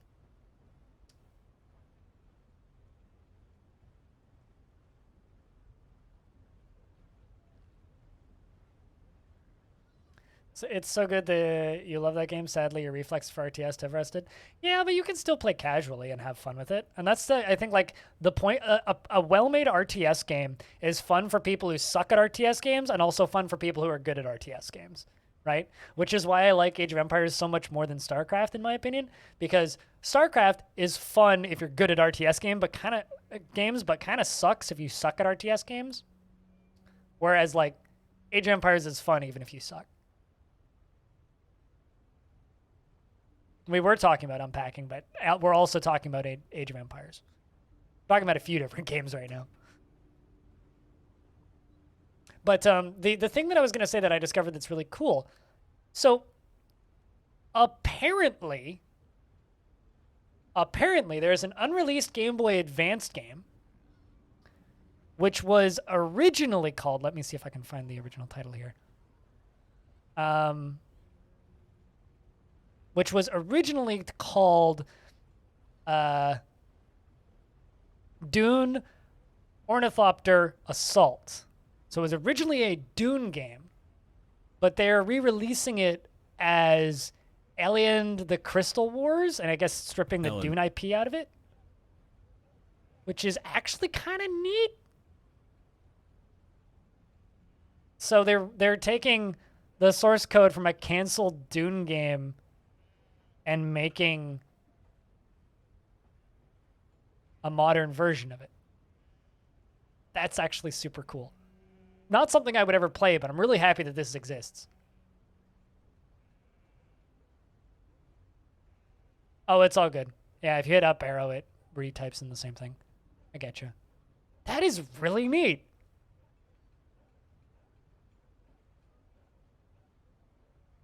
That is actually really neat. I'm assuming they're putting it out as a physical Game Boy game. Oh, they'll give you a ROM version of the game. Huh. For $15.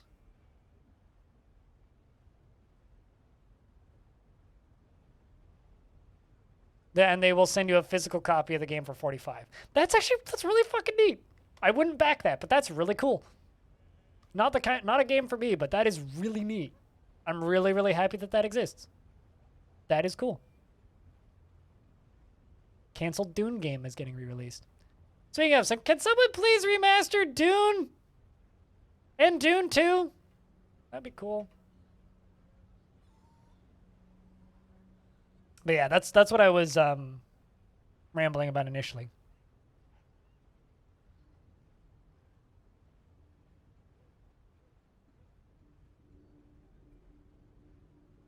I'm gonna post this in game news because I think it's neat.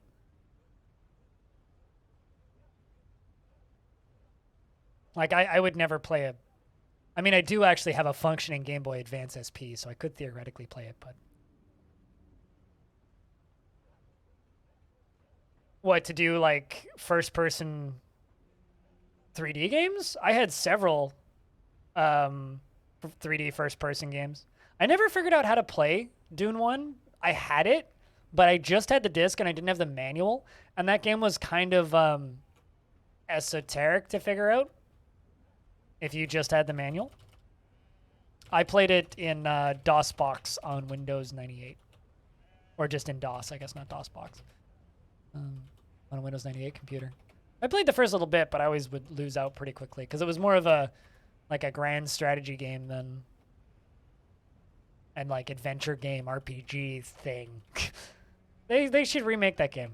Paradox should re-release that game. Actually, no. Somebody else should re-release that game. Somebody should re-release that game.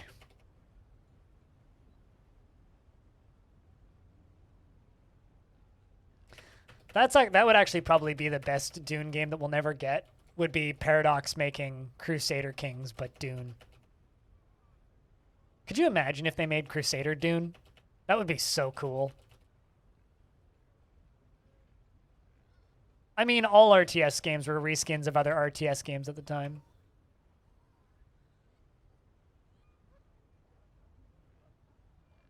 No, absolutely. It was made by the same people, so not surprised. That's there's probably a Crusader Kings mod for that, right, Orange? That probably exists.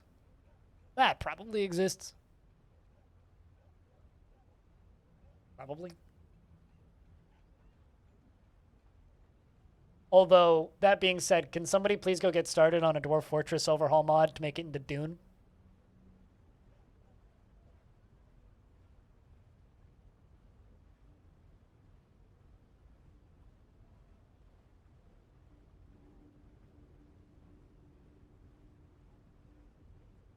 Because that would be cool.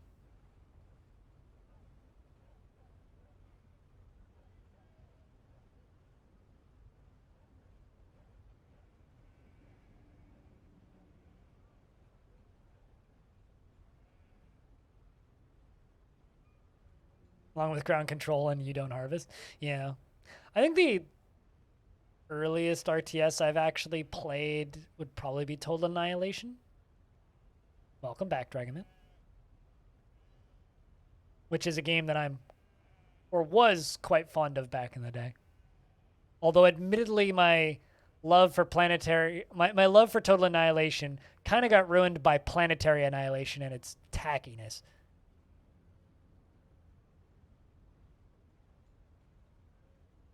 Oh, we got a new mayor. New Shreer is our mayor now.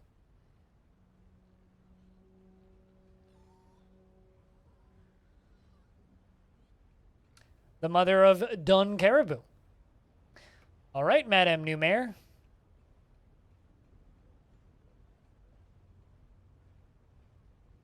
They didn't elect Mark after a second year. Sorry, Mark. You lasted 1 term of a year, and that's it.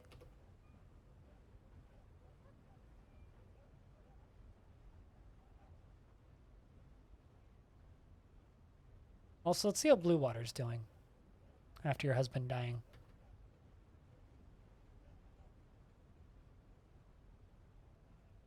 Aw, she felt affection remembering making a friend.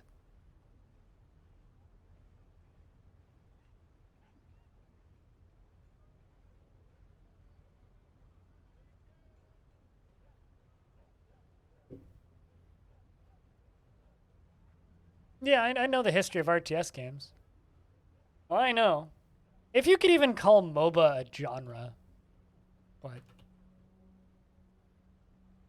MOBA is a term that was invented by the marketing team of Riot Games. So it's one of those things where it's like, I guess it's its own genre now. So like Auto Battler is a genre now.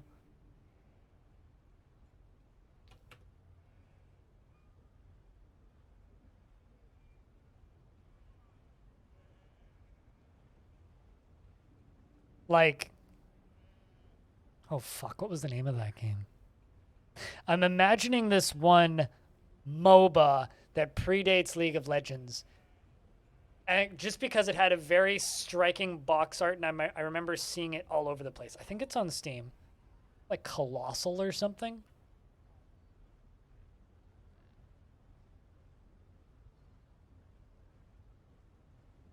No. It had, no, not Heroes of Newerth. I played Heroes of Newerth. No, because it was like a game that you just buy. I don't think it was a Stardock game, no. I mean, it might have been published by Stardock.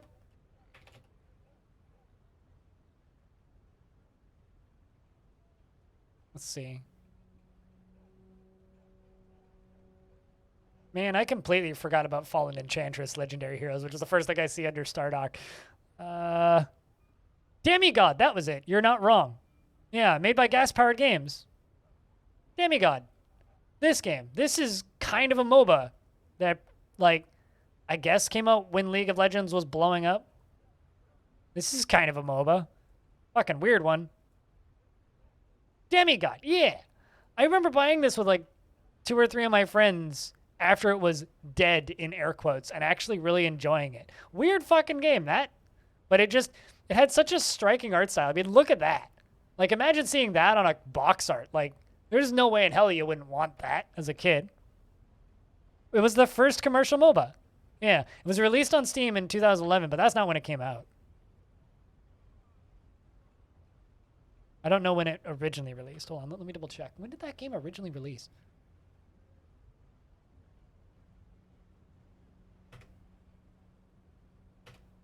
I wonder if that game's still playable. I am now on the wiki page for Demigod. Demigod video game. No, not movie. Video game. Came out April 14th, 2009. Yeah. Okay, this is a fucking weird misfire of bullshit. So Gas Powered Games got bought by Wargaming and renamed to Wargaming Seattle? So technically, Wargaming owns Demigod? That's weird. Anyway, video games.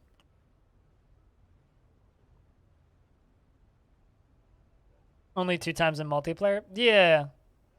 Which is like the problem with that shit, is like finding people to play with.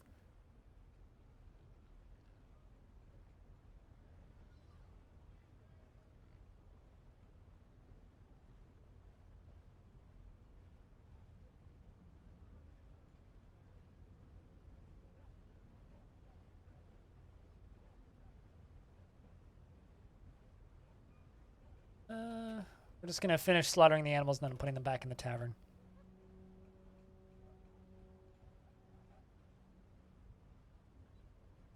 I mean, Wargaming is one of those studios that just quietly makes a shit ton of money and owns everybody. So, doesn't really surprise me all that much. Age of Empires 2, yeah, they still put out expansion packs for it. Like, you get an expansion pack for Age of Empires 2 for free if you pre-ordered Age of Empires 4. So if you pre-ordered Age of Empires 4, you get a free pre-order for the expansion pack for AoE 2, which is interesting. I have a feeling that the two games are going to live concurrently. AoE 2 is kind of like the Melee. It's kind of like the Melee of Smash Brothers, except Microsoft still supports it, unlike Nintendo being a bunch of, we don't support our game twats. I mean, yeah, and your point is what, Orange? That's old news.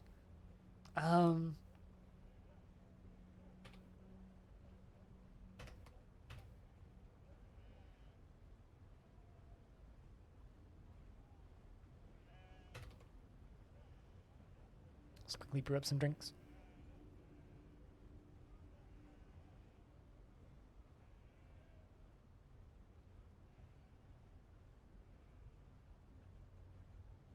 Watch them own the enemy AI. What, in Demigod? Yeah, that sounds about right. Generally, unless told otherwise, assume Disney owns everything. Because it's actually like a question of what doesn't Disney own. If it's Chinese, odds are pretty good Disney doesn't own it. Just remember, kids, the biggest game in the world you've never heard of. The most played popular game in the world right now is a game that you've never heard of, most likely.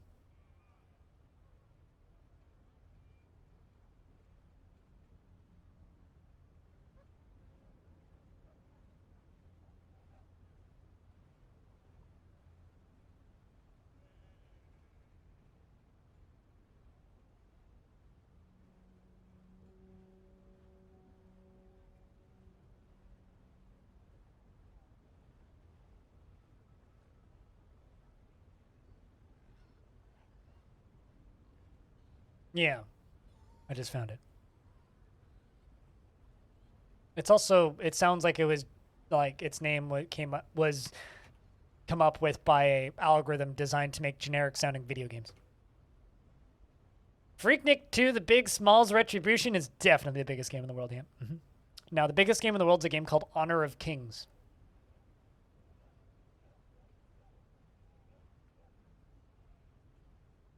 Yeah, Athros got it. Yeah, Honor of Kings. And it looks like this. Find a screenshot of it. That. Which just kind of looks like League of Legends. But yeah, it's a mobile League of Legends like game. It's the biggest player base, the biggest, most active player base, and the most profitable game in the world. Biggest in every single definition of the world. It is the most popular game in the world. It has 80 million daily active players and 200 million monthly active players. So 80 million people play that game every day. Oh, absolutely, Twitch ups. But yeah, I mean, it's no more or less predatory than any MOBA. It's owned by Tencent and a company called Proxima Beta, which I'm not familiar with. Honor of Kings. It is the, like, hold on, let me just find the trailer. I can show a few seconds of a trailer. Also, Honor of Kings World is a game that they are making right now, which is going to release worldwide as far as I know, which is like Monster Hunter, basically.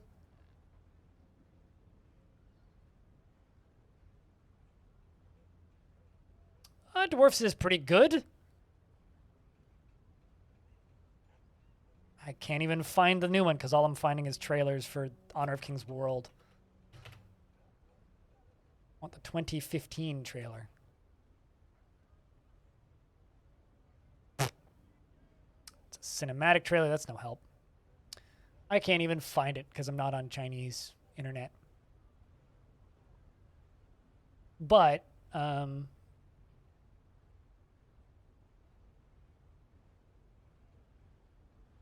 Clash Royale is not on a decline. Clash Royale is still like in the top. Clash Royale is probably, and people hate this when I say this, Clash Royale is probably the most important game ever made, or at least for the last decade. Just because it's the game that convinced all of the publishers that it was acceptable to just be absolute shits with people's money. Anyway, no, this is what Honor of Kings looks like. This is a screenshot of a tournament, but this is what Honor of Kings looks like. 80 million people play this game every day. 80 million.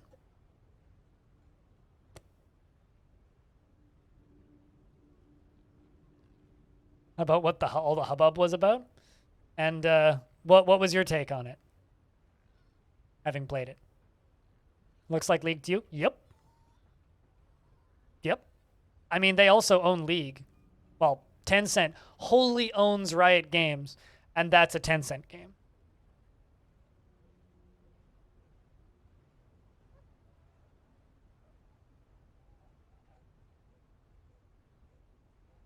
So it's a copy of League because it's a copy of their own game.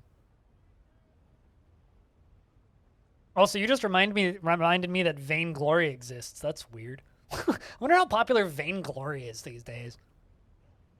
Hold on, I gotta find that out because I'm curious now. Google's asking me if I'm a robot. No, I'm definitely not a robot, Google. Also, can I just like hats off to the Vainglory developers because Super Evil Megacorp is an excellent name for a video game developer. That is awesome. Shoutouts to that. That's bullshit. I like it.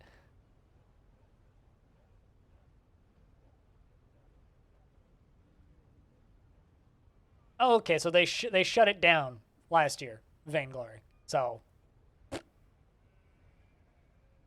that explains that.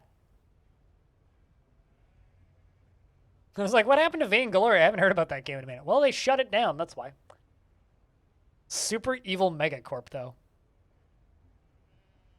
They moved on to a new IP and property? I mean, probably. You kind of have to do that pretty quickly in that world.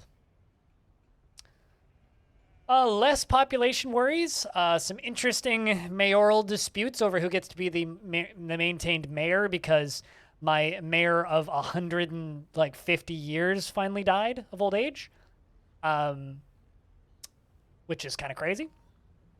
So Tiny Goliath died, and it's not quite 150 years, like 70 years or something. Finally died. So they're now electing a different dwarf every year, and we're going to find out who's going to be the ruler of Longdeath for the near future. We're at 30 dwarves right now.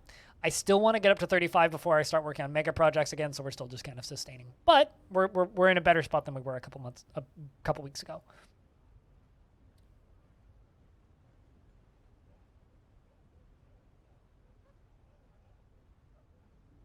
Super Evil Megacorp had it in the hands of a third party who drove it into the ground. Oh, that sucks.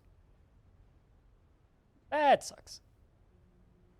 But oh well. I don't know. I don't really like playing games on my phone, so I don't mind that it died.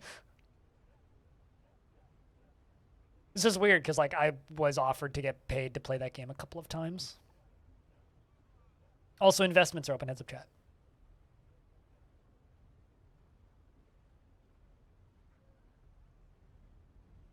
I like multiplayer games, but I like specific types of multiplayer games. I don't play MOBAs anymore, though, and probably will never play MOBAs again. Unless it's like something like me installing Demigod, finding my old Demigod disc, and seeing if I can make that game work. But that would just be more out of a curiosity thing. I love Duck Game, though. That's a competitive multiplayer game. Duck Game's great. I also like racing games, like Trackmania, but kind of a different thing.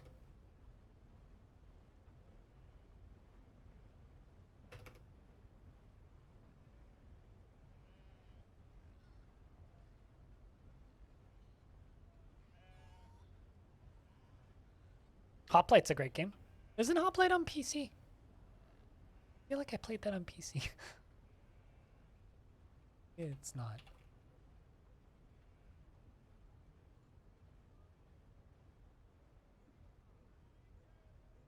That's weird. There's a listing for it on Steam, but it doesn't exist. Weird.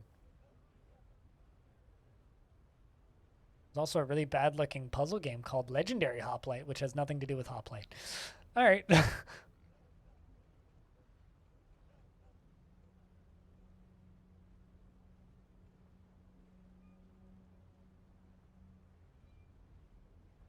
No. Orange. I mean, maybe, but doubtful. I mean, I've streamed Trackmania once or twice, but most racing games are just for me. They're not for you. Like, I played 6 hours of Forza yesterday, but that's for me, not for you.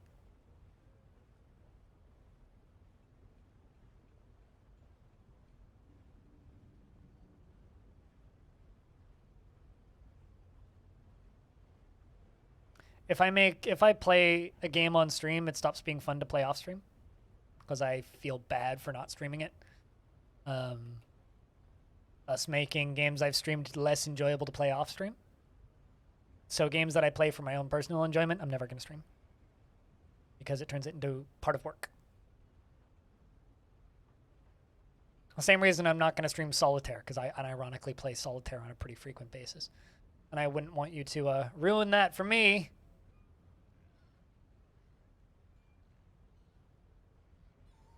Speaking of League of Legends, is anybody else weirded the fuck out by this existing, by the way? It's like a RPG about League of Legends characters, I think. Yeah, it's like a pseudo JRPG. Anybody else weirded out about this? That's me? Okay. Just checking. Do I have a racing wheel? I had one, then I sold it and bought a synthesizer. They're also putting out this, which is also weird to me. Or this is out, I guess. Which is by the Bit Trip Runner people. You play as Ziggs. League of Legends. It's a weird thing.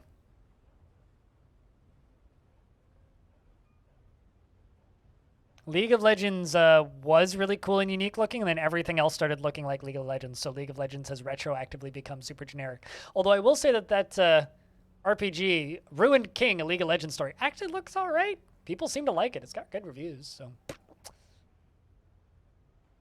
Have I watched Arcane? I don't really watch cartoons. Generally. I'm more of a true crime kind of person and documentaries and nature documentaries kind of person. Or like thriller. Like I watched Heat last night. Fucking 1995 Heat. God, that's a good movie. Probably one of the best heist movies ever made. Just flat. Like that is a wonderfully good heist movie. Holy shit, that's a good movie. That movie is great. Also has no idea when the fuck to end. But God, that's a good movie.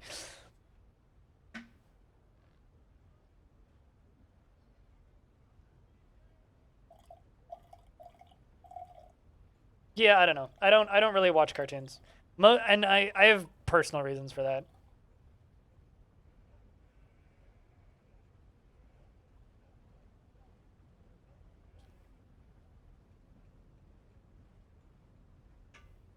Like I've watched my fair share of cartoons and anime in the past. I just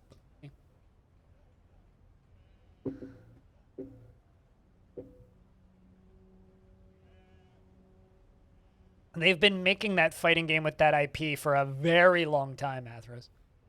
They've been making that fighting game since like they've been working on a fighting game since like 2014. So I'll believe that when I see it. But then again, Riot Games has like a dozen rumored projects all the time,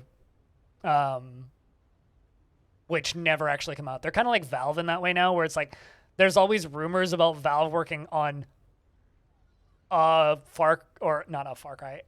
Half-Life game or some other game based on their other IPs. Like there was a rumor for a bit there of them working on an action RPG based on Dota. There was a rumor of them making a card game, and then that never came out and got canceled. That joke was so brutal and dry, some of you probably missed it.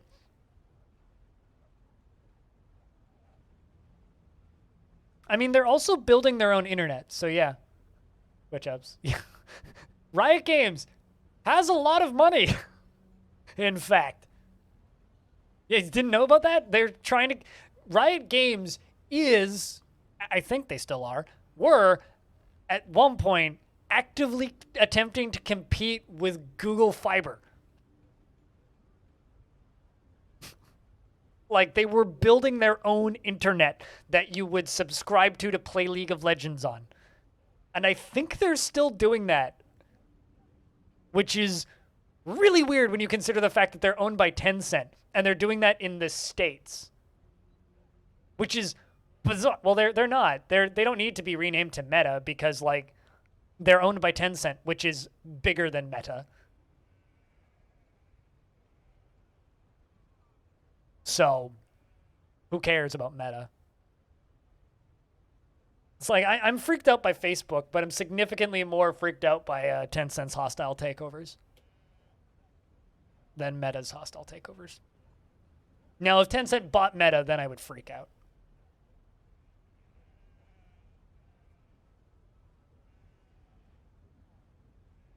Yeah, like an exclusive internet for League of Legends and their games. And probably eventually Chinese social media.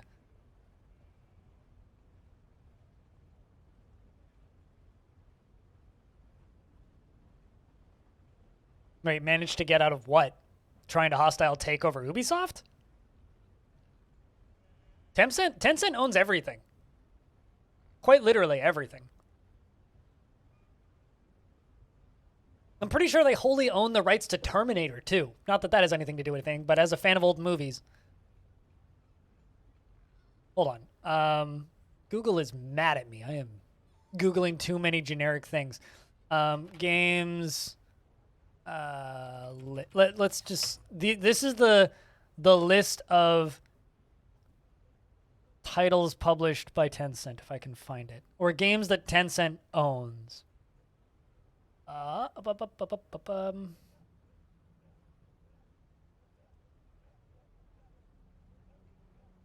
So these are their foreign gaming these are things that they own 100% of or a majority stake of around the world. Okay, Riot Games, Funcom. So, like, Funcom, fucking fun. Anyway, Leiyu, which is a Hong Kong-based studio. Shark Mob, I'm not sure what they make. Wake Up Interactive, the parent company of Soleil and Valhalla Game Studios, a bunch of other Hong Kong studios. Supercell, who make a little game that you know called Clash of Clans. They wholly own Grinding Gear, or they own 80% of Grinding Gear games. They have 40% in Epic. They have a pretty high stake in Fat Shark. What else do they own? Majority, they own Miniclip, which is weird. Clay Entertainment, 10 Chambers, Jaeger Developments, Voodoo Developments, Bohemia Interactive. They own a minority stake in. Payload Games, they have a minority stake in. They wholly own, they wholly own Discord, Roblox Corporation, Lockwood Publishing, Platinum Games, and something called Aiming, which I've never even heard of. Leiyu owns Warframe, yeah, that too. Well, they own 40% of Epic Games. 40% of Epic Games.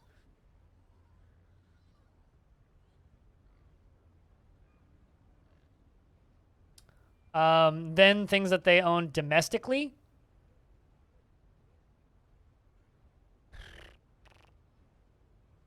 This one's a little bit harder to read.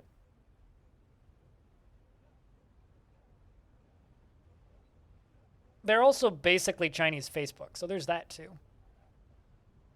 It's really funny. Like, my dad talks about being scared of the Chinese government. I'm not scared of the Chinese government. I'm scared of the corporations in China. Those scare me. Especially, like, when you start looking at the medical services that they own. Anyway, I'm going to get out of there. That's a scary world to look at.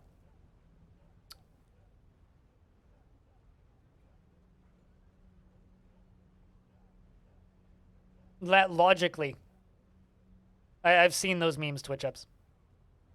Hope she gets a castle. Oh, she already has many castles. They're just entire planets. Don't worry. The real question is, what about the Predator Empress? Does she get a castle?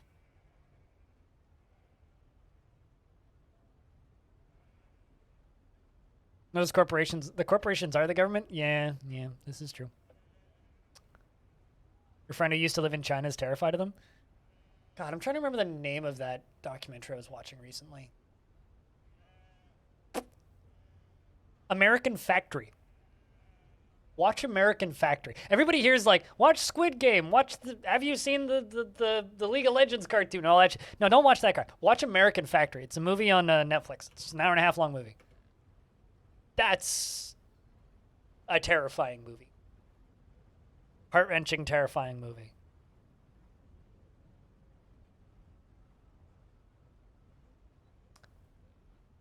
I used to have a viewer who lived in China, Orange, who smuggled a Chinese sword out of China, allegedly, from a museum that he worked in. I wonder if he's still alive. I haven't heard from him in a while. American Factory is a movie about a old car manufacturing plant in the middle of nowhere, USA, that was bought by a Chinese company and rebuilt to make windshields. True story that actually happened. And it's watching American employees that are just happy to have a job trying to work with their locally housed Chinese workers, about 200 of them, and for the first 2 years, to try and get up to the same level of speed and efficiency, as the Chinese workers. So it's a thing. It's a wild fucking movie, which I very much recommend.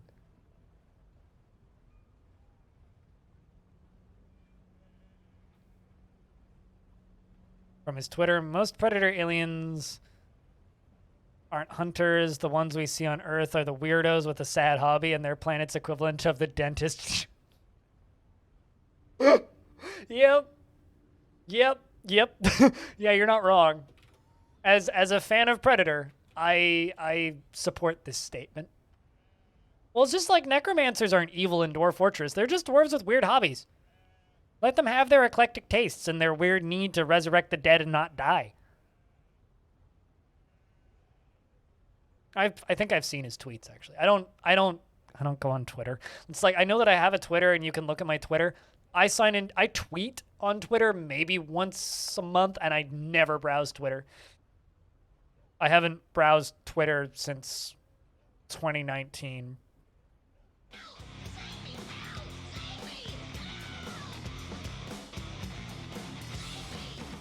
Tip 2403: do not allow frog to break the sound barrier, as this may rupture its internal organs and aerosolize teratogenic particulates with high velocities. So you're telling me I shouldn't be throwing frog out of the airplane whenever I fly down to California?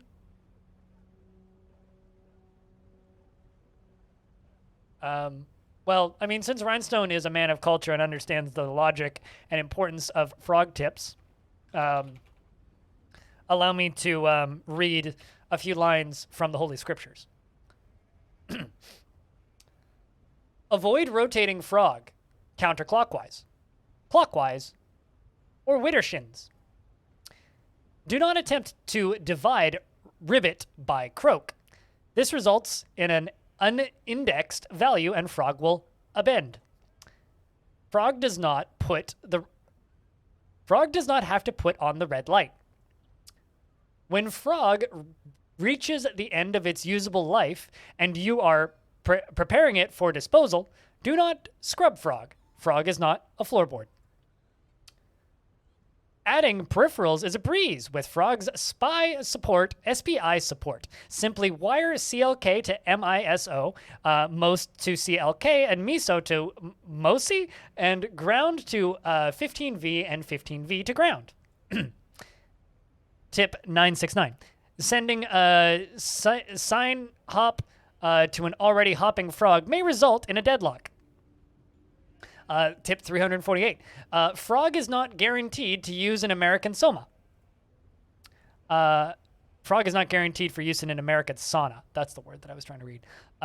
Tip 760. Frog is amphibious and can be operated underwater to a depth of 30 meters before fatal compression occurs. Tip 473. You may limit frogs croaking to 45 seconds by swelling the music and ushering frog off stage.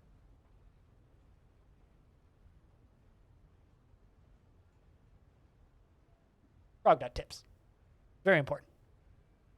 How else are you going to know how to correctly operate your frog without these important tips? Such as tip number 42.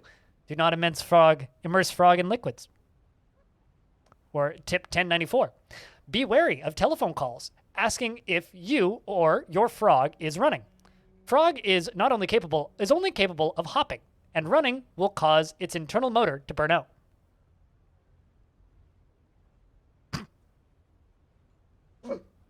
Anyway, if you would like more frog tips, please proceed over to frog.tips.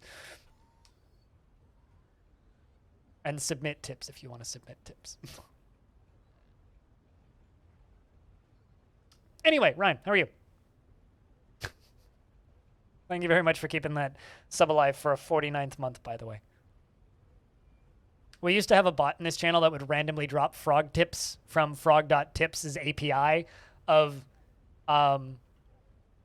frog tips into chat. I didn't go to school, so no, I didn't abuse animals when I was young. Fact, actually, I was homeschooled. I have dissected many fish, though, unrelated to school, because I've been fishing.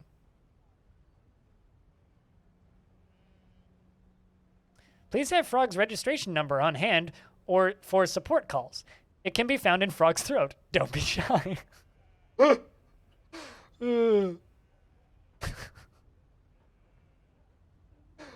Autumn has come. It is that season again, Stone. Heads up.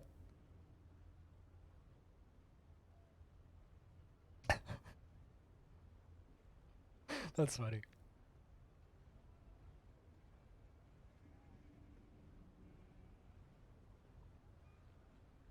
Thinking about the one post where someone saying why Tarn browses Twitter, he scrolls as fast as possible until he sees a picture of an animal, faves it, and then closes the app. You know, that seems to be about right, Jack Nark. I think he responds to DMs though, because that's how I talk to him usually, is via Twitter. Via Twitter DM.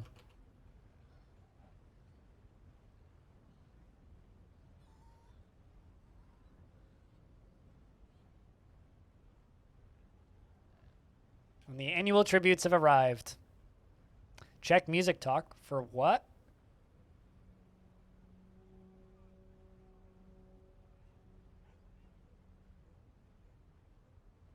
Hold on. Checking Music Talk? What's going on in Music Talk? Ooh. Ooh. Now that would be a fun tape to play in my boombox in a public park outside. People would really appreciate listening to that. Here come the humans.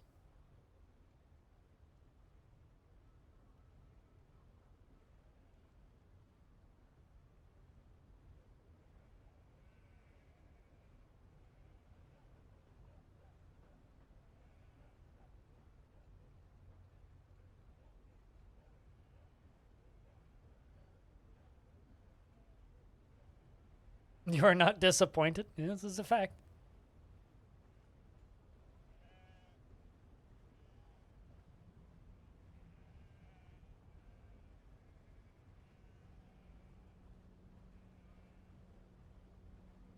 I don't know if Stone is present. Stone, are you here currently? Yes, you are.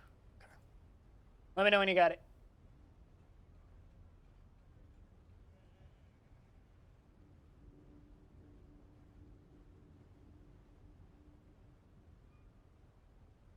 What do you mean they bring Jay?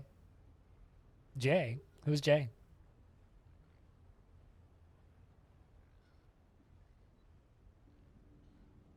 Also, Ryan, how you feeling?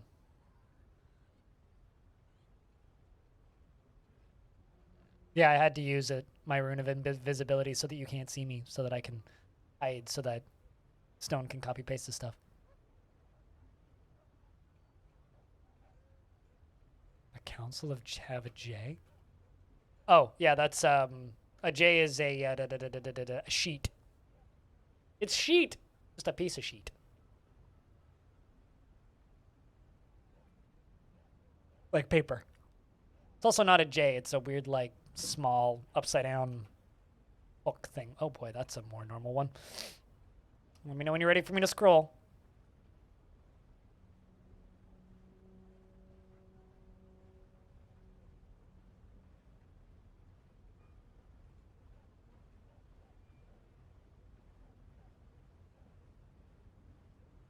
How's it sound on your tape deck, though, Ryan?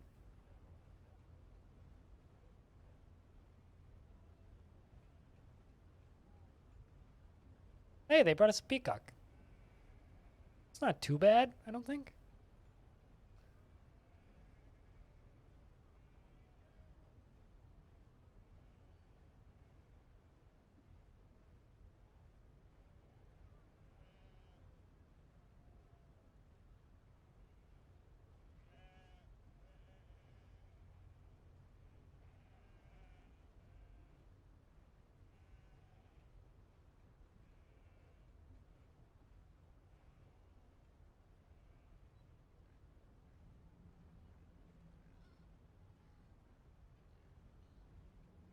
Very standard. Yeah.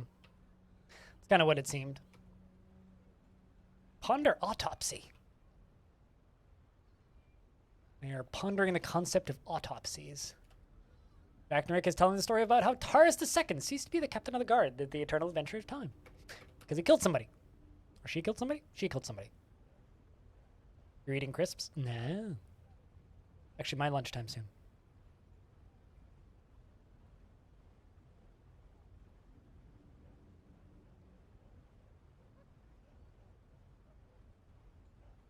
But yeah, no, when you actually go like digging into what Tencent owns, I don't know if you guys have run into this, but when I dig into what Tencent owns, I'm suddenly like super picky as to what I actually want to play. It's sort of like, you know, no offense to people who live in the United Arab Emirates, but like, I don't really want to play any games that are funded by their princes, which includes everything that SNK puts out, because SNK is wholly owned by a person who is accused of causing a lot of atrocities. So, crimes against humanity. It's like, you know, I don't know if I want to play your video game. I'd rather play Dwarf Fortress because Tarn Adams is a cool guy. They can pull from history. They can pull from history and events that happened where you are and from their faction. Which is actually a really fun way to learn your own history if you are in a younger world. You get little tidbits and pieces here and there. Which I personally really enjoy.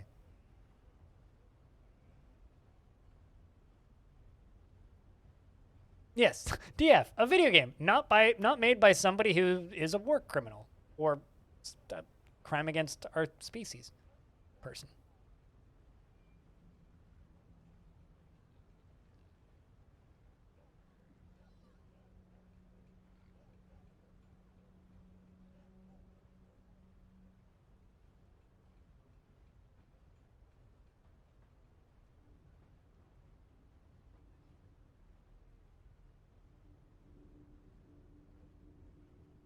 The bar's low. I mean, to be fair, I also don't play games that Activision publishes.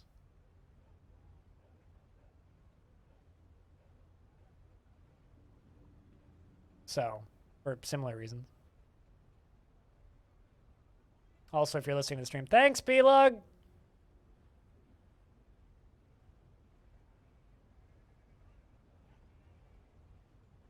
It's 50 stories under us, pretty much. I generally sell it to the next trader that shows up. Most of it, anyway. Switch ups. To be fair, I didn't expect them to bring that much crap when I started tributes. A lot of it, ironically, is items that can't even be used, like ladles and mortars and pestles and stuff like that. Like items that have use by certain creatures in adventure mode, but I can't actually use.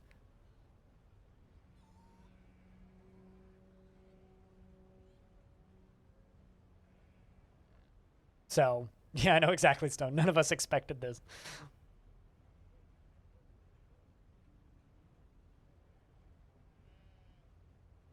was kind of hoping we'd get some babies today, but none so far.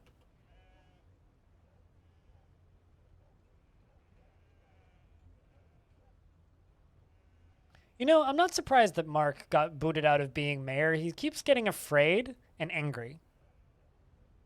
Seems to have had some shitty trauma. You know, you were kind of a crappy mayor, but what if we make you into a bard? Maybe you'll like performing. Make you serve wine and such. Because you seem to like talking with people and performing, so if I let you just be a server, maybe you'll be happier. Just the mayor, yeah, just the one. So we're down to 30 from 31.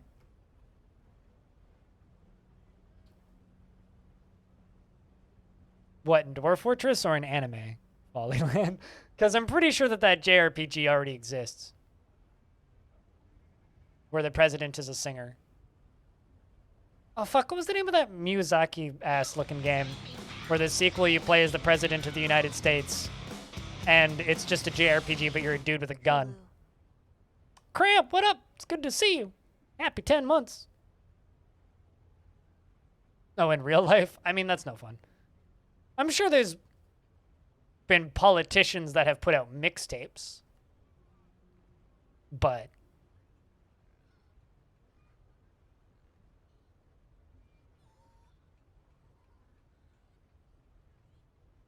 Bill Clinton played sax? Yeah, see, like that. I'm sure that there's presidents that can sing, but what I can't wait is for like me. I can't wait to be like 80 years old, and somebody is being elected president of the United States, assuming we still have that as a thing, and we're not in some sort of chaos ball. Somebody's getting elected, and then they're digging up old TikToks that they posted. That's what I'm looking forward to. This person can't be trusted as a politician because clearly they posted on TikTok in 2022. In 50 years, odds are pretty good. I'm just saying.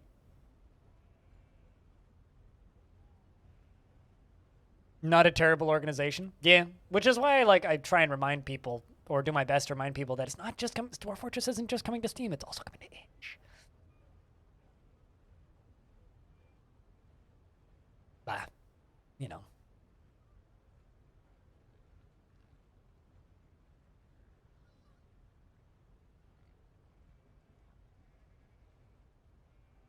For Dwarf Fortress, Athros? Well, here's a few reasons why itch is better than Steam.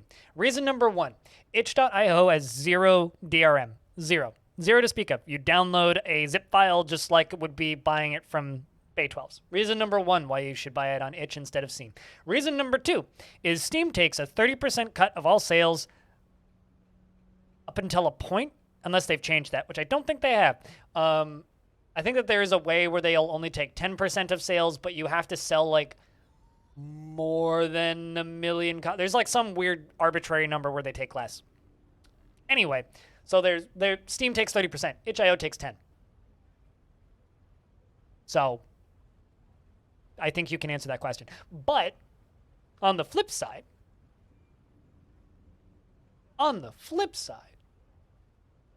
buying it on Steam has a much bigger audience. And if you buy it on Steam, you buying it on Steam will mean it'll get served to more people, which means it'll probably sell better. So realistically, they're both good. Dwarf Fortress is not coming to GOG at this time. I actually don't know the reason for that. I should ask them at some point. Yeah, and you can leave a review on Steam, exactly. Need all those training weapons. Granted, I don't need most of these swords.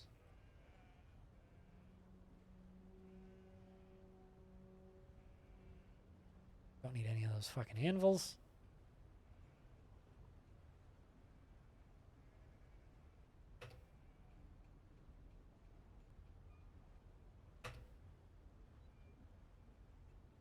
And export cabinets. Well, that's easy.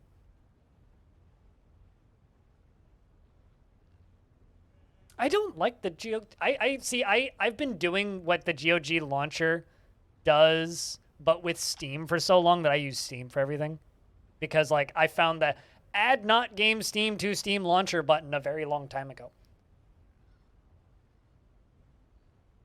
Supposedly, Twitch Up's Playdate games are going to be able to be bought on itch, which I think is super neat. But Nils says, I'm the liaison of the mountain homes. Let's discuss your situation. We've updated your maps. What request do you have of our merchants? Also, I'm just realizing something that I forgot to do.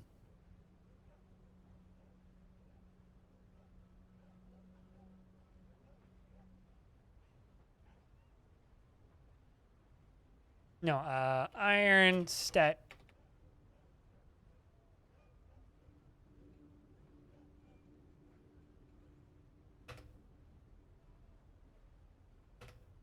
Make a statue of Tiny Goliath.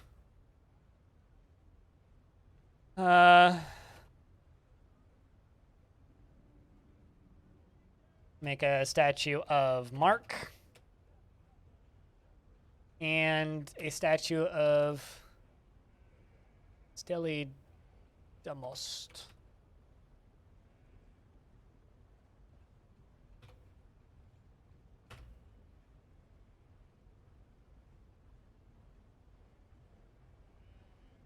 Nope, that's not right. How do you pronounce that name?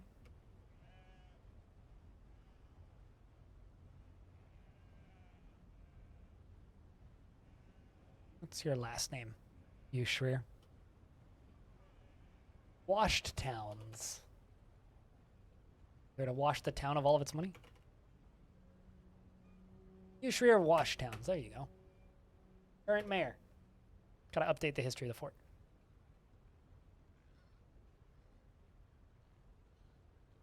Yeah, actually, that's the thing that I noticed after the Rift Wizard interview that I did, is there's actually quite a few people that are sad that it's only available on Steam, and that's something that I agree with, but the developer's decision of where they put their game up for sale. And some like to focus everybody onto one platform, and I kind of get that.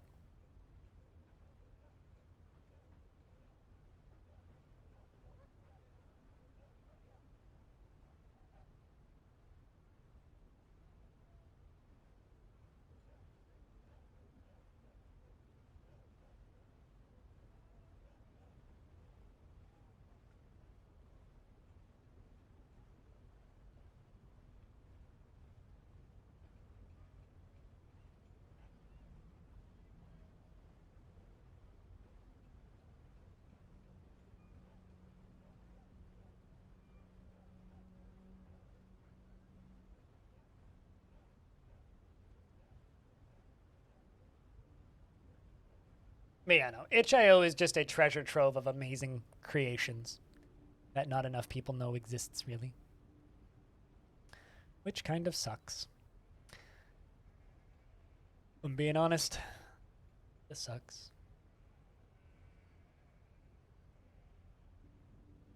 But it's okay. They have their audience, and they do pretty well for what they do.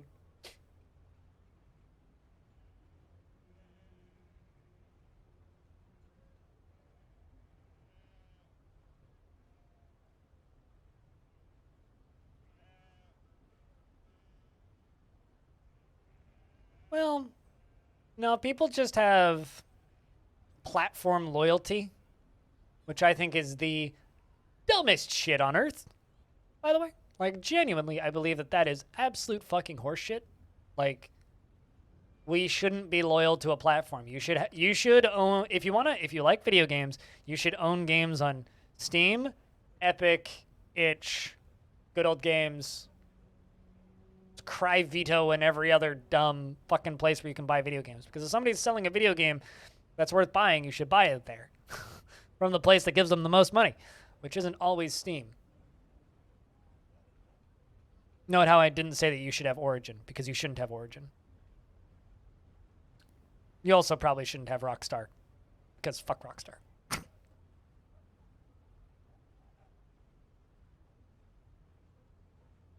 Actually, I wonder, hold on a second.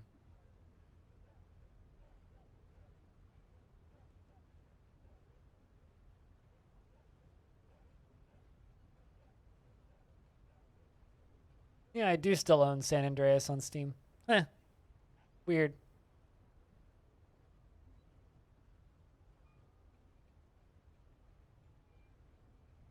I mean, itch is basically just like Bandcamp, but for video games. Although, I fear that that Bandcamp might go bad at some point, but we'll see.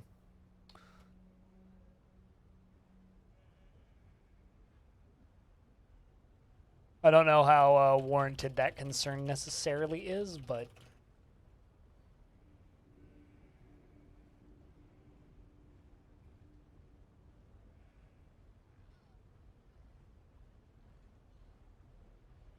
Wait, what? Oh, these are just the dwarves, duh.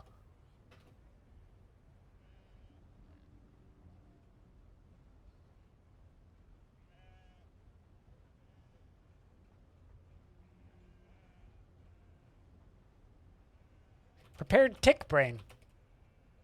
It's gonna tick you off.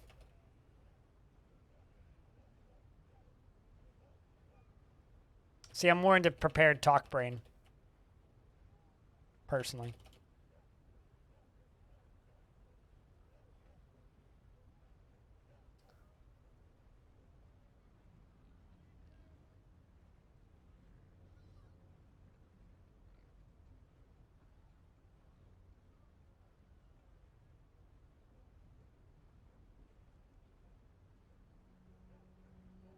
You know what's ironic is you joke, Athros, but there are still people unironically arguing about console wars. There are still people unironically that get mad about console wars. There are some people that never really grew past that. So like you joke, but they still very much exist. As strange as they might be, they do still exist. Uh-oh. Wait, what? Who was... Oh, you're the depressed one. Yes, so.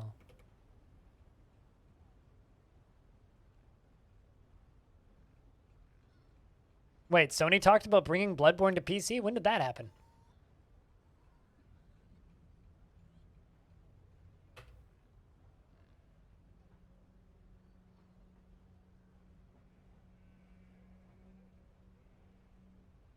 Oh, earlier this year. Okay, I thought like they just announced something. Like, what? Like, that would be big news. I'd be surprised I hadn't heard of it. They walked it back? Of course they did. Of course they did. Okay, emulators exist. That game runs fine. Not that I have any desire to play Bloodborne, but I'd just be curious to know if they made that. Ah.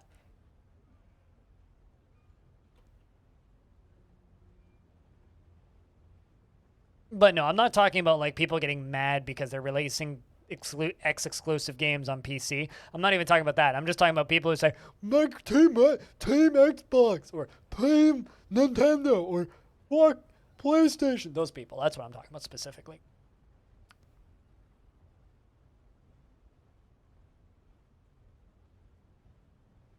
Yeah. I mean, why would you buy a PlayStation when you could just get a PC?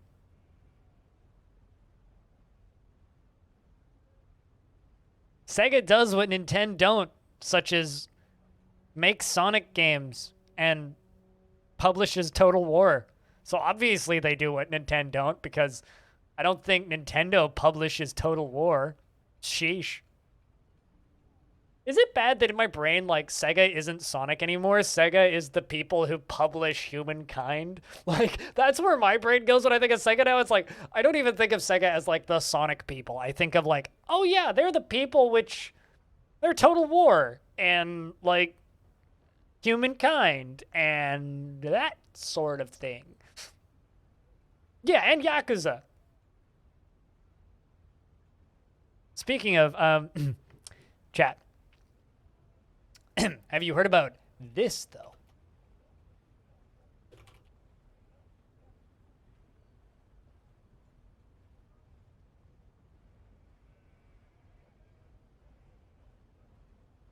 The current rumor about the new Sonic game. You guys heard about this?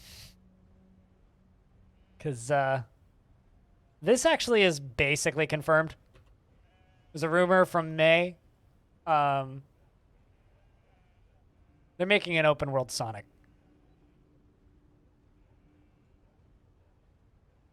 I'm just, you know, let that sink in.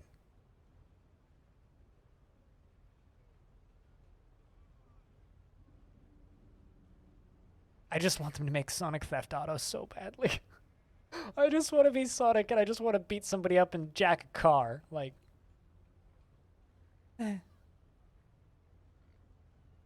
punch a thug in the head and move on with life.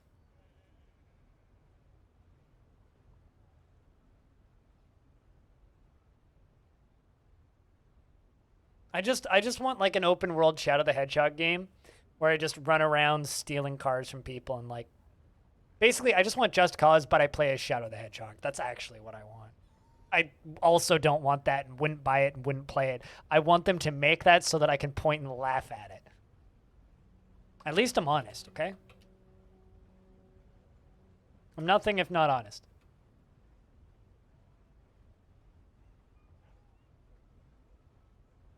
Tired of how long it's taking them to put those away because they never will. All right. The other thing I gotta do.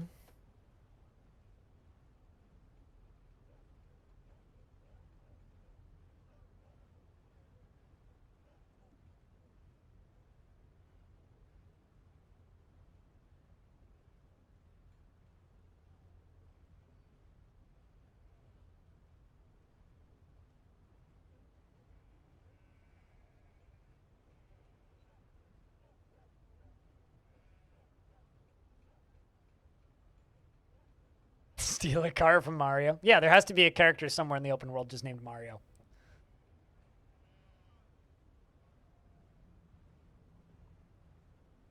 You know, as somebody who's played as Sonic in Trackmania before, I would also argue that Trackmania is probably the best Sonic game.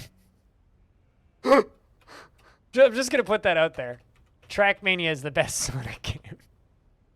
I don't know if that's a controversial thing to state or not, but I guess I just did. Because, like, there's mods for older Trackmania games that just are complete custom models for the cars. So you could just play as running Sonic. So, like, you know, you'll be playing old Trackmania, right? And you'll be like, all right, so it's a bunch of cars and then just, like, a Honda Civic and then Sonic and then just a UFO, Roger Rabbit. It's just...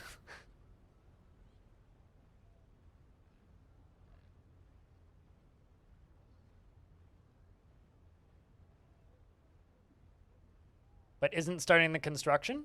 Does he need more resources? Like, has he grabbed shining bars, blocks, and stacks of leather? Has he already grabbed all three of them? Because he might need more of one of them if he's already grabbed all of what you have of one of them. Or there's something else in there that you haven't seen yet. You might be asking for an extra thing. You have all he is listing? I generally don't know. Like, genuinely, like, whenever those statements come up, it's like, I don't really know how to answer that without looking at it myself. So, what I would recommend is try and make more of what he's looking at. You could also look at his preferences and see if he lists out a specific material that he's fond of. Maybe he wants a specific material, or he's already begun it and you just didn't realize it. I know I've had that happen before where, like, I didn't realize that he's already begun the mysterious construction. Like, when you hit Q and select him, what does it say right now? Does it say he's muttering something, or does it say he's, I need this, I need this, I need this? He could also be in a burrow, yeah, or in a locked room. Or there could be a door locked somewhere, or he is sketching? Sketching pictures of? Like, are there materials still flashing there? Because if there's still materials flashing in his in the underneath the sketching, yeah, then he still needs stuff. So look at everything that he's requiring and see if it's just as you said, shining bars, blocks, and sketches and stacks of leather. If it's just those things that are popping up, wait to see if one of them lasts longer because he needs more of that thing. So if it says stone, leather, shining bars, and then sits on shining bars for a bit, he needs more shining bars. That's how you figure out if they need more of something.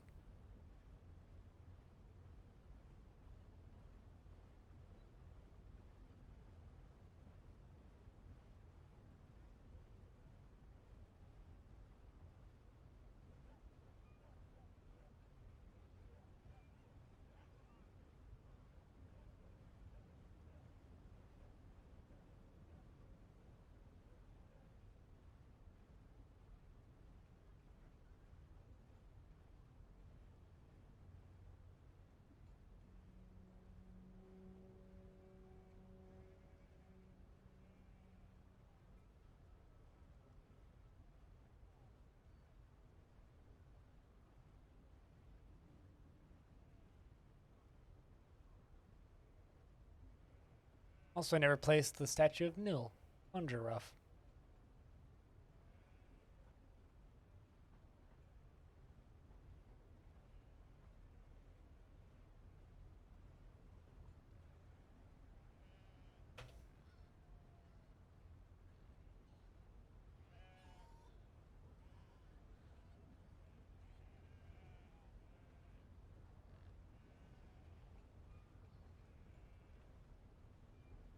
Still flashing? Yeah, so then you need to figure out which one flashes twice, because that's the material that you need more of.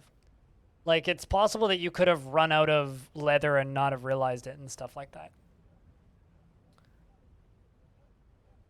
But that's my only real idea. That's all I can really say, and that's what I would check, is just see if there's a specific material that he needs more of. Because that's the only way to really figure it out. It's a lot of careful guesswork, usually.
Alright, where the hell? Okay, there you go.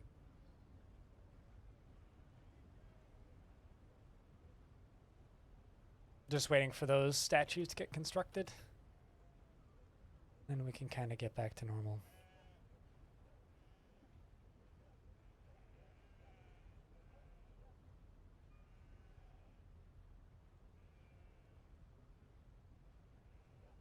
Trying to get these boulders out of here.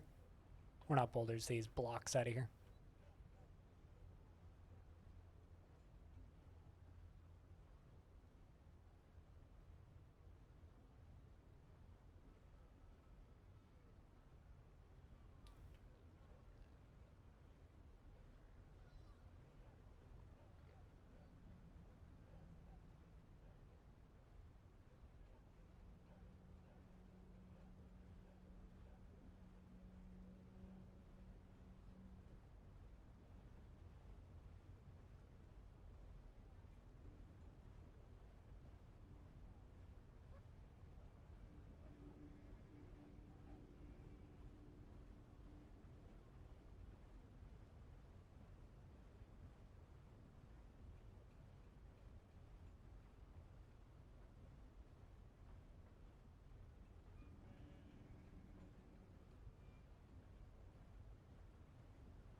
All right, chat. So I'm gonna just let the dwarves kind of do their thing for a little bit. I'm gonna let you guys follow Diamond Destruct 2, who's currently praying. It's 3:20. I'm hungry. I'm going to go get myself some food. If you're just hanging out, I will see you when I get back. And could I get a round of beers? If you're gonna tune out, that's all good. We'll see you when I see you. And I should be back in like less than 5 minutes. I just kind of need to make some food quickly and eat it. I gotta heat up a sandwich and eat it. It's a sandwich with things on it that you don't really want to eat cold. So I'm gonna quickly like sear a sandwich and then eat it, and then I will be back. Best of luck with that mood, Esrel. Maybe chat can still help. If you happen to have sound commands, now's a good time to use them to entertain the chat. If you want to support the stream directly, you can do that through Patreon. And yeah, I'm still trying to figure out what I want to do for this evening. It's kind of between more Caves of Cud grinding and other things. Anyway, I will see you guys when I get back. BRB.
I just sat back down from getting food.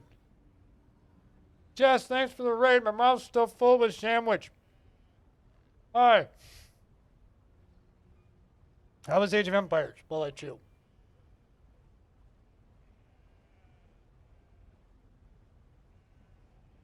We're doing dwarfy things, and I kind of want to play some Conquest of Elysium, so I think we're going to play that in about 25 minutes. I was thinking about what I wanted to do. Hey, old guy. What's up?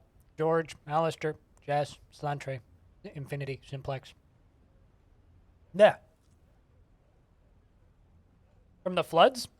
So, ironically, I got a message yesterday, old guy, from a viewer of mine, who was just like, I heard about the flooding in BC.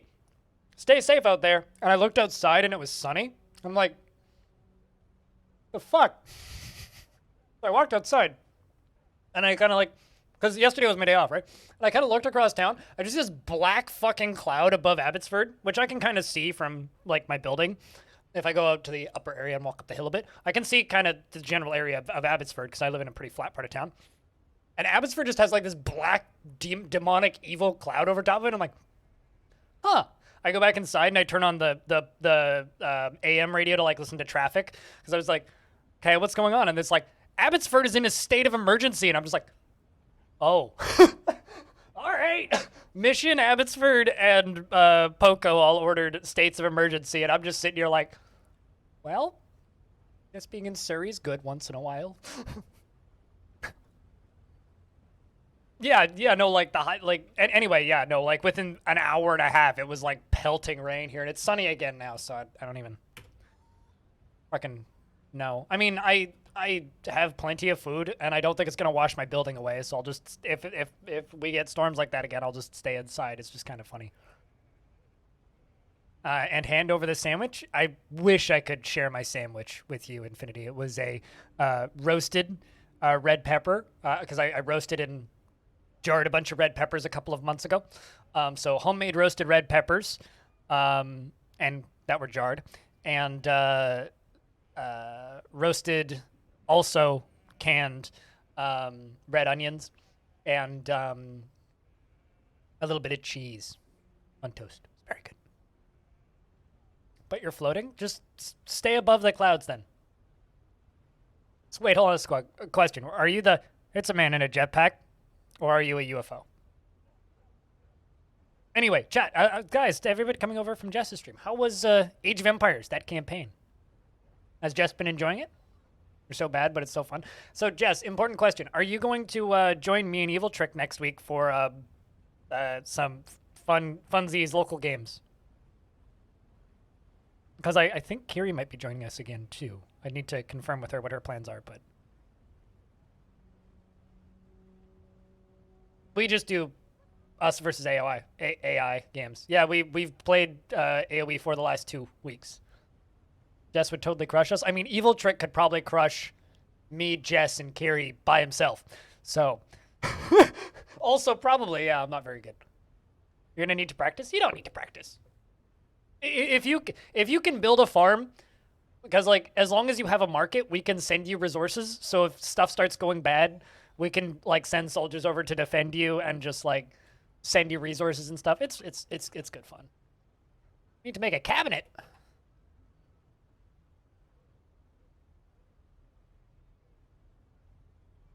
Was it just one? Yes. Finally out of meetings. Yay! Still number 1. All right. You learned how to make and use a trebuchet today? Wait until you discover the glory of Evil Trick's almost and completely automatic cannons. Also, the Chinese have a fireworks cannon. It literally just like shoots a barrage of fireworks. It's like... and they sound like fireworks and look like fireworks. They're great. They just shoot fireworks at you. It's kind of awesome. Yeah, no, Age of Empires 4 is very good. And like, I kind of want to play the campaign, but I want to play the campaign once I own it. So I'm kind of just waiting until it goes on sale on Steam, and then I'll buy it instead of just playing it on Game Pass, which is where I'm playing it right now, because I don't care about gamer score. But I kind of want to get the achievements playing through the campaign. So Waiting until I buy it eventually. Maybe I'll buy it for myself for Christmas. Do that there. I'm sure there will be at least a 10% discount.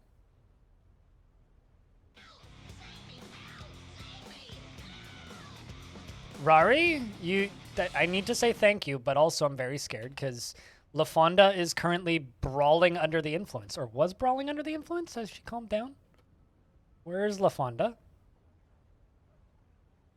She caused a bunch of crimes, and is probably going to go to prison for a bit. Rari, thank you very much for chucking the 5-pack out in the ether. All right, the one landed on Tone Hack. Excellent. Excellent. Tone Hack's normally a prime sub. I wonder what he's going to think about that, but cheers. Thanks, man. Disorderly conduct. 1 count of disorderly conduct, brawling under the influence of alcohols. I'm kind of curious as to what sort of sentence you're going to get, actually. Against LaFonda. A beating. Okay, well, it's not too bad. Just going to get punched in your sleep for a little bit.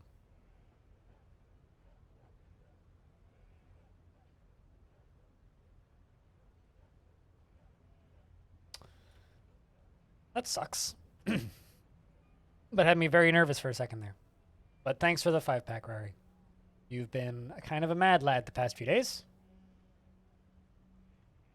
I know that other people have been madder lads, but that doesn't take away from your mad laddishness. That was a sentence. The only person... Now, when you say capital punishment, you mean the death penalty, right? There are a few occasions where that can happen, but it can only happen if you have a king in your fortress. I've never actually had that happen, though. Like, if you fail to complete a king's demand, then they can do that. They can, like, order someone's beheading, but it's very rare. So it almost never happens.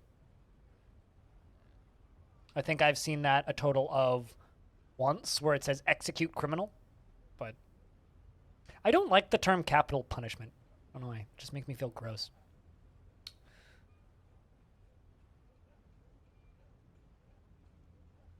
No, see, here's the thing, Rari. In a normal week, it's rare for me to have 1,000 bits at the top of my leaderboard by the end of the week. Normally, it's like 500-600. Like, it is very rare for people to cheer as many bits in a week as you've cheered today. So, I don't agree. Like, this is an abnormal 2 weeks we've had here. This is not how shit normally goes here. They'll probably get like 100 days in prison. Kalthor? Yeah, usually murder's 30 days in prison, which is ironic because like failing to complete a like mayor's demand for make us 5 mugs is like a 100-day penalty.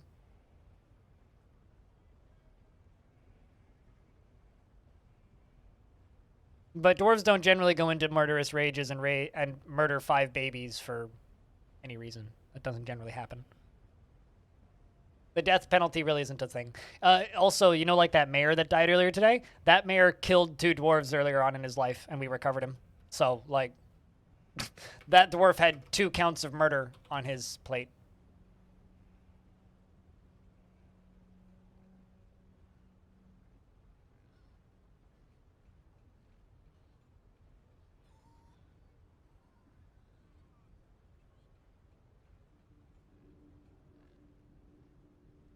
Why is there a tooth on that chest?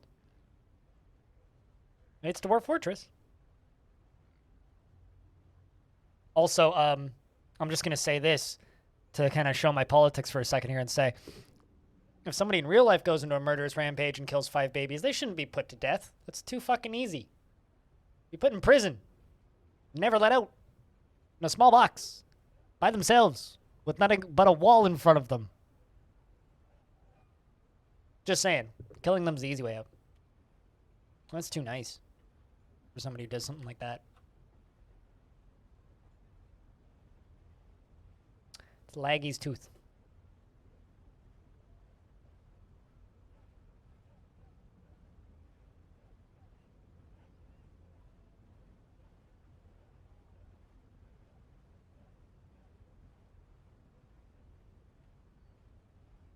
Like, I don't know. I'm not exaggerating when I say last week, you guys cheered more bits in this channel than I've received in the last 2 months. Sorry. Like, I'm not exaggerating when I say that. It's like, that is not normal. That does not normally happen in this channel. The vast majority of, like, tips I get are direct tips. It's rarely that many bits. So, I mean, it's nice. I don't mind, but it's definitely not the norm. So I kind of expect you to, like, just kind of take the #1 spot and just keep it for the rest of the week.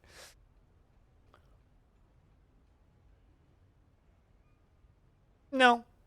You don't want to let them outside, Kalthor.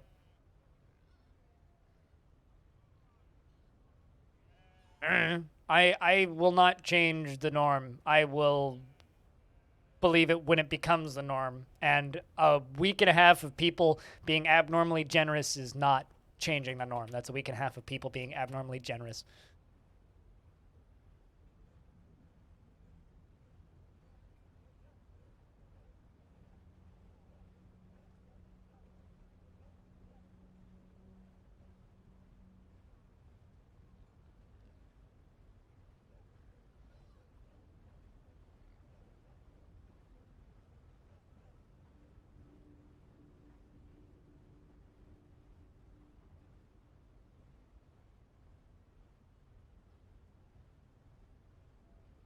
My God, if I made as much money as I made last week every week, I'd be able to get an apartment that's more than 1 room. Although, admittedly, I don't know if I would. So I think I would rather just save. I don't live in that world. I don't live in that world.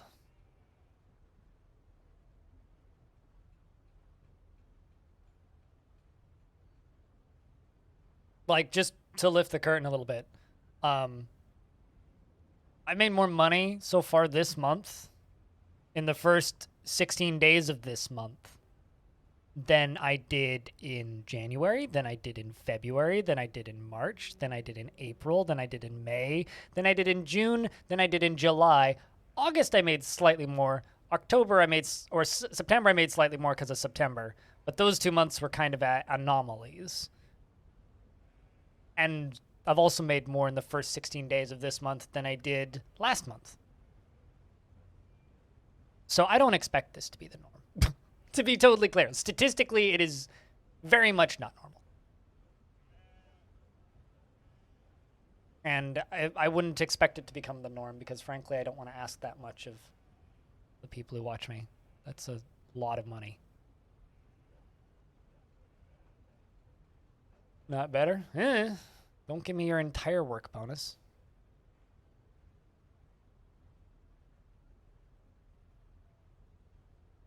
Sheesh.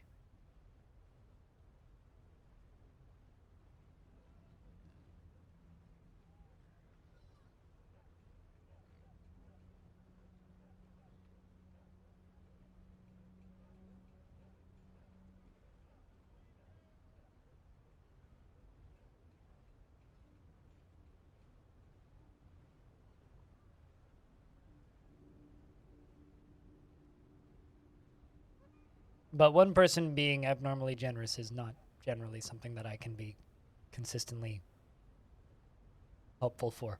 I'll put it that way. My income is very weird. TLDR. You didn't know that already. It's bitter about tattered clothing. I guess your cap is kind of tattered.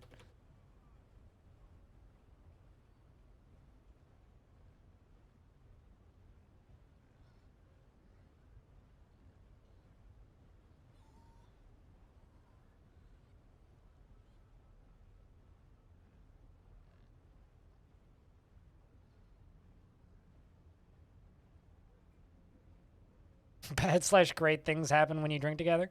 Really? And I'm not invited? Feels bad. Nah, I can't really afford to fly that far.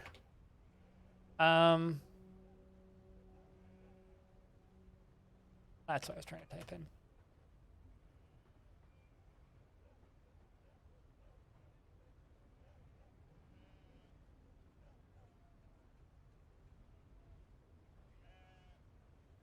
Who's flying where? Not particularly, if I'm being honest with you. So I guess that answers my question. Is you're flying to Disney World? Yeah, that's. You guys have fun. I really rather would never go to Disney World ever. So I'll be that guy and just be like, yeah, I'm good. Disneyland is too big for me. I want Disney World.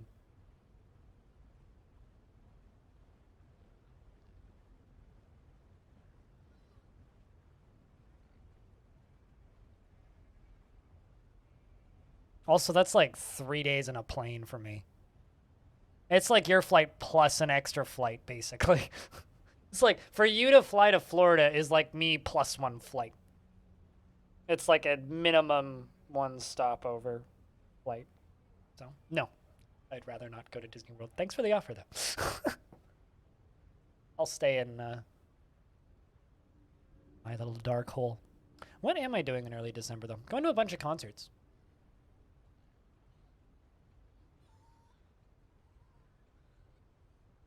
I'm also very excited because the Psychedelic Porn Crumpets, which is one of my favorite bands, is going on tour.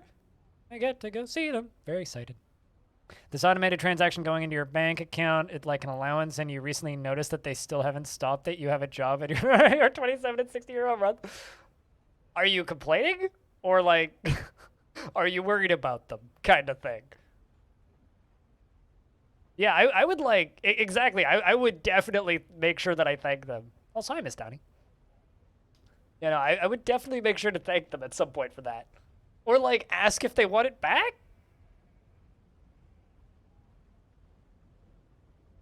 I mean, I technically work for my parents, right? Because, like, I'd say, like, 70% of the time I make enough money streaming to... Rari, thanks for gifting a sub to Dat Calthor. Yeah, I saw you sneak in with the... I saw this follow sneak in from the raid, so cheers. Rari, who's just, like, lifting this stream up on his shoulders right now. Thanks for gifting ad-free viewing to Dak Halthor.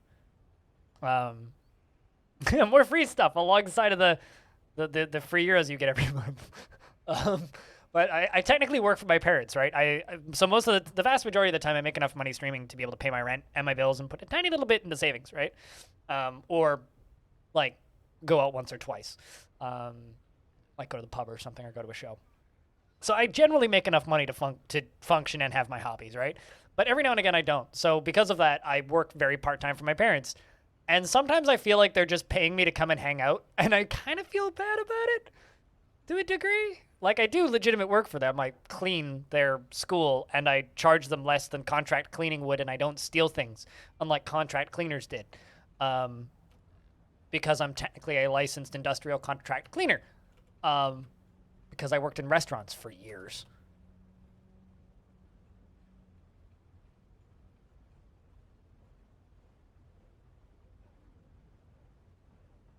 So it's just kind of funny how parents are.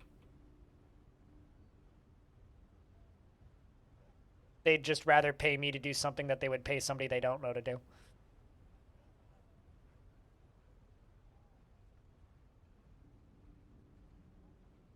Also, chat, I'm kind of feeling like some Conquest of Elysium this evening. What do you guys think?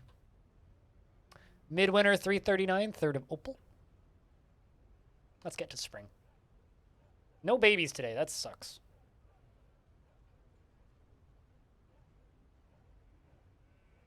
I estimate we'll be halfway through this playthrough. We'll hit year 500 by June.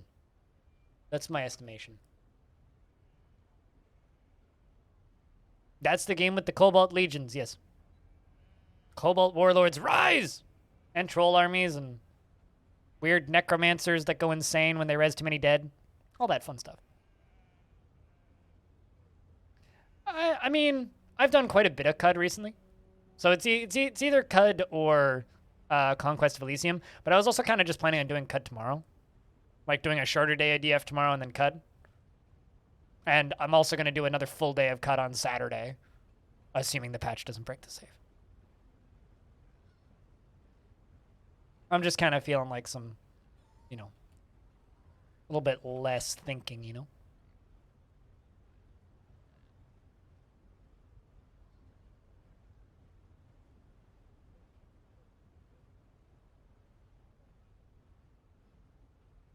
I could do that. I mean, that could be the problem. Besides, right now I have 6 VODs of Caves of Cud ready to go. Well, actually, technically, 2 of them have been posted on the YouTube channel, but I don't know. There's people on my YouTube channel that are constantly asking me to put more Conquest of Elysium up, so I think I'm going to do that.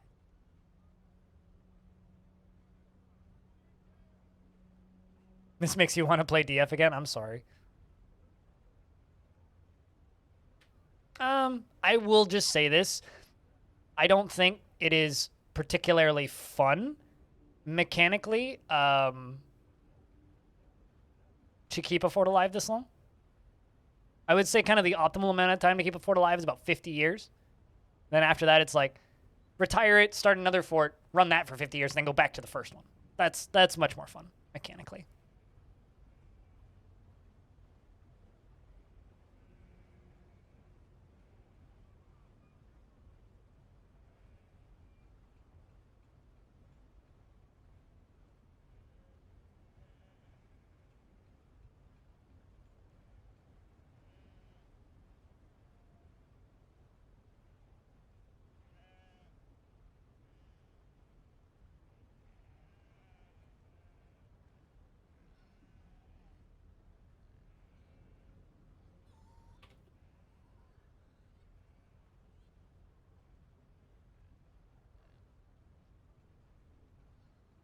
Does the fort run itself? Not quite. I mean, it probably could if I automated it. But not quite. No fort will truly run itself because things can come up that could cause it to break. Oh yeah, no, then the game's very different now. Very different. Affinity. Very, very different.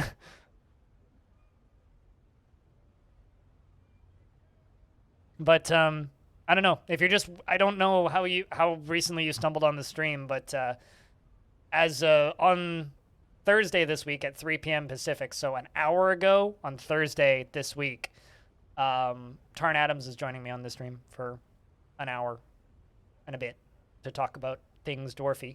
Want to submit a question? There's a link on the YouTube channel, or I could grab it for you if you like.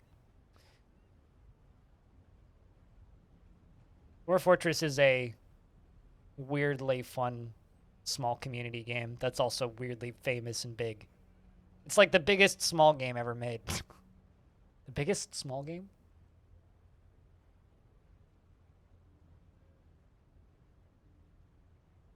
Yeah, I've had him on the stream a number of times in the past.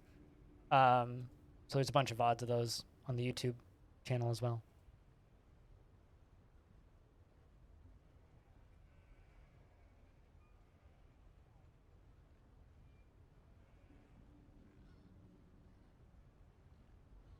But yeah, no, this entire playthrough is up on YouTube in that playlist.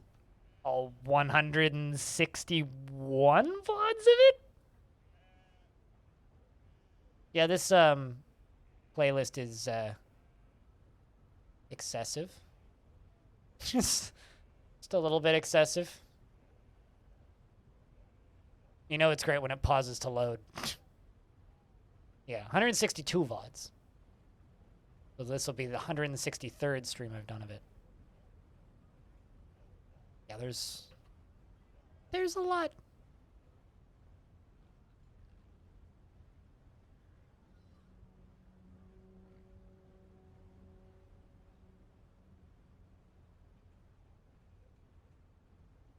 But yeah, I wouldn't recommend keeping a fort alive for hundreds of years. It just stops being practical at a point. The game doesn't really work for a fort this long, but it's been a neat experience regardless. Also, chat, I don't want to call anybody out here.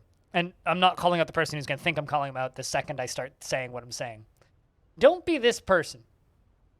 This person DM'd me on Discord last night, 2 nights ago, at 1:30 in the morning, right? Just saying hi. Lowercase h, hi. I responded with, what? It's 1:30 in the morning. And they responded with, oh. The next day, I sent them another DM. I said, so why were you reaching out? And they said, I'm a game dev, and I was wondering if you'd play my game. Didn't link anything about it. And I'm like, what game? And they said, I'll send it to you in a little bit. They haven't gotten back to me until about 2 minutes ago, where they said, so are you interested?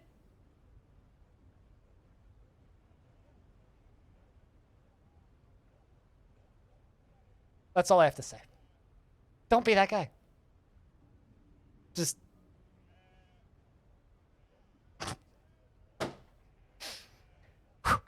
Exactly, Stone. What?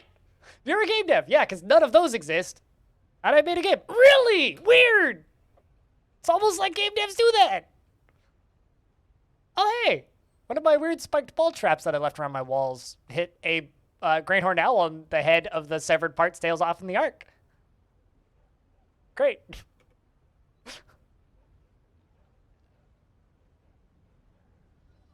Yeah, I was like, you know, if this is a work thing, send me an email. And there was like, where can I find your email? You know, like in my Twitter bio, like in my YouTube channel, on my Twitch channel bio, on... The funny thing is, I don't think it's a bot. I think it's just pure incompetence, Alistair. Like, genuinely, like, someone offered me 0.5 Bitcoin yesterday on Discord, and I think that might be a scam.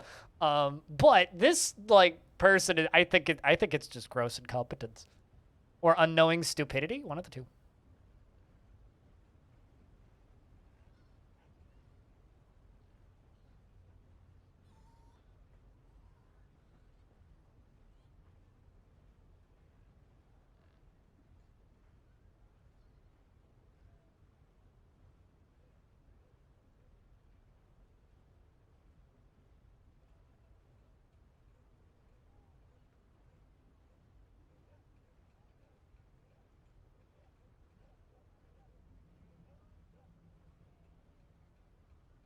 To do something stupid, it's not.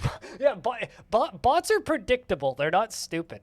Speaking of bots being predictable, there's this incredible Twitter thread, which I'm gonna see if I can find because I posted it in memes.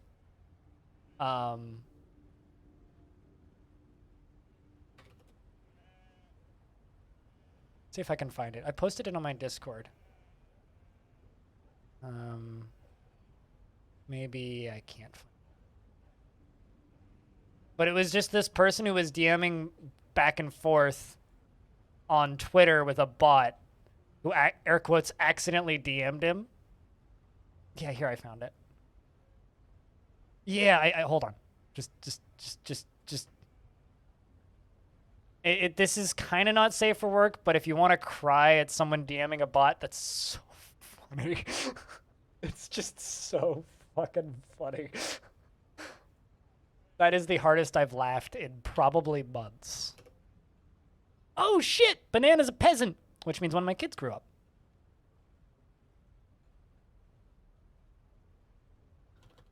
Let's give you clothes making and weaving, leatherworking and stone crafting, various jobs, mining. I'm thinking stone detailing, all of the healthcare, tanning and butchery.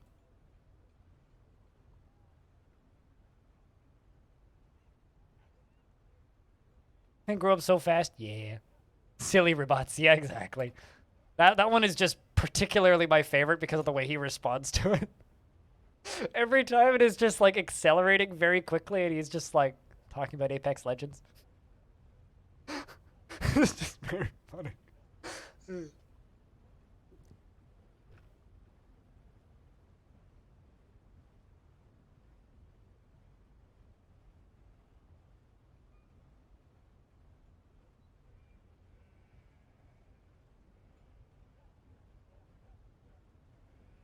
It's like that one's just. It's one of those things where it's like I don't even care if it is potentially fake. It's just so funny. I just can't not. You know. You know. Good joke doesn't necessarily need to be real, as long as I can laugh at it.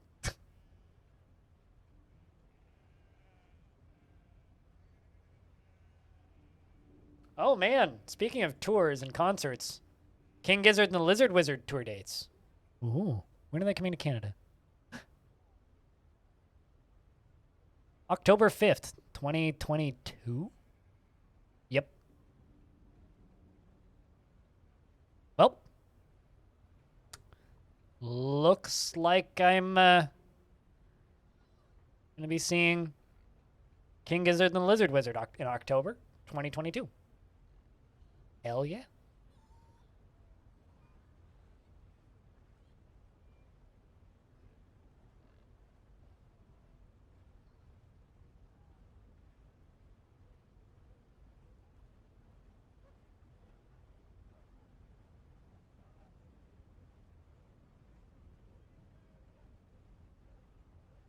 Which means we're going to have other kids growing up.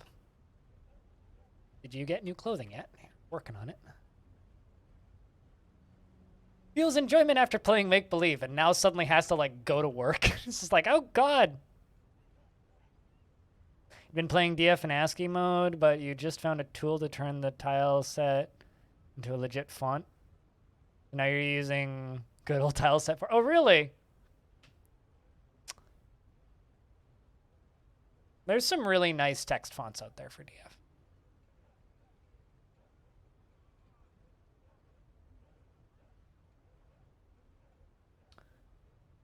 Also, chat, I have bad news. The count failed not once, but twice today. Time to refix. Start counting again. Sad.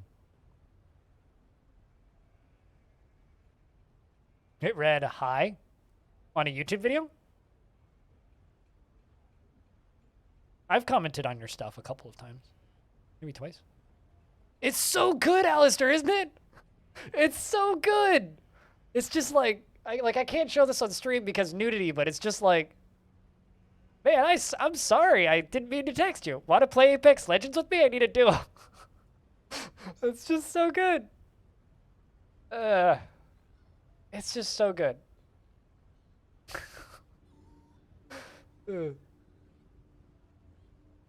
Just the responding of, but like, you want to play Apex Legends? I was like, yeah, sure, maybe later, but do you want to play Apex Legends? I need a duo. I wish I could show that because it's just so fucking funny.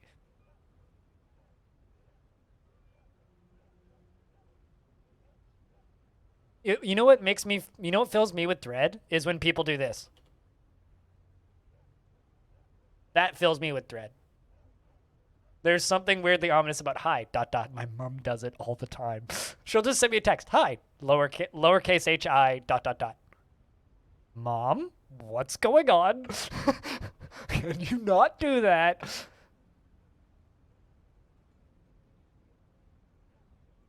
Thoughtbot was something else. Yeah. Yeah.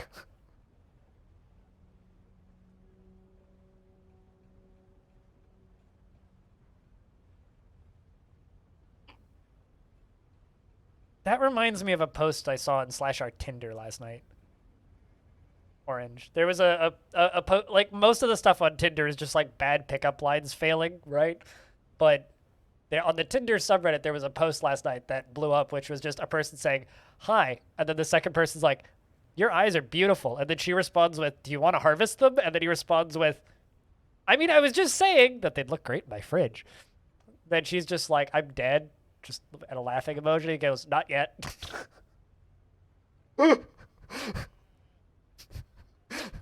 Just very funny.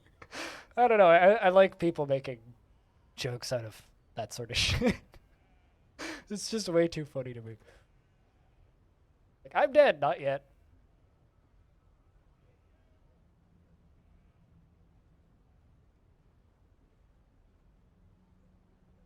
How did courting become so macabre? It's always been macabre.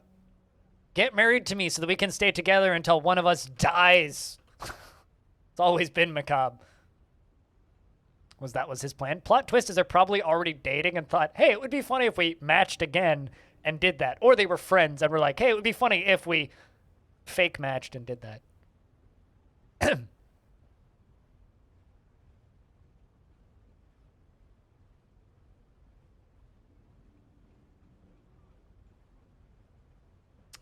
You able to get new clothing, Dwarf?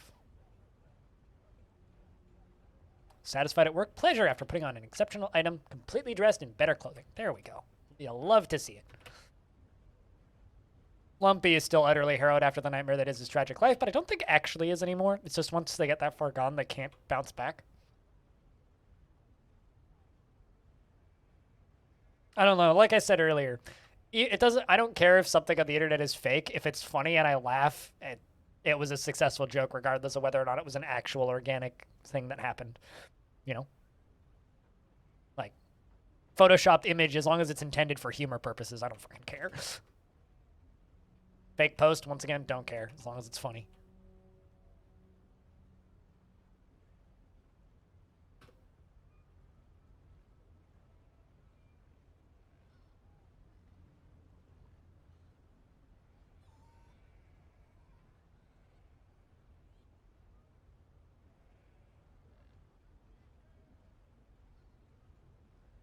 You don't know what they believe? All that you know is that they believe you. They believe you. Stone.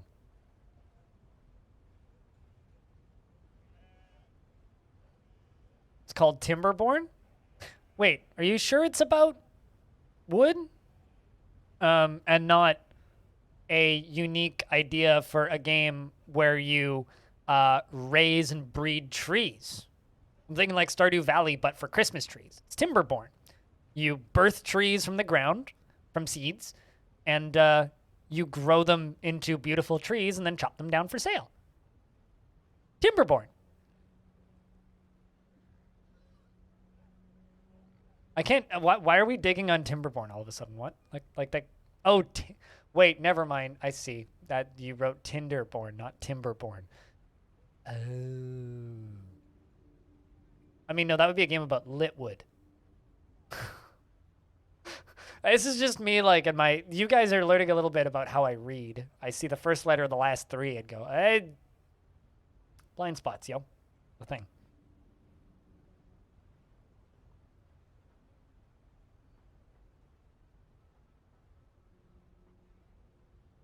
Although, for whatever it's worth, Timberborn, kind of boring. It's fine. Didn't have enough going on. Didn't have enough going on.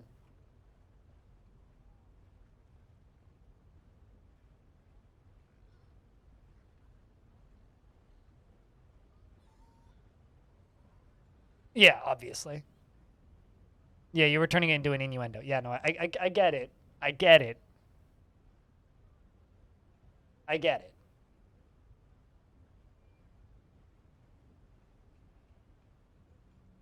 All right, have a good night's sleep in your corner of the planet, Mastani.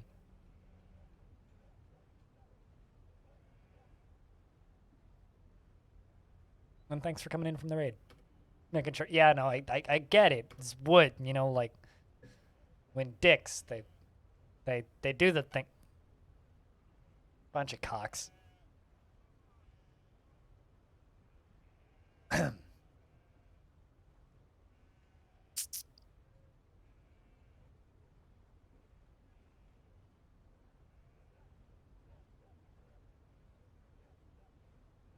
Who knows what they're thinking? Sometimes I tend to agree with you. Like, let's see how long I have to scroll down my YouTube comments to find something nonsensical and hilarious. Oh, here's a good one. This is from Starscape S, and they just say hello, all caps and a bunch of exclamation points. I think that's excitement. I think that's what that's trying to describe, is just sheer goddamn excitement.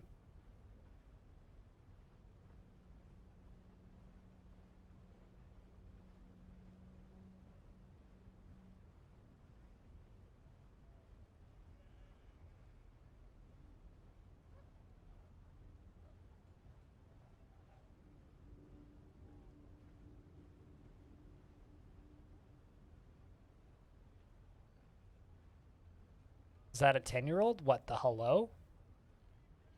No, I don't think so. I think saying hello to something that's when you're excited, like, seems like a logical response.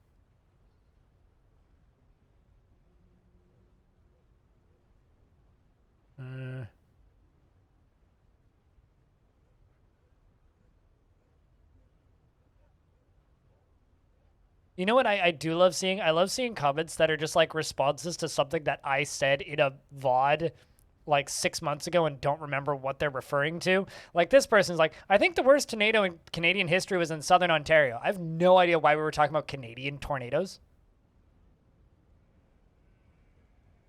Like I zero recollection of that. Zero recollection. But it happens. We're into late winter, 22nd of Obsidian. I think we're just going to go until spring rolls around. And then it's up to Stone whether or not I wait for the paperwork. And then we're going to go play some Conquest of Elysium for the evening. And we'll do more CUD tomorrow, if that works for you guys. Not a full day of CUD, but more CUD tomorrow. Then Saturday we'll do another full day of CUD. I want to keep grinding at that tourist run. Which I'm like 18 hours into now, which is kind of crazy.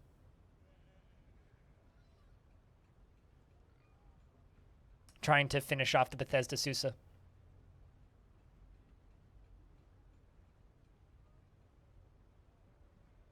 Get to floor 15 to clear it all.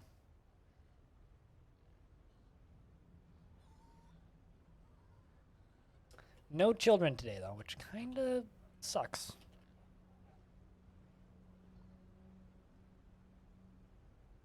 Told the story of the appointment of Faith Tangle merchants to the position of the general of the Ignited Creation in the early summer of 171 at the simple dinner. The giddy I am feeling. Axon, that's a thing that you said. The giddy I am feeling. Hey, chat, how's the giddy you're feeling? I mean, it's gaiety, right? Like gaiety. But it here we pronounce it giddy.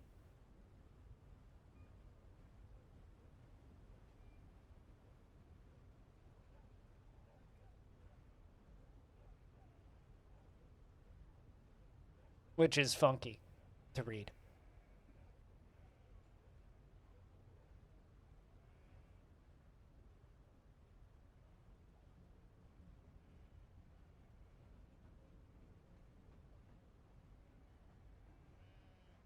I mean, I did state that it was kind of not safe for work when I linked it. But it's... but it's still very, very, very funny.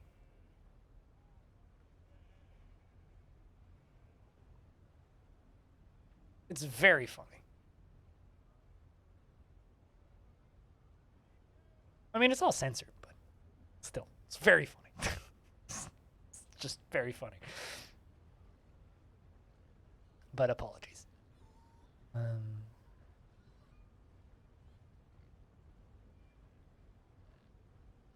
It is funny indeed. It's just like he just wants to play Apex Legends, man. He just wants to play Apex Legends. He's looking for a duo. Wants to play some Apex Legends.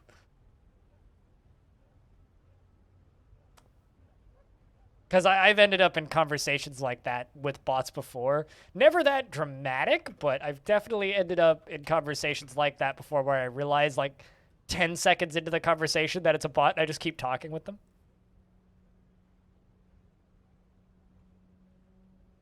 Maybe laugh too hard and it hurt. Maybe. In Infinity's case, I'm not sure.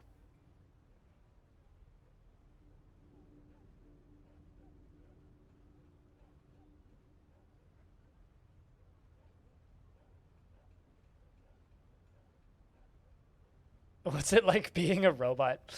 I once asked a bot account on Discord that was DMing me what it is like being a robot, and they responded with being offended that I thought that they were a robot, and then went right back to the loop that they were typing. It's like, oh, the robot overlords are mad at me, and it's spring. Spring hath arriveth.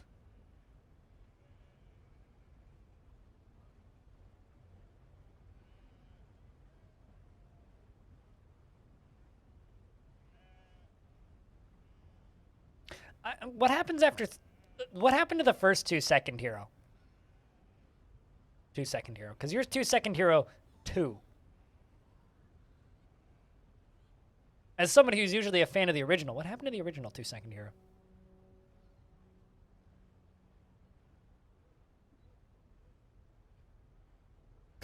Always know your paradoxes in case of a rogue AI. Yes.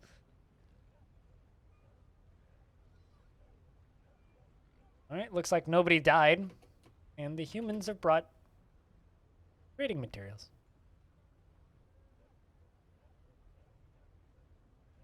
You bet to change your name? Oh no. And then didn't get it back? Oh, you're just like Animal. And then by the time you came back, it was just like you couldn't get it back.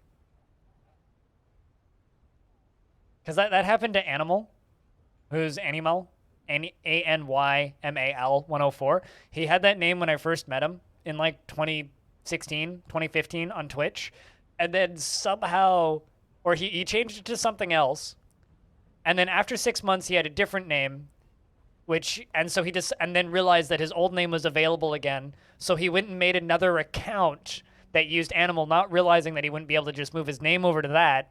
So thus making the username active again, had to delete that account and then wait another 6 months to eventually reclaim his original name. So you don't see anything that really bothers you? I'm about the same, Calthor. I'm about the same. But there's certain things that, like, I won't put in the chat. You're still waiting to get Orange TJ back? Weren't you Orange Camera Photography at one point, Orange? Or am I mixing you up with somebody else?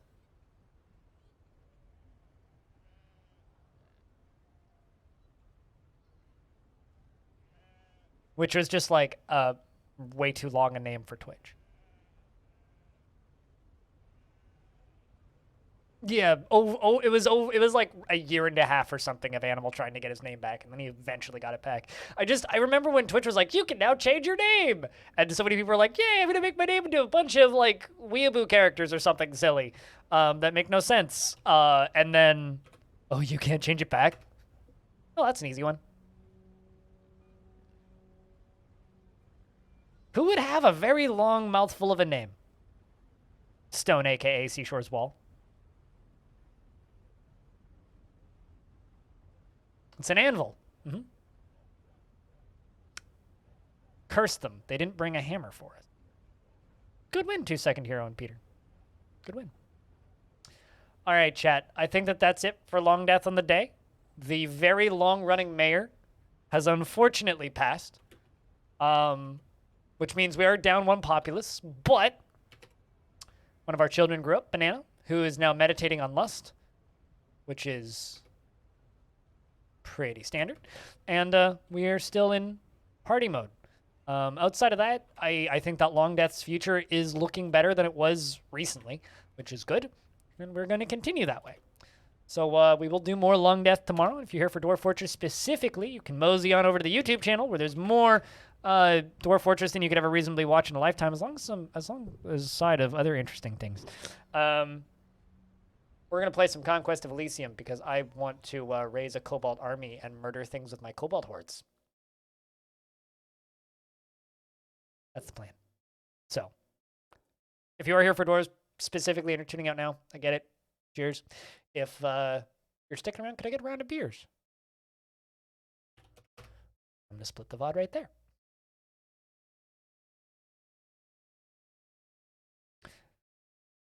Dwarf's the hero your fort needs to increase your population? Yeah, well, I mean, it's the second most popular god in the fortress, the Embraced Roses, which is the god of lust. Because, you gotta embrace some roses. One of these days, Orange will learn how to capitalize on his mistakes.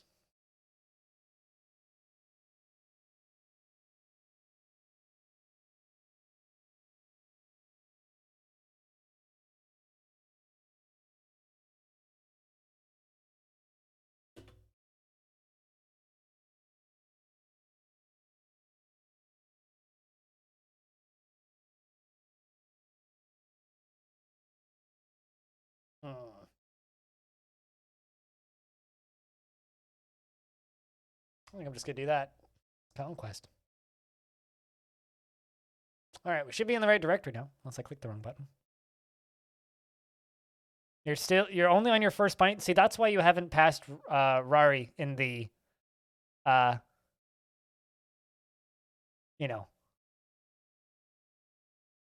leaderboard yet. That's why.